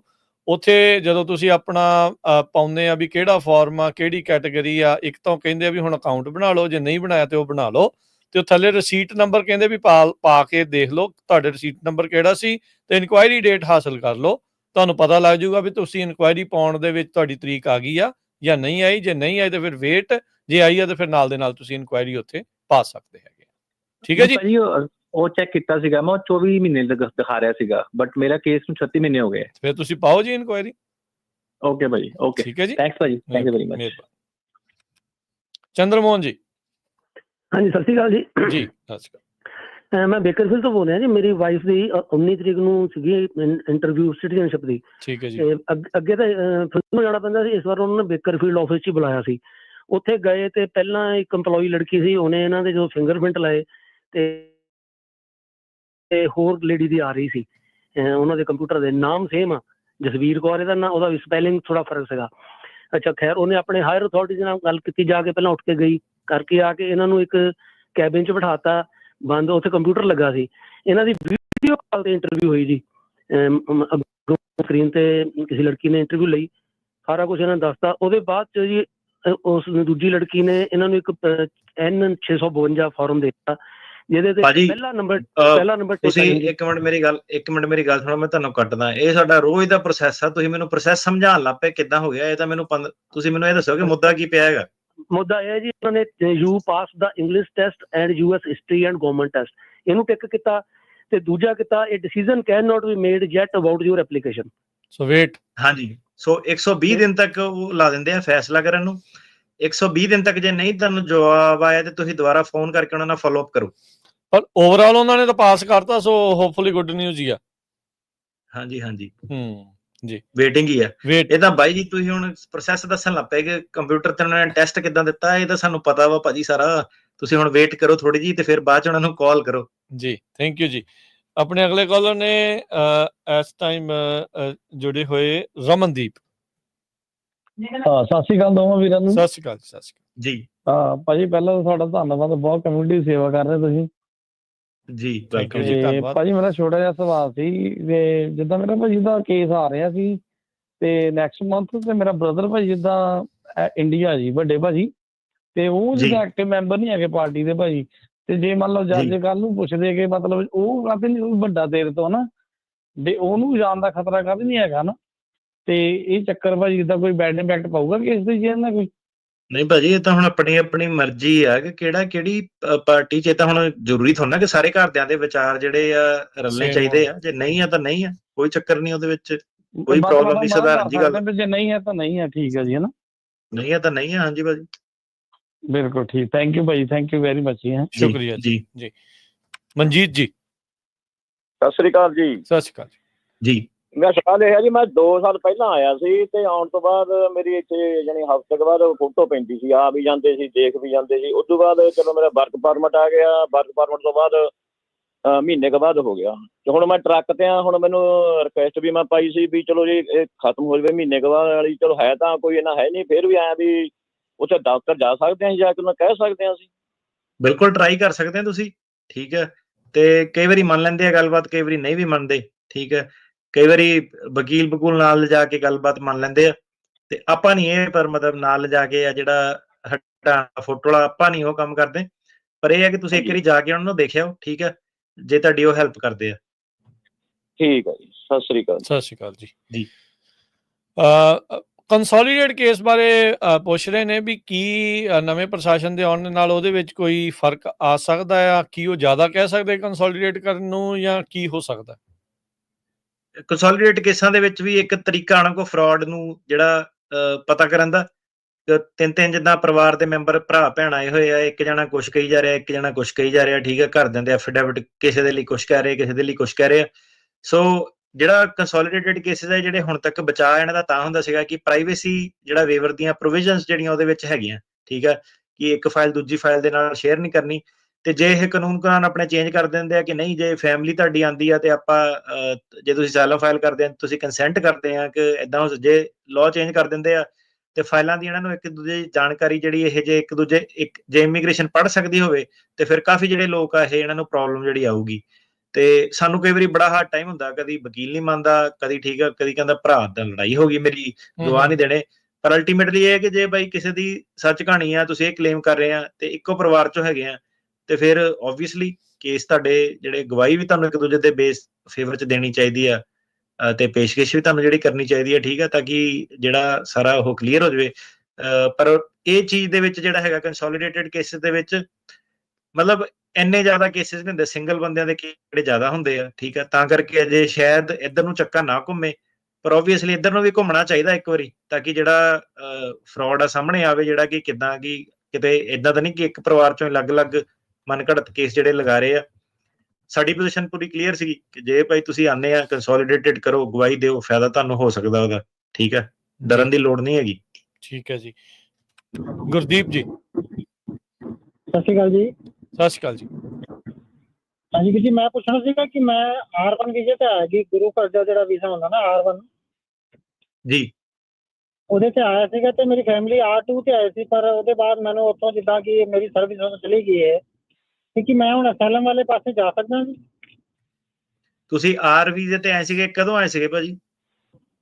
ਵੀਰ ਜੀ ਮੈਨੂੰ 1.5 ਸਾਲ ਹੋ ਗਿਆ ਆਏ ਨੂੰ, ਤੇ ਮੇਰਾ ਹਾਲੇ ਵੀਜ਼ਾ ਵੀ ਜਿੱਦਾਂ ਜੁਲਾਈ 2025 ਤੱਕ ਵੈਲਿਡ ਹੈਗਾ, ਤੇ ਬੱਚਿਆਂ ਦਾ ਵੀ ਸੇਮ ਵੀਜ਼ਾ ਹੀ ਲੱਗਿਆ ਸੀ। ਹਾਂਜੀ ਭਾਜੀ, ਉਹ ਤੁਸੀਂ ਗੁਰਦੁਆਰੇ ਵਾਲਿਆਂ ਨੂੰ ਕਿਹਾ ਤੁਹਾਡਾ ਗ੍ਰੀਨ ਕਾਰਡ ਕਰ ਸਕਦੇ ਆ ਫਾਈਲ, ਕੀ ਪ੍ਰੋਬਲਮ ਹੈਗੀ? ਨਹੀਂ ਭਾਜੀ, ਪਰ ਉਹਨਾਂ ਨੇ ਨਾ ਫੈਮਿਲੀ ਦੇ ਕਰਕੇ ਮੈਨੂੰ ਉੱਥੋਂ ਉਹਨਾਂ ਨੇ ਮੇਰੀ ਕਰਤੀ। ਮੈਂ ਨਿਊਯਾਰਕ ਆਇਆ ਸੀਗਾ, ਪਰ ਹੁਣ ਇਸ ਵੇਲੇ ਮੈਂ ਯੂਨੀਵਰਸਿਟੀ ਕੈਲੀਫੋਰਨੀਆ 'ਚ ਹੈਗਾ, ਤੇ ਮੈਂ ਆਪਣਾ ਹੁਣ ਜਿੱਦਾਂ ਕੰਮ ਕਰ ਰਿਹਾ, ਪਰ ਗੁਰਦੁਆਰਾ ਸਾਹਿਬ 'ਚ ਨਹੀਂ ਆ ਹੁਣ, ਤੁਸੀਂ ਕਹਿਣ ਦਾ ਮਤਲਬ ਇਹ? ਹਾਂਜੀ ਨਹੀਂ ਜੀ, ਉੱਥੇ ਨਹੀਂ ਆ ਮੈਂ, ਤੇ ਮੈਂ ਠੀਕ ਹੈ। ਨਹੀਂ ਭਾਜੀ, ਤੁਹਾਨੂੰ ਤਾਂ ਹੁਣ ਦੇਖੋ, ਜੇ ਮੇਰਾ ਵੀਰ ਅਸਾਈਲਮ ਦਾ ਕੇਸ ਕੁਛ ਨਹੀਂ ਹੈਗਾ, ਐਵੇਂ ਨਾ ਕੇਸ ਕੁਛ ਲਗਾਓ। 1.5 ਸਾਲ ਤੁਹਾਨੂੰ ਹੋ ਗਿਆ ਤੇ ਤੁਸੀਂ ਕੰਮ ਕੁਮ ਨਹੀਂ ਕਰ ਸਕਦੇ, ਤੁਸੀਂ ਵਾਇਲੇਸ਼ਨ 'ਚ ਹੈਗੇ ਆ ਆਰ ਵੀਜ਼ੇ ਦੀ। ਇਹ ਵਾਪਸ ਜਾ ਕੇ ਤੁਸੀਂ ਕਿਸੇ ਹੋਰ ਗੁਰਦੁਆਰੇ 'ਚ ਆਉਣਾ ਚਾਹੀਦਾ ਹੈਗਾ ਤੁਹਾਨੂੰ, ਜਾਂ ਤੁਹਾਨੂੰ ਕੋਈ ਹੋਰ ਗੁਰੂ ਘਰ ਲੱਭ ਕੇ ਉਹ 'ਚ ਟ੍ਰਾਂਸਫਰ ਕਰਨੀ ਚਾਹੀਦੀ ਸੀਗੀ। ਵੀਜ਼ੇ ਦੀ ਕੰਪਲਾਇੰਸ ਜਿਹੜੀ ਕਰਨੀ ਚਾਹੀਦੀ ਸੀਗੀ। ਅਸਾਈਲਮ ਦਾ ਕੇਸ ਤੁਸੀਂ ਨਹੀਂ ਲਗਾ ਸਕਦੇ। ਉਹਦੇ 2 ਰੀਜ਼ਨ ਹੈਗੇ ਆ। ਪਹਿਲਾ ਰੀਜ਼ਨ ਹੈਗਾ ਫ੍ਰਿਵਲਸ, ਕਿ ਝੂਠਾ ਕੇਸ, ਮਨਘੜਤ ਕੇਸ ਨਹੀਂ ਲਾ ਸਕਦੇ।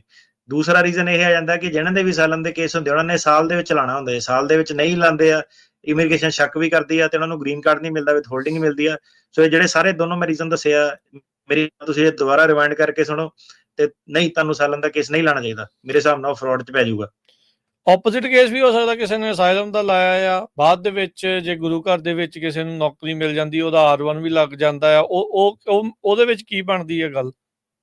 ਜਦੋਂ ਵੈਲਿਡ ਵੀਜ਼ੇ ਤੇ ਆਪਾਂ ਜਾਣਾ ਤੇ ਉਹਦੀ ਮੇਨ ਰਿਕੁਆਇਰਮੈਂਟ ਇਹ ਹੁੰਦੀ ਹੈ ਚੇਂਜ ਕਰਨ ਦੀ ਸਟੇਟਸ, ਕਿ ਤੁਸੀਂ ਸਟੇਟਸ ਮੇਨਟੇਨ ਕਰਦੇ ਜਿਹੜੇ ਹੋਣੇ ਚਾਹੀਦੇ ਹੋ, ਠੀਕ ਹੈ। ਟੂਰਿਸਟ ਵੀਜ਼ੇ ਤਾਂ ਤੁਸੀਂ R1 'ਚ ਜਾ ਸਕਦੇ ਆ। ਜੇ ਇੱਕ ਵਾਰੀ ਤੁਸੀਂ ਅਸਾਈਲਮ ਪੈਂਡਿੰਗ ਤੇ ਹੋ ਗਏ, ਤੁਹਾਡੇ ਕੋਲ ਹੋਰ ਕੋਈ ਸਟੇਟਸ ਨਹੀਂ ਹੈਗਾ, ਤੇ ਫਿਰ ਤੁਹਾਡਾ ਇੱਥੇ ਚੇਂਜ ਨਹੀਂ ਹੋ ਸਕਦਾ। ਠੀਕ ਹੈ ਜੀ, ਫਿਰ ਉਹ ਜਾਣਾ ਹੀ ਪੈਣਾ ਬਾਹਰ, ਮਤਲਬ ਜੀ। ਪਰ ਤੁਸੀਂ ਇੱਕ ਪੈਟਰਨ ਦੇਖਿਓ, ਜਿੱਦਾਂ ਹੁਣ ਸੀਗੇ ਇਹ ਪਹਿਲੇ ਵੀ ਕਾਲਰ ਜਿਹੜੇ ਸੀਗੇ, ਜਿਹੜੀ ਮੈਂ ਤੁਹਾਨੂੰ ਗੱਲ ਕਰ ਰਿਹਾ ਸੀਗਾ ਕਿ ਪੈਕੇਜਿੰਗ ਵਾਲੀ ਤੁਹਾਨੂੰ ਮੈਂ ਗੱਲ ਕਰ ਰਿਹਾ ਸੀ, ਤੁਸੀਂ ਸੋਚ ਵੇਖੋ ਇੱਕ ਵਾਰੀ। ਮੈਂ ਆਇਆ ਸੀਗਾ ਤੇ ਵੀਜ਼ੇ ਤੇ ਨਹੀਂ ਹੋਇਆ, ਫਿਰ ਮੈਂ ਬਾਅਦ 'ਚ ਕੰਮ ਕਰਨ ਲੱਗ ਪਿਆ, ਤੇ ਫਿਰ ਮੈਂ ਅਸਾਈਲਮ ਲਾਤੀ।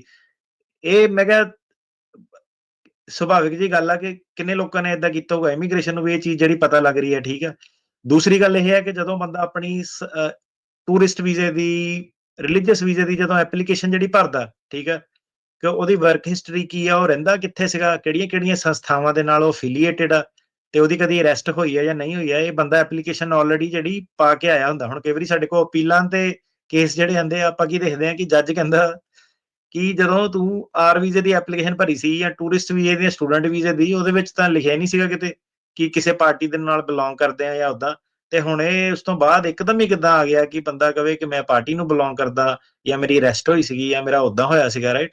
ਸੋ ਅਗੇਨ ਜਿਹੜੀ ਸੇਮ ਥਿੰਗ ਆ ਕਿ ਇਹ ਜਿਹੜਾ ਫਰਾਡ ਜਿਹੜਾ ਏਦਾਂ, ਉਹ ਜਿਹੜਾ ਪ੍ਰੋਸੈਸ ਨੂੰ ਅਬਿਊਜ਼ ਨਾ ਕਰੋ, ਤਾਂ ਹੀ ਨਹੀਂ ਉਹ ਕਿਸੇ ਨੂੰ ਵੀਜ਼ਾ ਦੇ ਕੇ ਰਾਜੀ। ਉਹਨਾਂ ਨੂੰ ਪਤਾ ਕਿ ਜਿਹੜੇ ਉਹਨਾਂ ਦੇ ਸਟੈਟਸ ਬੋਲਦੇ ਆ, ਕੋਈ ਵਾਪਸ ਨਹੀਂ ਕਦੀ ਮੁੜਿਆ। ਜੀ, ਯਾਰ ਵੀਜ਼ੇ ਤੇ ਹੈਗੇ ਆ, ਤੁਹਾਨੂੰ ਗੁਰਦੁਆਰੇ 'ਚ ਨਹੀਂ ਤੁਹਾਡੀ ਗੱਲ, ਠੀਕ ਆ, ਜਿਹੜੀ ਵੀ ਕਮੇਟੀ ਨਹੀਂ ਆਈ ਹੈ, ਤੁਹਾਨੂੰ ਤੰਗ ਪਰੇਸ਼ਾਨ ਜਿਹੜੀ ਕਰ ਰਹੀ ਹੈ, ਦੂਸਰਾ ਗੁਰਦੁਆਰਾ ਲੱਭ ਲਓ, ਤੁਹਾਡਾ ਆਰ ਵੀਜ਼ਾ ਟ੍ਰਾਂਸਫਰ ਹੋ ਜਾਊਗਾ। ਸਿੱਧੀ ਜੀ ਜਿਹੜੀ ਗੱਲ ਆ, ਬੜਾ ਈਜ਼ੀ ਜਿਹਾ ਪ੍ਰੋਸੈਸ ਆ। ਜੇ ਗੁਰੂ ਘਰ ਦੇ ਵਿੱਚ ਆਏ ਸੀਗੇ, ਨਹੀਂ ਗੱਲ ਬਣ ਰਹੀ, ਦੂਜਾ ਗੁਰੂ ਘਰ ਲੱਭੋ, ਸਟ੍ਰੇਟ ਫਾਰਵਰਡ ਪਾਥਵੇ ਆ। ਗੁਰੂ ਘਰ ਹੀ ਤੁਹਾਡਾ ਗ੍ਰੀਨ ਕਾਰਡ ਜਿਹੜਾ ਸਪਾਂਸਰ ਕਰ ਸਕਦਾ, ਉਹਦੇ ਵਿੱਚ ਕੋਈ ਚੱਕਰ ਨਹੀਂ ਹੈਗਾ। ਇਹ ਸਾਲਮ ਸੋਲਮ ਵਾਲੇ ਰਾਹਾਂ ਤੇ ਨਾ ਜਾਓ ਜੀ। ਰਾਜਵਿੰਦਰ, ਹਾਂਜੀ ਰਾਜਵਿੰਦਰ, ਸਤਿ ਸ਼੍ਰੀ ਅਕਾਲ ਜੀ, ਪੁੱਛ ਲਓ ਜੀ ਸਵਾਲ। ਠੀਕ ਹੈ ਜੀ। ਜੀ ਜੀ, ਹਾਂਜੀ, ਸਵਾਲ ਮੇਰਾ ਇਹ ਸੀਗਾ ਜੀ, ਮੇਰਾ ਨਾ ਲਾਈਕ ਮਾਸਟਰ ਹੀਅਰਿੰਗ ਸੀ ਲਾਸਟ ਈਅਰ, ਮੈਂ 22 'ਚ ਇੱਥੇ ਆਇਆ ਜੀ, ਤੇ ਸਾਲ ਹੋ ਗਿਆ ਵਰਕ ਪਰਮਿਟ ਆਏ ਨੂੰ ਜੀ, ਤੇ ਉਹ ਸਾਲ ਪਹਿਲਾਂ ਉੱਡ ਗਈ ਸੀਗੀ, ਤੇ ਉਹਦਾ ਮੈਂ ਕੀ ਕਰ ਸਕਦਾ ਜੀ? ਤੇ ਮੈਂ ਭਾਈ ਅਮਰਤਪਾਲ ਸਿੰਘ ਉਹਨਾਂ ਦੇ ਨਾਲ ਰਿਹਾ ਜੀ। ਮੇਰੀ ਲਾਈਕ ਰੀਅਲ ਸਟੋਰੀ ਹੈਗੀ ਹੈ, ਜਿੱਦਾਂ ਮੇਰੀ ਕੋਲ 200-300 ਫੋਟੋ ਵੀ ਹੋਊਗੀ ਰੀਅਲ, ਤੇ ਮੈਂ ਜਥੇਬੰਦੀ ਨਾਲ ਹੁੰਦਾ ਸੀਗਾ ਜੀ। ਵੀਡੀਓ ਫੋਟੋ ਐਵਰੀਥਿੰਗ ਲਾਈਕ ਹਾਂਜੀ ਸੁਣ ਲਓ ਜੀ ਜੀ। ਤੁਹਾਨੂੰ ਨਾ ਭਾਜੀ motion to set for individual hearing file ਕਰਨੀ ਪੈਣੀ, motion to set for individual hearing. ਤੇ ਤੁਸੀਂ ਵੀਜ਼ੇ ਤੇ ਆਏ ਸੀਗੇ ਕਿ ਬਾਰਡਰ ਟੱਪਿਆ ਸੀ? ਨਹੀਂ, ਮੇਰੇ ਕੋਲ ਇੰਗਲੈਂਡ ਦਾ ਵੀਜ਼ਾ ਸੀ ਜੀ, ਬਾਰਡਰ ਟੱਪ। ਸੌਰੀ, ਆਵਾਜ਼ ਕੱਟ ਗਈ। ਵੀਜ਼ੇ ਤੇ ਆਏ ਸੀਗੇ? ਹਾਂਜੀ, ਨਹੀਂ ਜੀ, ਬਾਰਡਰ ਟੱਪ ਕੇ ਬਾਰਡਰ ਤੇ ਨਾ। ਤੇ ਤੁਸੀਂ ਕੋਰਟ ਮੋਰੇ ਜੇ ਹੈਗੇ ਆ ਤਾਂ ਤੁਹਾਨੂੰ ਮੋਸ਼ਨ ਫਾਈਲ ਕਰਨੀ ਪੈਣੀ ਹੈ, motion to set for individual hearing. ਆਹ ਮੋਸ਼ਨ ਦਾ ਨਾਮ ਆ, ਠੀਕ ਹੈ? ਇਹ ਫਾਈਲ ਕਰਾਓ। ਤੇ ਇੱਕ ਨਾ ਮੈਂ ਆਪਣਾ ਸੈਕਰਾਮੈਂਟੋ ਦਾ ਮੇਰਾ ਕੇਸ ਆ, ਮੈਂ ਬੇਕਰਫੀਲਡ ਰਹਿ ਗਏ ਟਰੈਕਿੰਗ ਕਰਕੇ ਨਾ, ਮੈਂ ਇੱਧਰ ਸੀਗਾ। ਤੇ ਕੋਈ ਮੈਂ ਟੈਂਪਰੇਰੀ ਕੋਈ ਐਡਰੈਸ ਚੇਂਜ ਕਰਵਾ ਸਕਦਾ ਕਿ ਕੇਸ ਨਾ ਮੂਵ ਕਰਨਾ ਹੋਵੇ, ਕੱਲਾ ਐਡਰੈਸ ਚੇਂਜ ਕਰਵਾਉਣਾ? ਨਹੀਂ ਮੇਰਾ ਵੀਰ, ਏਦਾਂ ਨਹੀਂ ਹੁੰਦਾ ਭਰਾਵਾ, ਏਦਾਂ ਨਹੀਂ ਹੁੰਦਾ। ਐਡਰੈਸ ਦੇ ਹਿਸਾਬ ਨਾਲ ਮੇਰਾ ਵੀਰ ਕੇਸ ਲੱਗਣਾ ਵਾ। ਇਹ ਨਹੀਂ ਕੰਮ ਕਰਨੇ। ਇਹ ਬਹਾਨੇ ਪੰਜਾਬੀਆਂ ਨੇ ਕਿੰਨਿਆਂ ਨੇ ਮਾਰੇ ਹੋਣੇ ਪਹਿਲਾਂ। ਐਡਰੈਸ ਜਿਹੜਾ 5 ਦਿਨਾਂ ਦੇ ਅੰਦਰ ਅੰਦਰ ਕੇ ਕੋਡ ਨੂੰ ਚੇਂਜ ਕਰਾਉਣਾ ਪੈਂਦਾ। ਉਹ ਕਹਿੰਦੇ ਆ ਕਿ ਚੇਂਜ ਕਰਾਓ, ਬਾਅਦ ਚ ਭਾਵੇਂ ਫੇਰ ਦੁਬਾਰਾ ਜਦੋਂ ਮੂਵ ਹੋਣਗੇ ਕਰਾ ਲਿਓ। ਟੈਂਪਰੇਰੀ ਕੁਝ ਨਹੀਂ ਹੁੰਦਾ। ਸੋ ਇਹ ਐਡਰੈਸ ਡੂਸ ਵਾਲੇ ਚੱਕਰ ਚ ਨਾ ਫਸਿਓ। ਅੱਗੇ ਜਾ ਕੇ ਇਹ ਚ ਬਹੁਤ ਸਖਤੀ ਜਿਹੜੀ ਹੋਣੀ ਆ।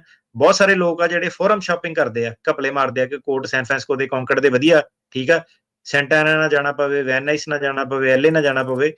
ਇਹ ਕੰਮ ਚ ਨਾ ਮੇਰਾ ਵੀਰ ਪਿਓ। ਆਪਣਾ ਐਡਰੈਸ ਜਿਹੜਾ ਸਿੱਧੇ ਤਰੀਕੇ ਨਾਲ ਜਿਹੜਾ ਅਪਡੇਟ ਕਰੋ ਤੇ ਠੀਕ ਆ। ਜੇ ਟੈਂਪਰੇਰੀ ਤੁਸੀਂ ਜਾਣਾ, ਅਪਡੇਟ ਤੁਸੀਂ ਕਰੋ। ਤਰੀਕ ਤੁਹਾਡੀ ਨਹੀਂ ਹੈਗੀ, ਨੋ ਪ੍ਰੋਬਲਮ ਆ। ਜਿੱਥੇ ਵੀ ਤੁਸੀਂ ਰਹਿੰਦੇ ਉਹਦੇ ਹਿਸਾਬ ਨਾਲ ਐਡਰੈਸ ਤੁਸੀਂ ਦੱਸੋ ਤੇ ਉਹਦੇ ਹਿਸਾਬ ਨਾਲ ਆਪਣਾ ਕੇਸ ਜਿਹੜਾ ਮੂਵ ਕਰਾਓ ਜੀ। ਅਗਲੇ ਕਾਲਰ ਨੇ ਅਮਿਤ। नमस्कार सर जी। सर मेरे असलम केस है सैन फ्रांसिस्को और मास्टरिंग भी बहुत दूर है सर, 26 में है, 2021 में आया था। तो सर मेरे को फाइनल लेनी है, मिल सकती है सर? कुछ है हो सकता है? आप कौन सी डेट को आए थे? 2021 में मार्च में आया था सर। हाँ जी, तो आपको ना रिटर्न प्लीडिंग डालनी पड़ेगी, ठीक है? रिटर्न प्लीडिंग नोट कर लो इसको। रिटर्न प्लीडिंग डालो, फिर आपकी फाइनल में कन्वर्ट कर देंगे वो डेट। ठीक है सर, ठीक है जी, ठीक है जी, ठीक है। 26 में उससे पहले नहीं आ सकती सर? मास्टर हियरिंग 26 में है। नहीं मास्टर हियरिंग को वो फिर ना वेकेट करके आपको फाइनल हियरिंग दे देंगे। ਉਹ ਪਤਾ ਨਹੀਂ ਕਿਹੜੇ ਤਰੀਕ ਆਊਗੀ। ਉਹ 26 ਤੋਂ ਬਾਅਦ ਵੀ ਆ ਸਕਦੀ ਤੇ ਪਹਿਲਾਂ ਵੀ ਆ ਸਕਦੀ। ਬਾਅਦ ਉਹ ਜੱਜ ਦੇ ਸਕੇਜੂਲ ਦੇ ਉੱਤੇ ਡਿਪੈਂਡ ਕਰਦਾ ਕਿ ਬਿਜ਼ੀ ਚੱਲਦਾ ਕਿ ਕਿਦਾਂ। ਠੀਕ ਹੈ ਜੀ, ਠੀਕ ਹੈ, ਓਕੇ, ਥੈਂਕ ਯੂ ਸਰ। ਸਤਿ ਸ਼੍ਰੀ ਅਕਾਲ ਜੀ। ਹਾਂਜੀ, ਆਪਣੇ ਅਗਲੇ ਕਾਲਰ ਨੇ ਜਸਵੀਰ। ਹਾਂਜੀ, ਸਤਿ ਸ਼੍ਰੀ ਅਕਾਲ ਭਾਜੀ। ਸਤਿ ਸ਼੍ਰੀ ਅਕਾਲ ਭਾਜੀ। ਅਸੀਂ ਨਾ 2023 ਮਾਰਚ ਨੂੰ, ਅਸੀਂ 8 ਮਾਰਚ ਨੂੰ ਅਸੀਂ ਬਾਰਡਰ ਕ੍ਰੋਸ ਕੀਤਾ ਸੀ। ਮੌਂਟਰੀਅਲ ਡੈਪੂਟੇਸ਼ਨ ਲੱਗ ਗਈ ਸੀ ਜੀ। ਤੇ ਅਸੀਂ ਇੱਥੇ ਆ ਕੇ ਸੈਲਮ ਲਗਾਇਆ। ਤੇ ਹੁਣ ਨਾ ਪਹਿਲਾਂ ਸਾਡੀ ਸੀਗੀ 27 ਨਵੰਬਰ ਨੂੰ ਮਾਸਟਰ ਹੀਅਰਿੰਗ, ਹਨਾ। ਤੇ ਹੁਣ ਉਹਨਾਂ ਨੇ ਮਾਸਟਰ ਹੀਅਰਿੰਗ ਕੈਂਸਲ ਕਰਕੇ ਸਿੱਧੀ 16 ਦਸੰਬਰ ਦੀ ਫਾਈਨਲ ਹੀਅਰਿੰਗ ਪਾਤੀ। ਜਿਹੜਾ 16 ਦਸੰਬਰ ਆ ਰਿਹਾ। ਹਾਂਜੀ। ਤੇ ਹੁਣ ਅਸੀਂ ਵਕੀਲ ਨੂੰ ਫੋਨ ਕੀਤਾ। ਵਕੀਲ ਕਹਿੰਦਾ ਕਿ ਮੇਰੀ ਕੋਈ ਤਿਆਰੀ ਨਹੀਂ ਹੈਗੀ ਤੇ ਹੁਣ ਸਡਨਲੀ ਕਹਿੰਦਾ ਮੈਂ ਕੁਛ ਨਹੀਂ ਕਰ ਸਕਦਾ, ਤੁਸੀਂ ਇੱਥੋਂ ਕੇਸ ਮੂਵ ਕਰਾ ਲਓ। ਤੇ ਮਤਲਬ ਹੁਣ ਕੀ ਹੋ ਸਕਦਾ ਕਿ ਅਸੀਂ ਤੁਹਾਡੇ ਜੱਜ ਸਾਹਿਬ ਕੌਣ ਆ? ਜਸਟਿਨ ਪ੍ਰਾਈਸ ਆ? ਕੌਣ ਆ ਜੱਜ ਸਾਹਿਬ ਤੁਹਾਡੇ? ਨਹੀਂ, ਨਵੈਰੋ ਮਾਰੀਆ ਕਰਕੇ ਕੁਛ ਹੈਗੇ ਨੇ ਜੱਜ। ਅੱਛਾ, ਉਹ ਫਿਰ ਆਪਣੇ ਨਾ ਮੂਵ ਮਾਵ ਤਾਂ ਨਹੀਂ ਕਰਾ ਸਕਦੇ। ਏਦਾਂ ਗੈਰ ਕਾਨੂੰਨੀ ਐਡਵਾਈਸ ਆ। ਵਕੀਲ ਸਾਹਿਬ ਨੂੰ ਆਪਣੇ ਕਹੋ ਕਿ ਏਦਾਂ ਥੋੜਾ ਮੂਵ ਕਰਾ ਸਕਦੇ ਆ। ਇਹ ਤਾਂ ਫਰਾਡ ਹੋ ਜਾਣਾ, ਫੋਰਮ ਸ਼ਾਪਿੰਗ ਹੋ ਜਾਣੀ। ਜੇ ਜਿਹੜੇ ਵਕੀਲ ਸਾਹਿਬ ਨੇ ਸਾਈਨ ਅਪ ਕੀਤੇ ਆ ਉਹਨਾਂ ਦੀ ਜ਼ਿੰਮੇਵਾਰੀ ਬਣਦੀ ਆ ਕਾਨੂੰਨੀ, ਠੀਕ ਆ? ਜਿੱਦਾਂ ਹਰੇਕ ਦੀ ਬਣਦੀ ਆ। ਸਾਡੇ ਨਾਲ ਵੀ ਕਈ ਵਾਰੀ ਏਦਾਂ ਹੁੰਦਾ ਕਿ ਲੈ ਯਾਰ ਇਹ ਤਾਂ ਖੜੇ ਪੈਰ ਕੰਮ ਪਾਤਾ, ਤੇ ਫਿਰ ਉਹ ਵਕੀਲ ਨੇ ਆਪਣੇ ਸਕੇਜੂਲ ਦੇ ਹਿਸਾਬ ਨਾਲ ਕੋਰਟ ਨੂੰ ਰਿਕੁਐਸਟ ਕਰ ਲਿਆ ਕਿ ਯਾਰ ਇਹ ਏਦਾਂ ਦਾ ਆਹ ਚੀਜ਼ ਸੀਗੀ, ਇੰਨਾ ਮੈਂ ਬਿਜ਼ੀ ਆ, ਮੈਨੂੰ 2 ਮਹੀਨੇ ਦਿੱਤੇ ਜਾਣ, ਮੈਂ ਕਲਾਇੰਟ ਨੂੰ ਸਹੀ ਤਰੀਕੇ ਨਾਲ ਰੈਪਰੈਜ਼ੈਂਟ ਨਹੀਂ ਕਰ ਸਕਦਾ। ਤੇ ਹੁਣ ਵਕੀਲ ਨਾਲ ਵੀ ਧੱਕਾ ਤਾਂ ਨਹੀਂ ਉਹ ਜਿਹੜਾ ਕਰ ਸਕਦੇ ਨਾ ਹੀ ਤੁਹਾਡੇ ਨਾਲ। ਤੇ ਉਹ ਵਕੀਲ ਸਾਹਿਬ ਨੂੰ ਕਰੋ ਕਿ ਮੋਸ਼ਨ ਟੂ ਕੰਟੀਨਿਊ, ਕਿ ਕੇਸ ਮੇਰਾ ਅੱਗੇ ਪਵਾਇਆ ਜਾਵੇ। ਇਹ ਜਿਹੜਾ ਐਡਰੈਸ ਚੇਂਜ ਕਰਨ ਵਾਲੇ ਇਹ ਫਰਾਡ ਵਾਲੇ ਚੱਕਰਾਂ 'ਚ ਨਾ ਪਿਓ। ਠੀਕ ਹੈ। ਤੇ ਭਾਜੀ ਇੱਕ ਗੱਲ ਹੋਰ ਵੀ, ਜਿੱਦਾਂ ਅਸੀਂ ਇਹ ਅੱਗੇ ਹੁੰਦੀ ਹੈ ਹੀਅਰਿੰਗ, ਉਹ ਕਹਿੰਦੇ ਕਿ ਤੁਸੀਂ ਅੱਗੇ ਕਰਾ ਲਓ ਜਾਂ ਕੁਛ, ਨਾ ਸਾਡੇ ਵਰਕ ਪਰਮਿਟ ਤੇ ਨਹੀਂ ਕੋਈ, ਕਿਉਂਕਿ ਸਾਡੀ 160 ਦਿਨ ਹੋਣ ਵਾਲੇ ਆ ਵਰਕ ਪਰਮਿਟ ਤੇ ਨਾ। ਬਿਲਕੁਲ ਵਰਕ ਪਰਮਿਟ ਤੇ ਫਰਕ ਪਊਗਾ ਕਿਉਂਕਿ ਐਡਜਰਨਮੈਂਟ ਕੋਡ ਹੁੰਦਾ। ਇਹ ਤੁਹਾਡੀ ਗਲਤੀ ਹੈ, ਤੁਸੀਂ ਆਪ ਅੱਗੇ ਮੰਗ ਰਹੇ ਆ ਤਾਂ ਤੁਹਾਡੀ ਕਲੌਕ ਜਿਹੜੀ ਰੁਕਦੀ ਹੈ ਇੱਥੇ। ਫਿਰ ਜਦੋਂ ਤੁਹਾਡੀ ਦੁਬਾਰਾ ਤਰੀਕ ਪਊਗੀ ਤੇ ਫਿਰ ਤੁਹਾਡੀ ਕਲੌਕ ਚੱਲੂਗੀ। ਓਕੇ, ਠੀਕ ਹੈ ਜੀ। ਹਾਂਜੀ। ਤੇ ਭਾਜੀ ਜੇ ਵਕੀਲ ਨਹੀਂ ਜਾਂਦਾ ਸੀ, ਅਸੀਂ ਆਪ ਡਾਇਰੈਕਟਲੀ ਜਾ ਸਕਦੇ ਹਾਂ ਉੱਥੇ ਵੀ? ਏਦਾਂ ਦਾ ਸਾਨੂੰ ਪ੍ਰੋਬਲਮ ਹੈਗੀ, ਵਕੀਲ ਸਾਨੂੰ ਮਨਾ ਕਰ ਰਿਹਾ ਤੇ ਏਦਾਂ ਕੁਝ ਹੋ ਸਕਦਾ? ਨਹੀਂ, ਵਕੀਲ ਨੂੰ ਏਦਾਂ ਥੋੜਾ ਵਕੀਲ ਮਨਾ ਕਰ ਸਕਦਾ। ਜਦੋਂ ਉਹਨਾਂ ਦੀ ਤੁਹਾਡੀ ਤਰੀਕ ਆਣੀ ਆ, ਉਹ ਜੱਜ ਨੇ ਐਕਸਪੈਕਟ ਕਰਨਾ ਕਿ ਵਕੀਲ ਉੱਥੇ ਹੋਵੇ। ਵਕੀਲ ਦੀ ਮਰਜ਼ੀ ਥੋੜਾ ਨਾ ਕਿ ਮੈਂ ਜਾਣਾ ਨਹੀਂ, ਤੁਸੀਂ ਜਾਇਓ। ਕੋਰਟ ਦਾ ਟਾਈਮ ਉਹ ਤਾਂ ਰਿਮੂਵਲ ਲਾ ਦੇਣਾ ਤੁਹਾਨੂੰ ਤੇ ਵਕੀਲ ਨੂੰ ਵੀ ਸੈਂਕਸ਼ਨ ਕਰ ਦੇਣਾ। ਵਕੀਲ ਨੂੰ ਕਹੋ ਕਿ ਮੇਰੀ ਤਰੀਕ ਆ, ਮੈਂ ਲੜਨਾ ਚਾਹੁੰਦੀ ਹਾਂ, ਸਿੱਧੀ ਗੱਲ ਦੱਸੋ, ਤੁਸੀਂ ਨਹੀਂ ਪਿੱਛੇ ਹਟਣਾ। ਜੀ ਠੀਕ ਆ, ਵਕੀਲ ਨੂੰ ਤੁਸੀਂ ਈਮੇਲ ਪਾਓ ਲਿਖਤੀ ਦੇ ਵਿੱਚ ਕਿ ਮੈਂ ਕੇਸ ਲੜਨਾ, ਨਹੀਂ ਤਾਂ ਵਕੀਲ ਨੇ, ਮੈਂ ਕਿਹਾ ਤੁਹਾਡੇ ਦੇ ਨਾਲ ਛੋੜ ਦਿਓ ਕਿ ਲੈ ਇਹ ਆਪ ਨਹੀਂ ਲੜਨਾ ਚਾਹੁੰਦੀ ਸੀਗੀ। ਠੀਕ ਹੈ, ਸੋ ਵਕੀਲ ਨੂੰ ਉਹ ਕਹੋ, ਬਾਕੀ ਵਕੀਲ ਦੀ ਹੈਡੇਗਾ ਕਿ ਕਿੱਦਾਂ ਉਹ ਕਰਨਾ ਅੱਗੇ। ਤੇ ਜੇ ਨਹੀਂ ਜੱਜ ਸਾਹਿਬ ਮੰਨੇ ਤੇ ਕੇਸ ਲੜਨਾ ਪੈਣਾ ਤੁਹਾਨੂੰ, ਸਿੱਧਾ ਹਿਸਾਬ ਕਿਤਾਬ ਆ। ਜਿਹੜੇ ਵੀ ਹੁਣ ਸੁਣ ਰਹੇ ਆ, ਠੀਕ ਆ, ਗੱਲ ਕਲੀਅਰ ਹੋ ਜਾਵੇ। ਇਹ ਕੋਈ ਕੋਰਟ ਨੇ ਕਸਟਮਰ ਸਰਵਿਸ ਨਹੀਂ ਦੇਣੀ, ਅੱਗੇ ਕਰਤਾ ਪਿੱਛੇ ਕਰਤਾ ਉਹ ਕਰਤਾ। ਟਰੰਪ ਸਾਹਿਬ ਆ ਰਹੇ, ਉਹ ਕਹਿੰਦੇ ਅੱਧੇ ਘੰਟੇ 'ਚ 6 ਕੇਸਾਂ ਦੇ ਨਿਪਟਾਰੇ ਜਿਹੜੇ ਕਰਨੇ ਆ। ਤੇ ਇਹ ਜਿਹੜਾ ਹੁਣ ਇਹ ਲਗਜ਼ਰੀ ਵਾਲਾ ਟਾਈਮ ਨਹੀਂ ਜਿਹੜਾ ਹੈਗਾ ਕਿ ਮੇਰਾ ਮੂਡ ਨਹੀਂ ਅੱਜ ਹੈਗਾ। ਤੇ ਇਹ ਤੁਸੀਂ ਆਪਣੇ ਵਕੀਲ ਨੂੰ ਈਮੇਲ ਪਾਓ ਕਿ ਭਾਈ ਇਹ ਜਿਹੜਾ ਹੈਗਾ, ਜੋ ਮੈਨੂੰ ਡਾਕੂਮੈਂਟ ਚਾਹੀਦੇ ਦੱਸ ਤੇ ਮੈਂ ਜਮ੍ਹਾਂ ਕਰਾਵਾਂ। ਕੋਈ ਕਿਤੇ ਏਦਾਂ ਨਾ ਹੋ ਜਾਵੇ ਕਿ ਉਹ ਕਵੇ ਕਿ ਟਾਈਮ ਸਿਰ ਡਾਕੂਮੈਂਟ ਜਮ੍ਹਾਂ ਨਹੀਂ ਕਰਾਏ ਤੇ ਕੇਸ ਜਿਹੜਾ ਖਾਰਜ ਕਰ ਦੇਣ। ਠੀਕ ਹੈ, ਸੋ ਵਕੀਲ ਨਾਲ ਆਪਣੇ ਸਿੱਧੇ ਉਹਨੂੰ ਈਮੇਲ ਪਾਓ ਕਿ ਮੈਂ ਕੇਸ ਲੜਨਾ ਚਾਹਨੀ ਹਾਂ। ਜੀ ਮਨਸ਼ੇਵਰ ਜੀ, ਸਤਿ ਸ਼੍ਰੀ ਅਕਾਲ ਭਾਜੀ। ਸਤਿ ਸ਼੍ਰੀ ਅਕਾਲ ਜੀ। ਜੀ ਭਾਜੀ ਮੈਂ 2016 ਚ ਆਇਆ ਸੀ ਬਾਰਡਰ ਰਾਹੀਂ, ਤੇ 2018 ਚ ਭਾਜੀ ਮੈਂ ਅਸਾਲਮ ਮੇਰਾ ਕੇਸ ਪੈਂਡਿੰਗ ਤੇ 2018 ਚ ਮੈਂ ਵਿਆਹ ਕਰਾ ਲਿਆ ਸੀ ਯੂਐਸ ਸਿਟੀਜ਼ਨ ਨਾਲ। ਤੇ ਉਸ ਤੋਂ ਬਾਅਦ ਭਾਜੀ ਮੈਂ 2022 ਦੇ ਵਿੱਚ ਬਾਵਾ ਲੱਗਾ ਲਾਇਆ ਸੀ ਮੈਂ ਇੱਥੇ ਮੈਂ ਸ਼ਿਕਾਗੋ। ਤੇ ਉਸ ਤੋਂ ਬਾਅਦ ਭਾਜੀ ਮੈਨੂੰ ਟਰੈਵਲ ਡਾਕੂਮੈਂਟ ਮਿਲਿਆ ਸੀ, ਤੇ ਟਰੈਵਲ ਤੇ ਮੈਂ ਇੱਕ ਵਾਰੀ ਭਾਜੀ ਇੰਡੀਆ ਵੀ ਜਾ ਕੇ ਆਇਆ, ਕਿਉਂਕਿ ਕੇਸ ਮੇਰਾ 2023 ਦੇ ਵਿੱਚ ਭਾਜੀ ਮੇਰੀ ਇੰਡੀਵਿਜੂਅਲ ਹੀਅਰਿੰਗ ਸੀ, ਉਹਦੇ ਵਿੱਚ ਕੇਸ ਮੇਰਾ ਵਕੀਲ ਨੇ ਮੇਰੇ ਨੇ ਬੰਦ ਕਰਵਾਤਾ ਇੰਡੀਵਿਜੂਅਲ ਹੀਅਰਿੰਗ ਤੇ ਉਸ ਤੋਂ ਬਾਅਦ ਭਾਜੀ ਜਿੱਦਾਂ ਹੁਣ ਮੈਨੂੰ ਇੱਕ ਲੈਟਰ ਆਈ ਹੈ ਫਿਰ ਵੀ ਤੇਰਾ ਜਿਹੜਾ ਟਰੈਵਲ ਡਾਕੂਮੈਂਟ ਆ ਆਪਾਂ ਇੰਟੈਂਟ ਟੂ ਰਿਵੋਕ ਕਰ ਦੇਣ ਲੱਗੇ, ਕਿਉਂਕਿ ਤੇਰਾ ਜਿਹੜਾ ਕੋਰਟ ਪ੍ਰੋਸੀਡਿੰਗ ਆ ਉਹ ਐਡਮਿਨਿਸ ਕਲੋਜ਼ ਆ, ਨਾ ਕਿ ਜਿਹੜਾ ਡਿਸਮਿਸ ਆ। ਉਹ ਭਾਜੀ ਹੁਣ ਉਹ ਆਪਾਂ ਕੋਰਟ ਵਾਲਾ ਜਿਹੜਾ ਕੇਸ ਆ ਉਹ ਆਪਾਂ ਨੂੰ ਰੀਓਪਨ ਕਰਵਾ ਕੇ ਬੰਦ ਕਰਾਉਣਾ ਪਏਗਾ, ਜਾਂ ਉਹਦਾ ਕੀ ਕਰ ਸਕਦੇ? ਹਾਂਜੀ, ਮੋਸ਼ਨ ਟੂ ਰੀਕੈਲੰਡਰ ਤੇ ਡਿਸਮਿਸ ਕਰਾਉਣਾ ਪੈਣਾ ਤੁਹਾਨੂੰ ਭਾਜੀ। ਇਹਨੂੰ ਹੁਣੇ ਤੀਰ ਛੱਡ ਦਿਓ, ਇਹ ਤੁਹਾਡਾ ਜਿਹੜਾ ਹੈਗਾ ਅਗਲੇ ਸਾਲ ਔਖਾ ਹੋ ਜਾਣਾ ਕੰਮ ਇਹ। ਠੀਕ ਹੈ, ਸੋ ਇਹਨੂੰ ਰੀਕੈਲੰਡਰ ਕਰਾ ਕੇ ਡਿਸਮਿਸ ਕਰਾ ਦਿਓ। ਤੇ ਸਰਕਾਰੀ ਇਹ ਦੋਨੋਂ ਮੋਸ਼ਨਾਂ ਜਿਹੜੀਆਂ ਇਕੱਠੀਆਂ ਹੁੰਦੀਆਂ, ਆਪਣੇ ਵਕੀਲ ਨੂੰ ਕਹਿ ਕੇ ਸਰਕਾਰੀ ਵਕੀਲ ਨਾਲ ਰਾਬਤਾ ਜੋੜ ਕੇ ਦੇਖ ਲਓ, ਜੇ ਤੁਹਾਨੂੰ ਵਧੀਆ ਸਰਕਾਰੀ ਵਕੀਲ ਬਣ ਗਿਆ ਤੇ ਹੌਲੀਡੇ ਤੋਂ ਪਹਿਲਾਂ ਉਹਨਾਂ ਨੇ ਕਰ ਦੇਣਾ। ਨਹੀਂ ਤੇ ਤੁਹਾਡਾ ਚੱਕਰ ਜਿਹੜਾ ਤੁਸੀਂ ਫੈਕਟ ਪੈਟਰਨ ਦੱਸ ਰਹੇ ਆ ਇਹਦੇ ਵਿੱਚ ਕਾਫੀ ਜ਼ਿਆਦਾ ਜਿਹੜੇ ਰੈੱਡ ਫਲੈਗਸ ਮੈਨੂੰ ਨਜ਼ਰ ਆ ਰਹੇ ਆ। ਠੀਕ ਹੈ ਜੀ ਭਾਈ, ਮੋਸ਼ਨ ਕਿਹੜਾ ਪਾਣਾ ਹੈ ਭਾਜੀ ਇੱਕ ਵਾਰੀ? ਮੋਸ਼ਨ ਟੂ ਰੀਕੈਲੰਡਰ ਤੇ ਟਰਮੀਨੇਟ ਆਪਣੇ ਜਾਂ ਡਿਸਮਿਸ ਆਪਣੇ ਜਿਹੜਾ ਵਕੀਲ ਸਾਹਿਬ ਨਾਲ ਗੱਲ ਕਰੋ। ਠੀਕ ਹੈ ਭਾਈ, ਠੀਕ ਹੈ, ਥੈਂਕ ਯੂ ਭਾਈ, ਮਿਹਰਬਾਨੀ ਜੀ। ਸਤਨਾਮ ਜੀ। ਹਾਂਜੀ, ਸਤਿ ਸ਼੍ਰੀ ਅਕਾਲ ਜੀ। ਸਤਿ ਸ਼੍ਰੀ ਅਕਾਲ ਜੀ ਭਾਜੀ। ਮੈਂ ਨਾ ਮੇਰੇ ਫਰੈਂਡ ਦਾ ਲਾਸਟ ਮੰਥ ਡੇਟ ਸੀਗੀ ਕੋਰਟ ਹੀਅਰਿੰਗ, ਪਰ ਉਸ ਤੋਂ ਪਹਿਲਾਂ ਹੀ ਉਹਨਾਂ ਨੇ ਮਤਲਬ ਕਿ ਰਿਮੂਵਲ ਪ੍ਰੋਸੀਡਿੰਗਸ ਵਿਦਆਊਟ ਪ੍ਰੈਜੁਡਿਸ ਕਰਤਾ ਜੀ। ਤੇ ਹੁਣ ਉਹਦੇ ਵਿੱਚ ਹੁਣ ਦੁਬਾਰਾ ਸਾਨੂੰ ਕੇਸ ਲਾਉਣਾ ਪੈਣਾ ਭਾਜੀ? ਪ੍ਰੋਸੀਡਿੰਗ ਕੀ ਡਿਸਮਿਸ ਵਿਦਆਊਟ ਪ੍ਰੈਜੁਡਿਸ ਕਰਤਾ ਸੀਗਾ ਨਾ? ਹਾਂਜੀ ਹਾਂਜੀ ਹਾਂਜੀ, ਠੀਕ ਹੈ, ਉਹਨਾਂ ਨੂੰ ਅਸਾਈਲਮ ਆਫਿਸ ਚ ਲਾਣਾ ਪੈਣਾ ਭਾਜੀ। ਠੀਕ ਹੈ ਭਾਜੀ। ਫਿਰ ਉਹ ਵਰਕ ਪਰਮਿਟ ਭਾਜੀ ਜਿਹੜਾ ਹੁਣ ਉਹਦਾ ਵੈਲਿਡ ਹੈ ਮਤਲਬ ਕਿ ਨੈਕਸਟ ਈਅਰ ਤੱਕ, ਉਹ ਚੱਲ ਸਕਦਾ ਜਾਂ ਫਿਰ ਉਹ ਕੇਸ ਦੁਬਾਰਾ ਲਾ ਕੇ ਸਾਨੂੰ ਦੁਬਾਰਾ ਸਾਰਾ ਕੁਝ ਕਰਨਾ? ਦੁਬਾਰਾ ਲਾ ਕੇ ਭਾਜੀ 5ਵੇਂ ਮਹੀਨੇ ਫਿਰ ਦੁਬਾਰਾ ਫਾਈਲ ਜਿਹੜੇ ਕਰ ਸਕਦੇ ਆ। ਹੁਣ ਜਿਹੜਾ ਆ ਗਿਆ ਔਨ ਇਟਸ ਫੇਸ ਤਾਂ ਵੈਲਿਡ ਹੀ ਰਹਿਣਾ ਵਾ। ਠੀਕ ਹੈ, ਤੇ ਜਿੱਦਾਂ ਇਹ ਕਹਿੰਦੇ ਆ ਤੇ ਮਾਰਕੀਟ ਤੇ ਇਹ ਇਹੀ ਕਰਦੇ ਸੀ ਕਿ ਡਿਸਮਿਸ ਵਾਲਿਆਂ ਦੇ ਵਰਕ ਪਰਮਿਟ ਚੱਲਦੇ ਰਹੂਗੇ, ਪਰ ਬਾਅਦ ਚ ਉਹਨਾਂ ਨੂੰ ਹੁਣ ਦਿੰਦੇ ਨਹੀਂ ਪੀਡੀ ਵਾਲਿਆਂ ਨੂੰ। ਜਿਹਨਾਂ ਦੇ ਅਸਾਈਲਮ ਆਫਿਸ ਕੇਸ ਲੱਗੇ ਆ, ਇੱਕ 5 ਮਹੀਨੇ ਬਾਅਦ ਫਿਰ ਦੁਬਾਰਾ ਤੁਹਾਡੀ ਐਲੀਜੀਬਿਲਿਟੀ ਜਿਹੜੀ ਬਣ ਜਾਣੀ ਹੈ। ਪਰ ਤੁਹਾਡਾ ਕੋਈ ਕੰਮ ਰੁਕਣਾ ਤਾਂ ਨਹੀਂ ਚਾਹੀਦਾ ਇਹਦੇ ਵਿੱਚ। ਤੁਸੀਂ ਅਸਾਈਲਮ ਆਫਿਸ ਆਪਣਾ ਕੇਸ ਲਗਾਓ ਤੇ ਦੈਟਸ ਇਟ। ਠੀਕ ਹੈ ਭਾਜੀ, ਠੀਕ ਹੈ ਭਾਜੀ, ਥੈਂਕ ਯੂ ਜੀ। ਜੀ ਜੀ ਜੀ, ਮਿਹਰਬਾਨੀ ਜੀ। ਤੇ ਇੱਕ ਆਪਣੇ ਪੁੱਛ ਰਹੇ ਨੇ ਸਵਾਲ ਵੀ, ਕਹਿੰਦੇ ਵੀ ਉਹਨਾਂ ਦਾ ਅਸਾਈਲਮ ਕੇਸ ਅਪਰੂਵ ਹੋਇਆ ਆ, ਪਰ ਉਹਨਾਂ ਦੀ ਜਿਹੜੀ ਬੇਟੀ ਆ ਉਹ 21 ਸਾਲ ਦੀ ਹੋ ਚੁੱਕੀ ਆ, ਕੀ ਉਹਦੇ ਲਈ ਅਪਲਾਈ ਕਰ ਸਕਦੇ ਨੇ? ਹੁਣ ਇਹਦੇ ਵਿੱਚ ਤਾਂ ਇਹ ਨਹੀਂ ਦੱਸਿਆ ਤੁਸੀਂ ਕਿ 21 ਸਾਲ ਦੀ ਪਹਿਲਾਂ ਤੁਹਾਡੀ ਐਪਲੀਕੇਸ਼ਨ 'ਚ ਇਨਕਲੂਡਡ ਸੀਗੀ ਕਿ ਉਹਨੂੰ ਅਸਾਈਲਮ 'ਚ ਫਾਈਲ ਕਰਤਾ ਸੀਗਾ। ਤੁਸੀਂ ਬਾਹਰ ਵਾਲੇ ਦੀ ਗੱਲ ਕਰ ਰਹੇ ਆ, ਫੈਕਟਸ ਇਨਕੰਪਲੀਟ ਹੈ। ਸਾਨੂੰ ਹੁਣ ਕੀ ਪਤਾ ਕਿ ਕੀ ਫੈਮਿਲੀ ਸਟੋਰੀ ਚੱਲਦੀ ਹੈ ਨਾ। ਜੀ ਠੀਕ ਹੈ ਜੀ। ਅਗਲੇ ਜਿਹੜੇ ਕਾਲਰ ਨੇ ਰੋਹਨਪ੍ਰੀਤ। ਹੈਲੋ ਜੀ, ਹਾਂਜੀ ਹੈਲੋ ਜੀ। ਹਾਂਜੀ ਭਾਜੀ, ਸਤਿ ਸ਼੍ਰੀ ਅਕਾਲ। ਸਤਿ ਸ਼੍ਰੀ ਅਕਾਲ। ਸਤਿ ਸ਼੍ਰੀ ਅਕਾਲ ਜੀ। ਭਾਜੀ ਜਿੱਦਾਂ ਨਾ ਮੈਂ ਆਪਣਾ ਨਿਊਯਾਰਕ ਮੂਵ ਹੋਇਆ ਸੀਗਾ, ਤੇ ਮੈਂ ਐਡਰੈਸ ਤੇ ਅਪਡੇਟ ਕਰਾਤੇ ਸੀਗੇ, ਤੇ ਮੇਰੀ ਜਿੱਦਾਂ ਪਹਿਲਾਂ ਮੈਂ ਜਨਵਰੀ 'ਚ ਫਾਈਨਲ ਭੁਗਤੀ ਆ ਇੱਥੇ ਸੈਂਟਰ ਨਾਲ, ਤੇ ਉਹਦੇ ਨਾਲ ਮਤਲਬ ਕਿ ਮੇਰੇ ਬਿਆਨ ਤੇ ਹੋ ਗਏ ਸੀਗੇ। ਤੇ ਉਸ ਤੋਂ ਬਾਅਦ ਮੈਨੂੰ ਫਿਰ ਦੁਬਾਰਾ ਫਾਈਨਲ ਮਿਲੀ ਸੀ, ਤੇ ਫਿਰ ਫਾਈਨਲ ਦੁਬਾਰਾ ਮੂਵ ਹੋਈ ਅੱਗੇ। ਹੁਣ ਮੇਰੀ ਫਾਈਨਲ ਆ ਜਿੱਦਾਂ ਜਨਵਰੀ 3 'ਚ ਫਿਰ ਦੁਬਾਰਾ। ਕਿੱਥੇ? ਸੰਟਾਨੀ ਆ ਭਾਜੀ। ਜੀ ਹਾਂਜੀ, ਕਿਉਂਕਿ ਮੈਂ ਉਦਾਂ ਐਡਰੈਸ ਅਪਡੇਟ ਕੀਤੇ ਸੀਗੇ, ਤੇ ਵਕੀਲ ਨੇ ਜਿੱਦਾਂ ਉਹ ਲਾ ਦਿੱਤਾ ਸੀਗਾ ਵੀ ਹਨਾ ਵੀ ਉਧਰ ਮੂਵ ਹੋ ਗਿਆ ਤੇ ਕੇਸ ਉਧਰ ਮੂਵ ਕਰਨਾ ਵਾ। ਇੱਕ ਵਾਰੀ ਭਾਜੀ ਬਿਆਨ ਜਿਹੜੇ ਸ਼ੁਰੂ ਹੋ ਜਾਂਦੇ ਨਾ ਫਿਰ ਕਰਦੇ ਨਹੀਂ ਇਹ, ਕੇਸ ਮੂਵ ਨਹੀਂ ਹੋਇਆ ਹੈਗਾ।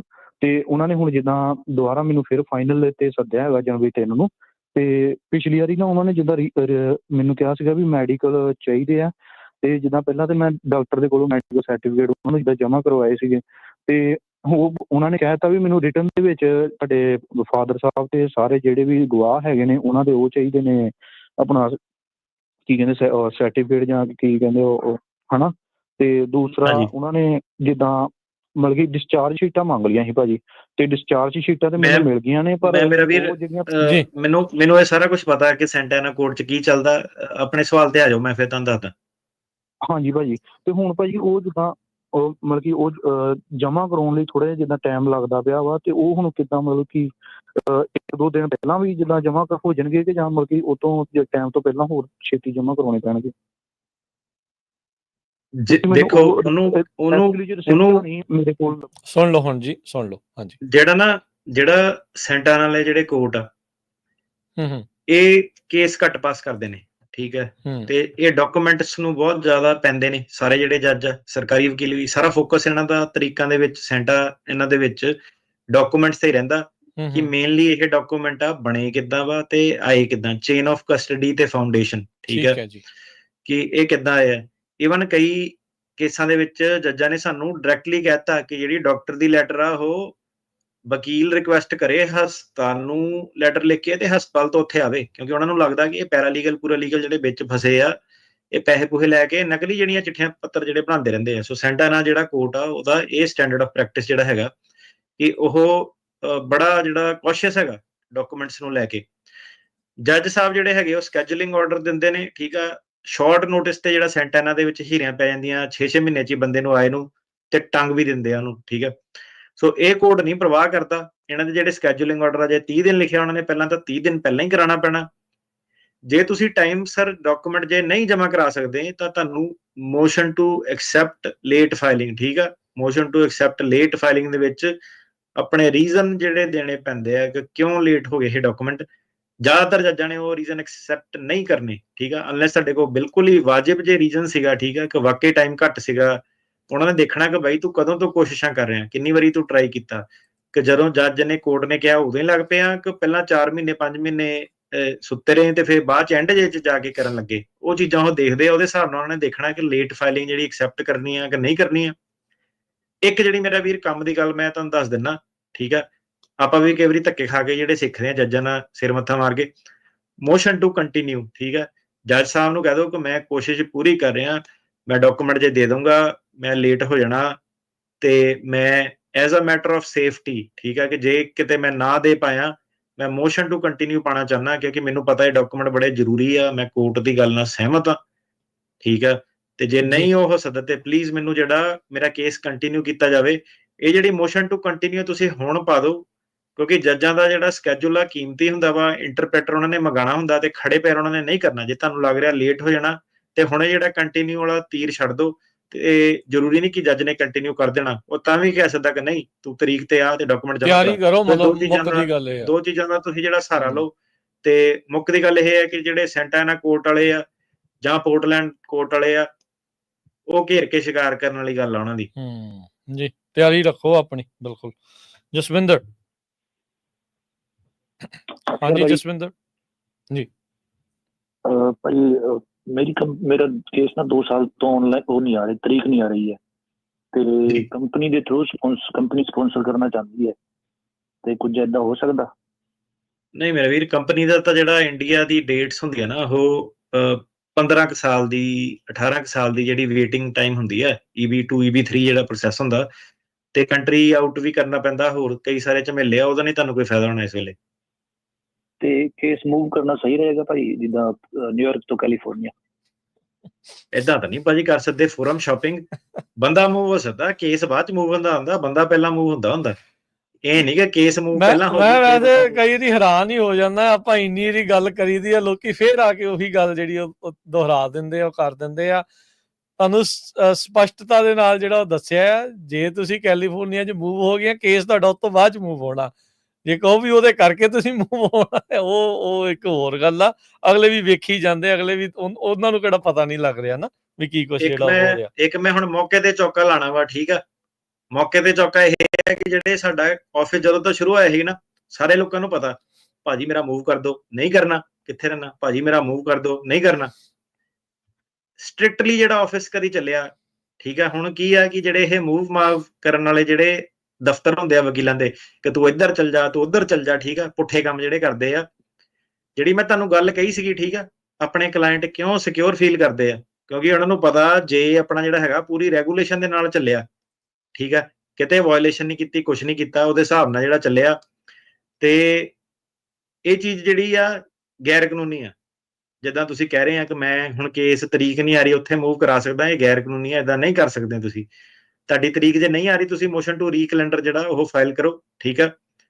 ਜਦੋਂ ਬੰਦਾ ਜੈਨੂਇਨਲੀ ਕਿਤੇ ਮੂਵ ਹੁੰਦਾ ਉਹ ਫਿਰ ਕੋਰਟ ਨੂੰ ਰਿਕੁਐਸਟ ਕਰ ਸਕਦਾ ਆਪਣੇ ਪ੍ਰੂਫ ਦੇ ਨਾਲ, ਤੇ ਅੱਗੋਂ ਕੋਰਟ ਦੀ ਮਰਜ਼ੀ ਆ ਕਿ ਉਹਨਾਂ ਨੇ ਕੇਸ ਮੂਵ ਜਿਹੜਾ ਕਰਨਾ ਕਿ ਨਹੀਂ ਕਰਨਾ। ਤੇ ਮੌਕੇ ਤੇ ਚੌਕਾ ਜਿਹੜਾ ਇਹ ਹੈਗਾ ਕਿ ਸਾਡਾ ਜਿਹੜਾ ਸਟੈਂਡਰਡ ਆਫ ਪ੍ਰੈਕਟਿਸ ਸੀਗਾ, ਭਾਵੇਂ ਬਾਈਡਨ ਸੀਗਾ ਉਦੋਂ ਵੀ ਉਦਾਂ ਹੀ ਸੀਗਾ, ਪਰਫੈਕਟ ਰੱਖਿਆ ਸੀਗਾ। ਜਦੋਂ ਟਰੰਪ ਨੇ ਆ ਜਾਣਾ ਉਦੋਂ ਵੀ ਪਰਫੈਕਟ ਹੀ ਰਹਿਣਾ, ਕੋਈ ਸਾਡੀ ਸਿਹਤ ਤੇ ਇਹਦੇ ਵਿੱਚ ਅਸਰ ਨਹੀਂ ਹੋਣਾ।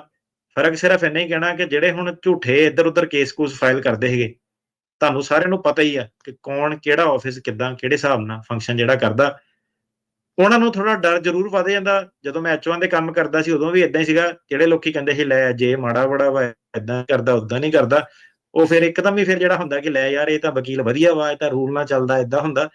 ਤੇ ਆਪਾਂ ਤਾਂ ਚਾਹੁੰਦੇ ਆ ਕਿ ਟਰੰਪ ਜਿਹੜਾ ਆਵੇ, ਥੋੜਾ ਜਿਹਾ ਸਿਸਟਮ ਜਿਹੜਾ ਨਾ ਰੀਸਟੋਰ ਜਿਹੜਾ ਕਰੇ, ਜਿਹੜਾ ਬੜਾ ਹੋਈ ਆ ਕਿ ਅਪਫਰੰਟ ਜਿਹੜਾ ਫਰਾਡ, ਲੋਕਾਂ ਨੂੰ ਕਿਤੇ ਲੱਗਦਾ ਕਿ ਮਜ਼ਾਕ ਜਿਹੜਾ ਪਿਆ, ਉਹ ਸਾਰਾ ਜਿਹੜਾ ਚੀਜ਼ ਜਿਹੜਾ ਕਲੀਅਰ ਹੋਵੇ ਇੱਕ ਵਾਰੀ, ਠੀਕ ਹੈ। ਸੋ ਨਹੀਂ ਮੇਰਾ ਵੀਰ, ਇਹ ਨਹੀਂ ਹੋ ਸਕਦਾ, ਏਦਾਂ ਨਹੀਂ ਤੁਸੀਂ ਕੇਸ ਮੂਵ ਕਰ ਸਕਦੇ ਜੀ।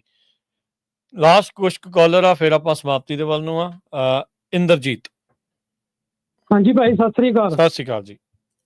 ਭਾਜੀ ਮੈਂ ਆਪਣੇ ਭਰਾ ਦਾ ਅਪਲਾਈ ਕੀਤਾ ਹੈ 2007 ਦੇ ਵਿੱਚ, ਤੇ 4 ਕੈਟਾਗਰੀ ਦੇ ਵਿੱਚ, ਤੇ ਟਰੰਪ ਭਾਜੀ ਆ ਗਿਆ, ਤੇ ਕੋਈ ਇੱਥੇ ਕੋਈ ਦੂਜਾ ਤਾਂ ਨਹੀਂ ਡਿਲੇ ਨਹੀਂ ਹੋ ਜਾਊਗਾ ਜ਼ਿਆਦਾ ਇਹਦੇ ਵਿੱਚ? ਭਾਜੀ ਡਿਲੇ ਤਾਂ ਨਹੀਂ ਹੋਣਾ, ਠੀਕ ਹੈ। ਹੁਣ ਜਿੱਦਾਂ ਕੋਵਿਡ ਦੇ ਕਰਕੇ ਬਾਈਡਨ ਕਾਰਜਕਾਲ ਚ ਕੇਸ ਦੇਖ ਲਓ ਤੁਸੀਂ, ਡਿਲੇ ਜਿਹੜੇ ਹੋਏ ਸੀਗੇ, ਠੀਕ ਹੈ।